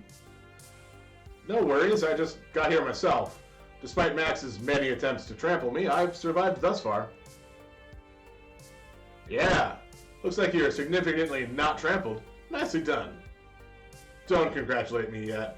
We still have the rest of the day to endure. What's with the boombox, by the way? Oh, this? It's for the Showtime Stage gathering. There are going to be a couple hundred of us from around the world. I didn't realize that Showtime Stage community is in other countries. Of course there is. It's an import from a different country to begin with. Absolutely. We're actually the second biggest community. The largest is in Japan. Several players flew all the way from Tokyo just to be part of our Showtime Stage flash mob.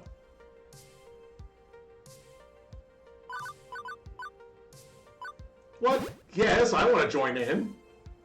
I admit I've probably spent too much time looking at videos of flash mobs, doing random stuff for upvotes, but it looked like so much fun. And to take everyone by surprise like that, I want to see the looks on their faces. I want in. Zal, it might be a little too late for that.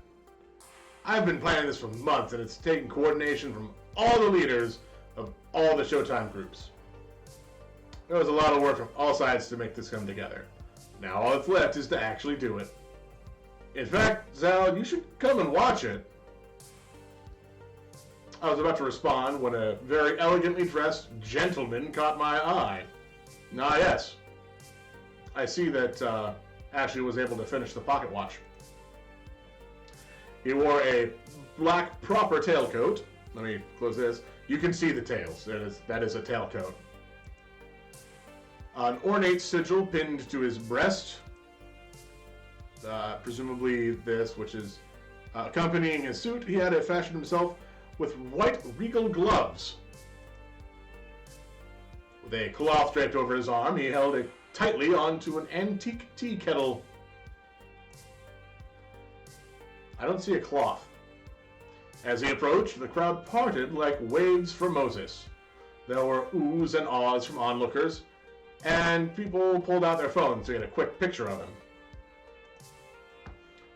Like the rest of the crowd, I was taken aback with how immaculate this butler was. Absolute perfection.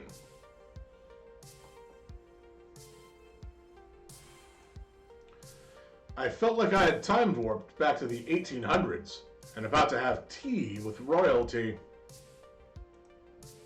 He stepped up to me and Teo and gave a slight bow.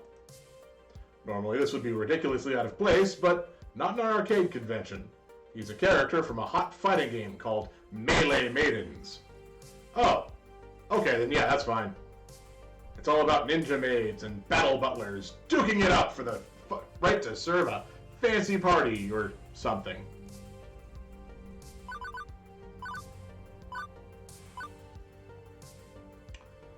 No, yep. I don't think that, yeah. Tea, Earl Grey hot, the silly answer. This cosplay is decked out in full butler regalia, teapot and all. I think I'll play along. Just in time, the dilithium crystals are busted and the replicators are on the fritz. Number one, make it so. So, it's me. Yes, I'm well aware. I know how faces work. How does Mystery Butler know my name? Do I have a stalker who is also a butler? What if we already talked about this? This is Ashley. It's her costume. We work together. Aha. Did Francine hire someone and not tell me about it? How long have Gavin, Naomi, and Ashley? There you go. Got it. That took way too long. Took you long enough? Geez, you just dropped your teapot on the floor. The confused look on your face. Ha! Priceless. Have you never seen Ashley's Have you ever seen Ashley's crossplay before? Possibly. Possibly not. What's crossplay? It's when you cosplay as another gender. Oh, okay. Ashley, seriously, you look completely different. I didn't recognize you. I'm sorry to let you think otherwise for a moment, but it was all for good fun. No worries, it's pretty impressive work. Oh, it's not impressive at all. I mean, I could have done a much better job at sewing the coattails, and I need to be like 5 inches taller. I didn't go to the gym enough before this. Oh, believe me. It is sometimes hard to find a cosplay that you can be without major alterations to yourself that you cannot perform physically because, yeah, sometimes you need to be the old man who's hunched over and you're like, I'm sorry, I'm X amount of feet tall, and that's like 7 feet taller than the old man. And I know exactly what I said. You can't change any of that now, and honestly, it looks fine. Regardless, the cosplay parade is starting soon, and I need to get over there. You should come with me. Hey, now, Zal, Zal was gonna go with me to the Showtime stage gathering. Well, whatever Zal wants to do, it's his choice. That's fair. Either way, it'll be a good opportunity to promote Funplex forever to one crowd or another. So, would you like to come with me to the cosplay parade, or join me in the flash mob?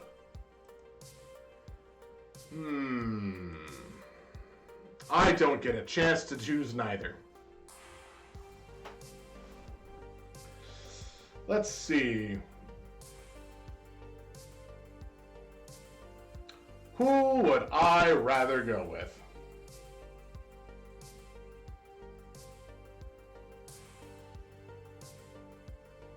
The cosplay parade is always a fun sight, but I also know that you don't get a lot of... Sure, there's some people, but granted, there should be more people at the flash mob. So if I wanted to promote the event, the flash mob would be the way to go, only because it ends up stopping everything around it. The cosplay parade just happens, and people let it happen, but it doesn't really impact them much. Still, very, very nice cosplay.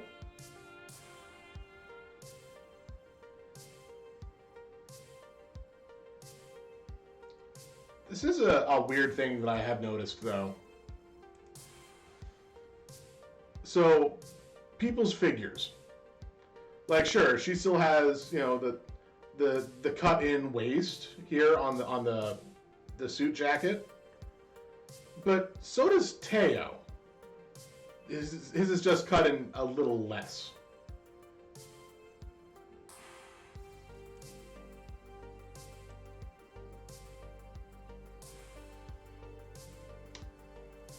What do I choose? What do I choose?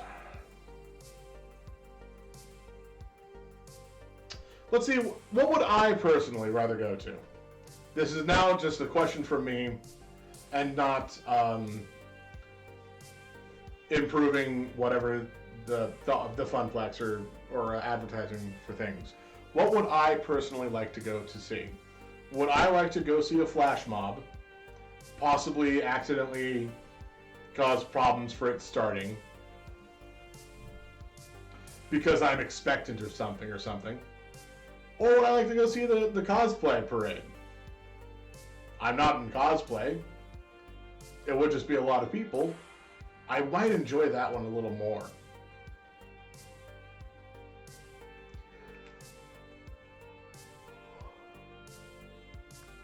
I don't want to ruin the flash mob. I'm gonna go with the cosplay parade. Huzzah! This way! Sorry, Teo. Ashley led the way as we weaved between people in the crowd. We traveled through the largest exhibit hall to get to the cosplayer gathering. Ashley had mentioned it was the Pac-Man Theater, which meant risking our lives through the most densely packed hall of the entire con. And I thought the main hall was bad. This was 1,000 times worse. At one point, they announced that the show floor had just opened up, and a huge rush of people came straight for us. Gave me flashbacks to the one time I worked at a shoe shop retail over the holidays. The horror. The horror. The gamer stampede came straight towards us. Wild eyes and groping hands. I thought for sure I was going to get trampled to death. But at the last second, Ashley pulled me to safety. You gotta be more careful, Zal. Don't lose sight of me. She points to her eyes and then back to mine. Our eyes now locked forever in a mystical eye-locking spell. Eventually, after several more attempts on my life, through various death by copious amounts of people, we made our way to the Pac-Man Theater. The theater was huge, capable of packing several hundred people. You can see we have, well, a respectable amount of people here. It's kind of hard to see, but it's not impossible. Most of these seats were already taken, too, and people were milling around the auditorium aisles. My floor attendant senses detected that this is a fire hazard, but a huge stage had already been set. Sorry, I'm reading things that apparently aren't there. A huge stage had been set in front of us, where normally there'd be a table for speakers, like in a panel discussion forum. Since the theater was so large, they placed projector screens on either side of the stage, here and there. So whatever is happening can be seen by those sitting in the back row. It's safe to assume that this is one of the auditoriums saved for the more popular panels. And now, the cosplay parade? Ashley, what exactly is a cosplay parade? I'm so glad you asked, Zal. Let's see. It's where all the cosplayers get together, line up, and show their latest creations for the masses on the theater stage up front there. Now that I think about it, kinda self-explanatory, right? Yeah. Don't know why I had to ask that question. Sometimes they even give prizes to the best cosplayers, but this one's pretty chill. No prizes? Not even a shiny plastic cuff to heft over your head? Maybe one day. Today we're here to appreciate each other's talents and have fun. Before I can interject again, Ashley runs over to a person dressed as a maid. It looks very uniform to Ashley's butler costume. Maybe they're from the same game. Oh my gosh! I absolutely adore your Mia from Melee Maidens. It's totally cute, and your sword, incredible. Yeah, no, this is... Thank you. I made it from craft foam and warbler. It only took like 30 hours to do. That's so professional looking, dang. I can't get over how dapper your Angus is. There's definitely a G within that word. The details you put into his pocket watch are phenomenal. I actually found the watch at a thrift shop and then just molded the extra embellishments on with clay. This went on for some time. I felt it would be rude to interrupt Ashley when she's obviously having so much fun being part of her community. As they continued to chat about making costumes, I noted that more and more cosplayers were filing on into the theater. For once in my life, I actually felt uncomfortable wearing my usual comfy-as-heck hoodie. I felt underdressed compared to all the Melee Maidens cosplayers. Seriously, was this a costume ball or a black tie gala? Not even mentioning the congregation of feathers, capes, prop weapons, and wings. And someone in a giant Moopy costume made out of square foam pixels. Percy would be delighted to see that. I bet it's Percy. For all the visual chaos, the vibe remained pretty chill and friendly. Just folks sharing a common joy and dressing up as someone else. Eventually, Ashley parted from her conversation to check on me. Sorry, Zal, sometimes I get so swept up in it all. I get it. Back at the Funplex, you mentioned that you can only see some of your friends at these cosplay events. Oh yeah. Sorry, oh yeah. Cosplayers travel all over. More than other gaming communities, I'll bet. Do you know everyone here? Oh no. I mean, I know a good amount of people here, but everyone? Nah. I'm sure it seems like you do. It sure seems like you do. I've seen at least 30 people come up and compliment your butler. Hey, nice Angus, love the tailcoat. Again, there's a G in that word. So, yes, this is part of the cosplay thing. People will recognize you, compliment your costume, make comments about it, whether or not they actually know you. Thankies. There, see? See what I mean? You're mega popular.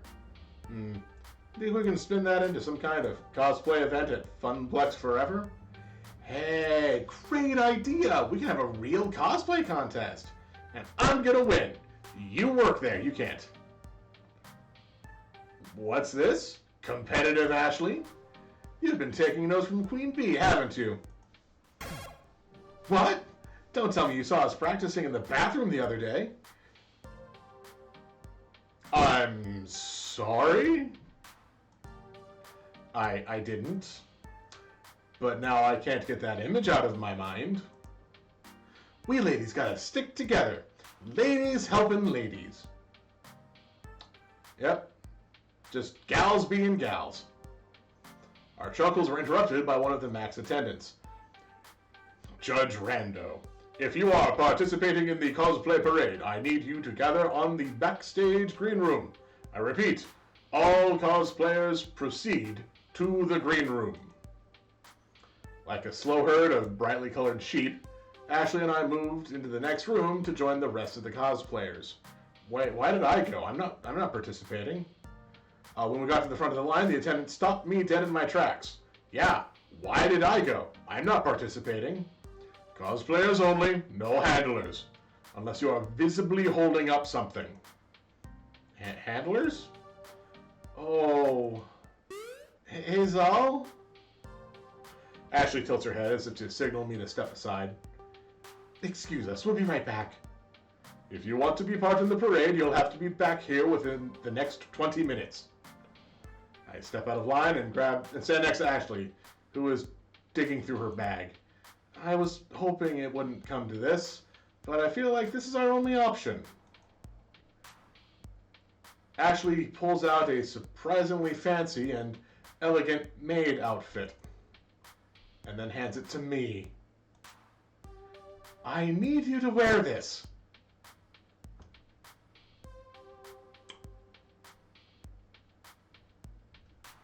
What are the options that I choose? Yes, sign me up. I am made to order. Or, wait, you just happen to have this? I'm perfectly fine dressing up as a maid. She did make comments about she needed to make a third costume. So, no, yeah, absolutely. Boom. That is the cutest maid outfit I have ever seen. Look at all the frills. And I do have fondness for cute dresses and maids. Ashley, did you bring this specifically, or especially for me to wear? Yes. Okay. Sometimes handlers aren't allowed on the stage, and I needed to make sure I got you on stage with me.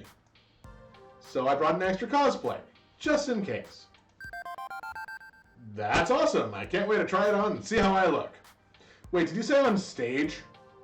Why are we going up there? Because we need to spread the word about Funplex forever. What better way to do that than on stage with the biggest auditorium at the convention center of Max? Oh. Okay, I'm in. Let's find you someplace where you can change. There's usually a guy walking around with like a big old box. I'm not being facetious about this. A lot of times you'll see someone walking around with like a big cardboard box that has a curtain in front of it as a mobile changing station if people need to adjust their costumes or like actually just change into something else. It's really weird. I appreciate them. We made our way to the nearest bathrooms and I changed into the maid outfit. I struggled to figure out all the clasps and what Velcros do what, but Ashley took the time to help me get situated. Once we were done, this is just my place.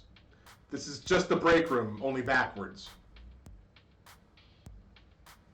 Once we were done, we headed backstage, which I'd say resembled the Funplex break room, but backwards. But hey, same purpose, same function. Look, they even have the same lunch bag, box. Whatever. Here, the cosplayers lie in wait for the big show to start, including one particular butler and a newly minted maid. I am not good with making that noise. I can say squee, though, but... You look so cute. I wish I looked half as cute as you do in this. But seriously, you're going to have to do this with me more often. You make a perfect Alice. Alice? Yes, Alice is the name of your character. Right, I forgot you know nothing of melee maidens. Alice is the head maid of the Neko Manor. Good, so that means I have cat ears on as well. Okay. So Angus, that's me, and Alice, that's you, are siblings fighting alongside each other to prevent other maids and butlers from taking over their estate. They fight for Lady Nice. There's a Y there, so clearly a cat. Oh my! Oh, I almost forgot. Ashley pulls out more costume stuff from her pack. This time it's a set of cat ears and a tail. What did I just say? Alice is a cat girl. What? But you don't have cat ears. I thought we were siblings. Shh! Spoilers! You don't find out that they're siblings until after you beat Angus's story arc. When the game starts, Angus has amnesia. And after you win, Alice appears and tells you everything. Angus's powers unleash and he becomes his old cat boy self. It also unlocks an extra skin you can play with. But now we've gotten very far off track. Satisfied? Any more questions? I think that covers it. Ashley fastens the cattail on the back of the maid dress and places the headband on my head. With the costume finalized, I take a long, hard look in the mirror. You had better show me this picture. And... come on. OMG Squirrel, I am so cute.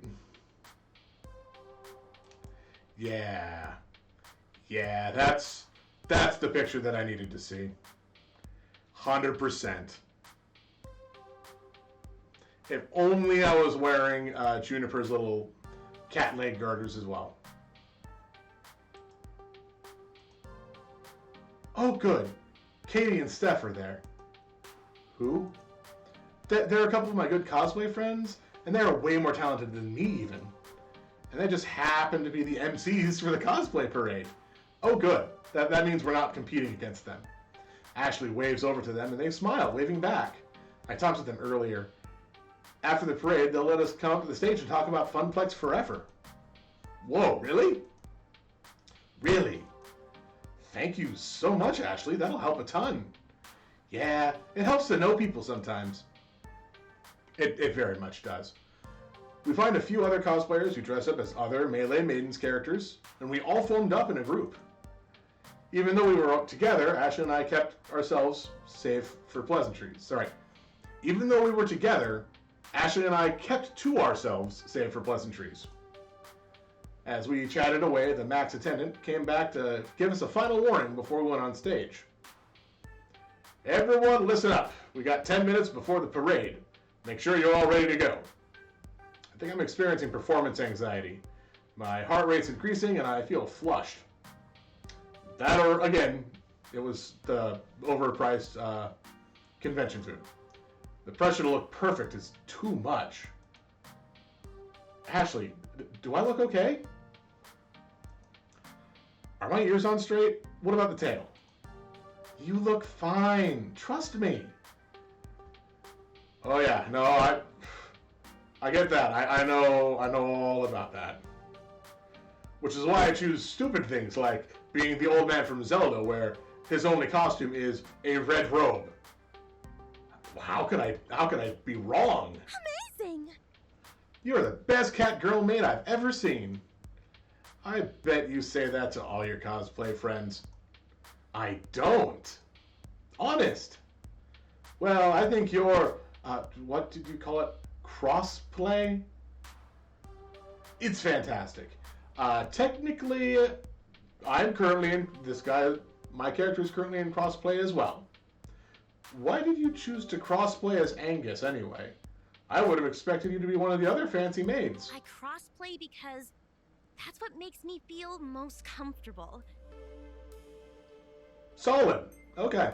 At first, I dressed as various boys because I adored those characters so much, you know? Yeah, no, I dig. But the more I did it, the more I had fun with it.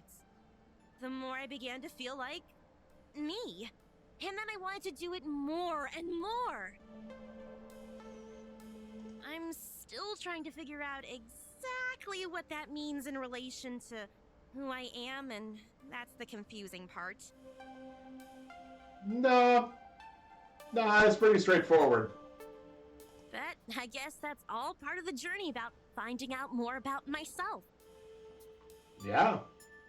I know it's hard to understand, but just know that I'm working on being happy with myself. Absolutely. And one day, I'll be able to put words into what I'm feeling. But until then, I'll enjoy the ride. I see. I hope I didn't pressure you into oversharing just now. I wouldn't have shared it if I didn't feel comfortable with you. Good. It's important to feel comfortable with those people that are around you when you're sharing this kind of subject. And honestly, having one of them dressed as a maid is... I mean, that tends to happen anyway, even if, like, in real life. I mean this with all my heart. You are a cherished friend. Well, gosh. Thanks, Ashley. I really appreciate the trust you put in me. I won't let you down. Cosplayers, the time is nigh. Once again, the attendants started barking orders at us. We all shuffled into another line, like how we were told to earlier, and slowly we all began filling out the room. The closer we got to the stage doors, the more I feel the nerves creep in. We're next. Melee Maidens Group, go! Now! Ashley looks over at me, just beaming. This is her life, her everything.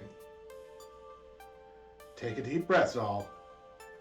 I close my eyes, taking in as much air as I can. I hold it for a long moment, before exhaling. I open my eyes slowly, and take a step onto the Pac-Man Theater, and then onto the stage. I'm following Ashley, who's following the rest of the maid and butler crew. Once all of us are on stage, the MCs announce us as the Melee Maidens Group. As I look out in front of us, I can see a completely packed theater. It's hard to make out specific faces due to the stage lights, but I can see the outlines of hundreds of people. A rush of adrenaline surges through my body, and I look over to Ashley. A proper butler, she takes each step with purpose and elegance. She isn't breaking character for anything. Not all the cheers in the audience, not all the people smiling and laughing around her. She is Angus, and she is owning it. The announcers ask us to strike a pose on 3, 2, 1. Yeah. I lean over, hand on my hip, whilst giving a coy expression and a wink to the audience. We finish holding our poses long enough for everyone in the audience to get a good amount of pictures of us. And once a sufficient amount of snaps have been snapped, an MC instructs us to stay on stage, passing Ashley a microphone for the big Funplex Forever announcement. Thank you. Thank you, everyone. It means so much to us that you could join my sister Alice and I here at Neko Manor. As you know, we adore organizing exorbitant galas at Lady Nyice's estate. However, Alice and I are planning a very extravagant event at a very extravagant location. Go on, Alice. Tell them everything. Ashley hands the mic to me. Watching her never break character has inspired me to play along too. Unfortunately, I have no clue what this character is. That's right, Angus. Next weekend we'll be hosting a costume contest at Francine's Arcade Funplex at the Twin Pines Mall. It's all part of Funplex Forever, along with a Fist of Discomfort tournament, a world record attempt on Moopy's Magical Maze, and the reveal of a rare and mysterious game. Oh my! First time the public will have seen it? You know it, brother. Isn't that the event, miss? This isn't the event to miss. It'll be most noteworthy event of the season. And remember, this is a private affair, so please, only tell your closest friends. Ashley winks to the audience before bowing. Another rush of cheers fills the theater as we walk off the stage for a second time. The MCs give their closing words and dismiss the audience. As people began exiting the auditorium, I feel my phone vibrate in my hidden dress pocket. I wonder where that pocket is. At first, it was just a couple vibrations, but before I could realize what was happening, my phone started seizing. What the? I pulled the phone from my pocket and saw the Funplex's face wall had over 1,000 shiny new likes. No, really, what? The hell? Hey, listen. The cosplay parade is a huge part of every Max and generates thousands of photos and online articles. Also, it was being live streamed. Ashley, you failed to mention that part. Well, you seemed so nervous and I didn't want to make it worse. Good work. And that act you pulled just now has generated a 700% increase of traffic on our site. I also gobbled up some paid keywords, so if anyone posts about cosplay at Max, they'll see an ad for Funplex Forever. Pretty genius, right? It's like when you click on images of maid outfits while you're surfing the internet, and you see an ad for buying one right on your face wall. Oh, it looks like you finally got one. Busted. Iris, stop looking at my browser history. Bad command or file name? But that's deeply embedded within my program. Fine, just keep that private, okay? Done. Quickly, I scanned my own face wall, and even people I knew who weren't arcaders were talking up a storm about it.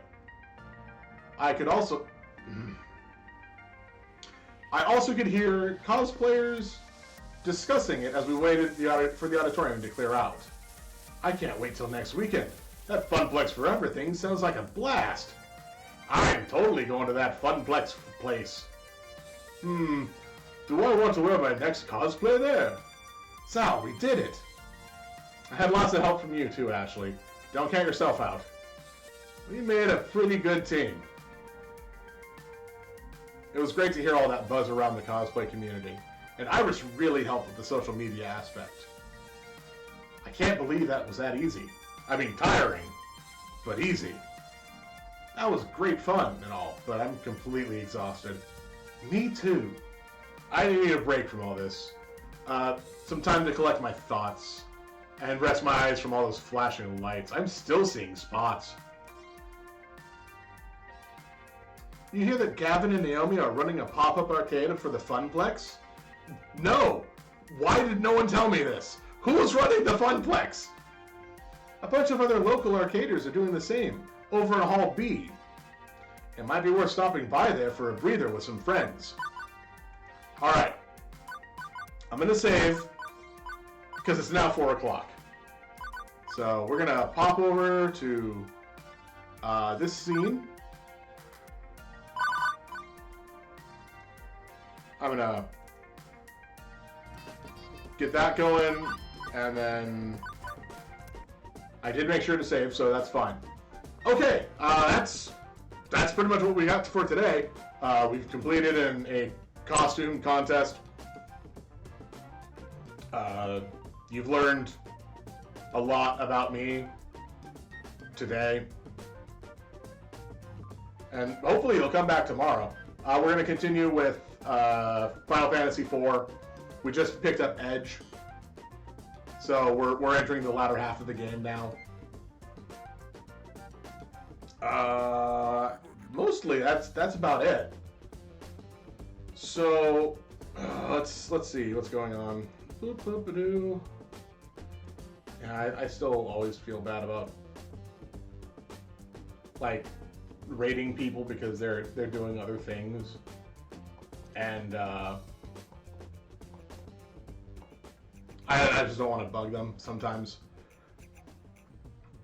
Mostly because I don't know.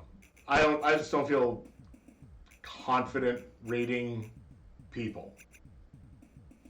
That's just myself. But thank you for being here. We'll be back tomorrow with Final Fantasy IV. If you have any suggestions, anything you want to see, anything you want to see me play, let me know. Send me a message on here, on YouTube, on my Twitter, if you can find it. It should be connected to the links down below. If you send me a message on Facebook, things might get a little interesting because I don't have this connected to my Facebook. Like at all. At least not anymore. I did have links to it like for 3 years ago, but we'll worry about that later. Alright, so thank you for being here. Thank you for hanging out. Take care of yourself. Take care of other people. Sorry. Be good to yourself. Be good to other people. Take care. I will see you tomorrow. Goodbye.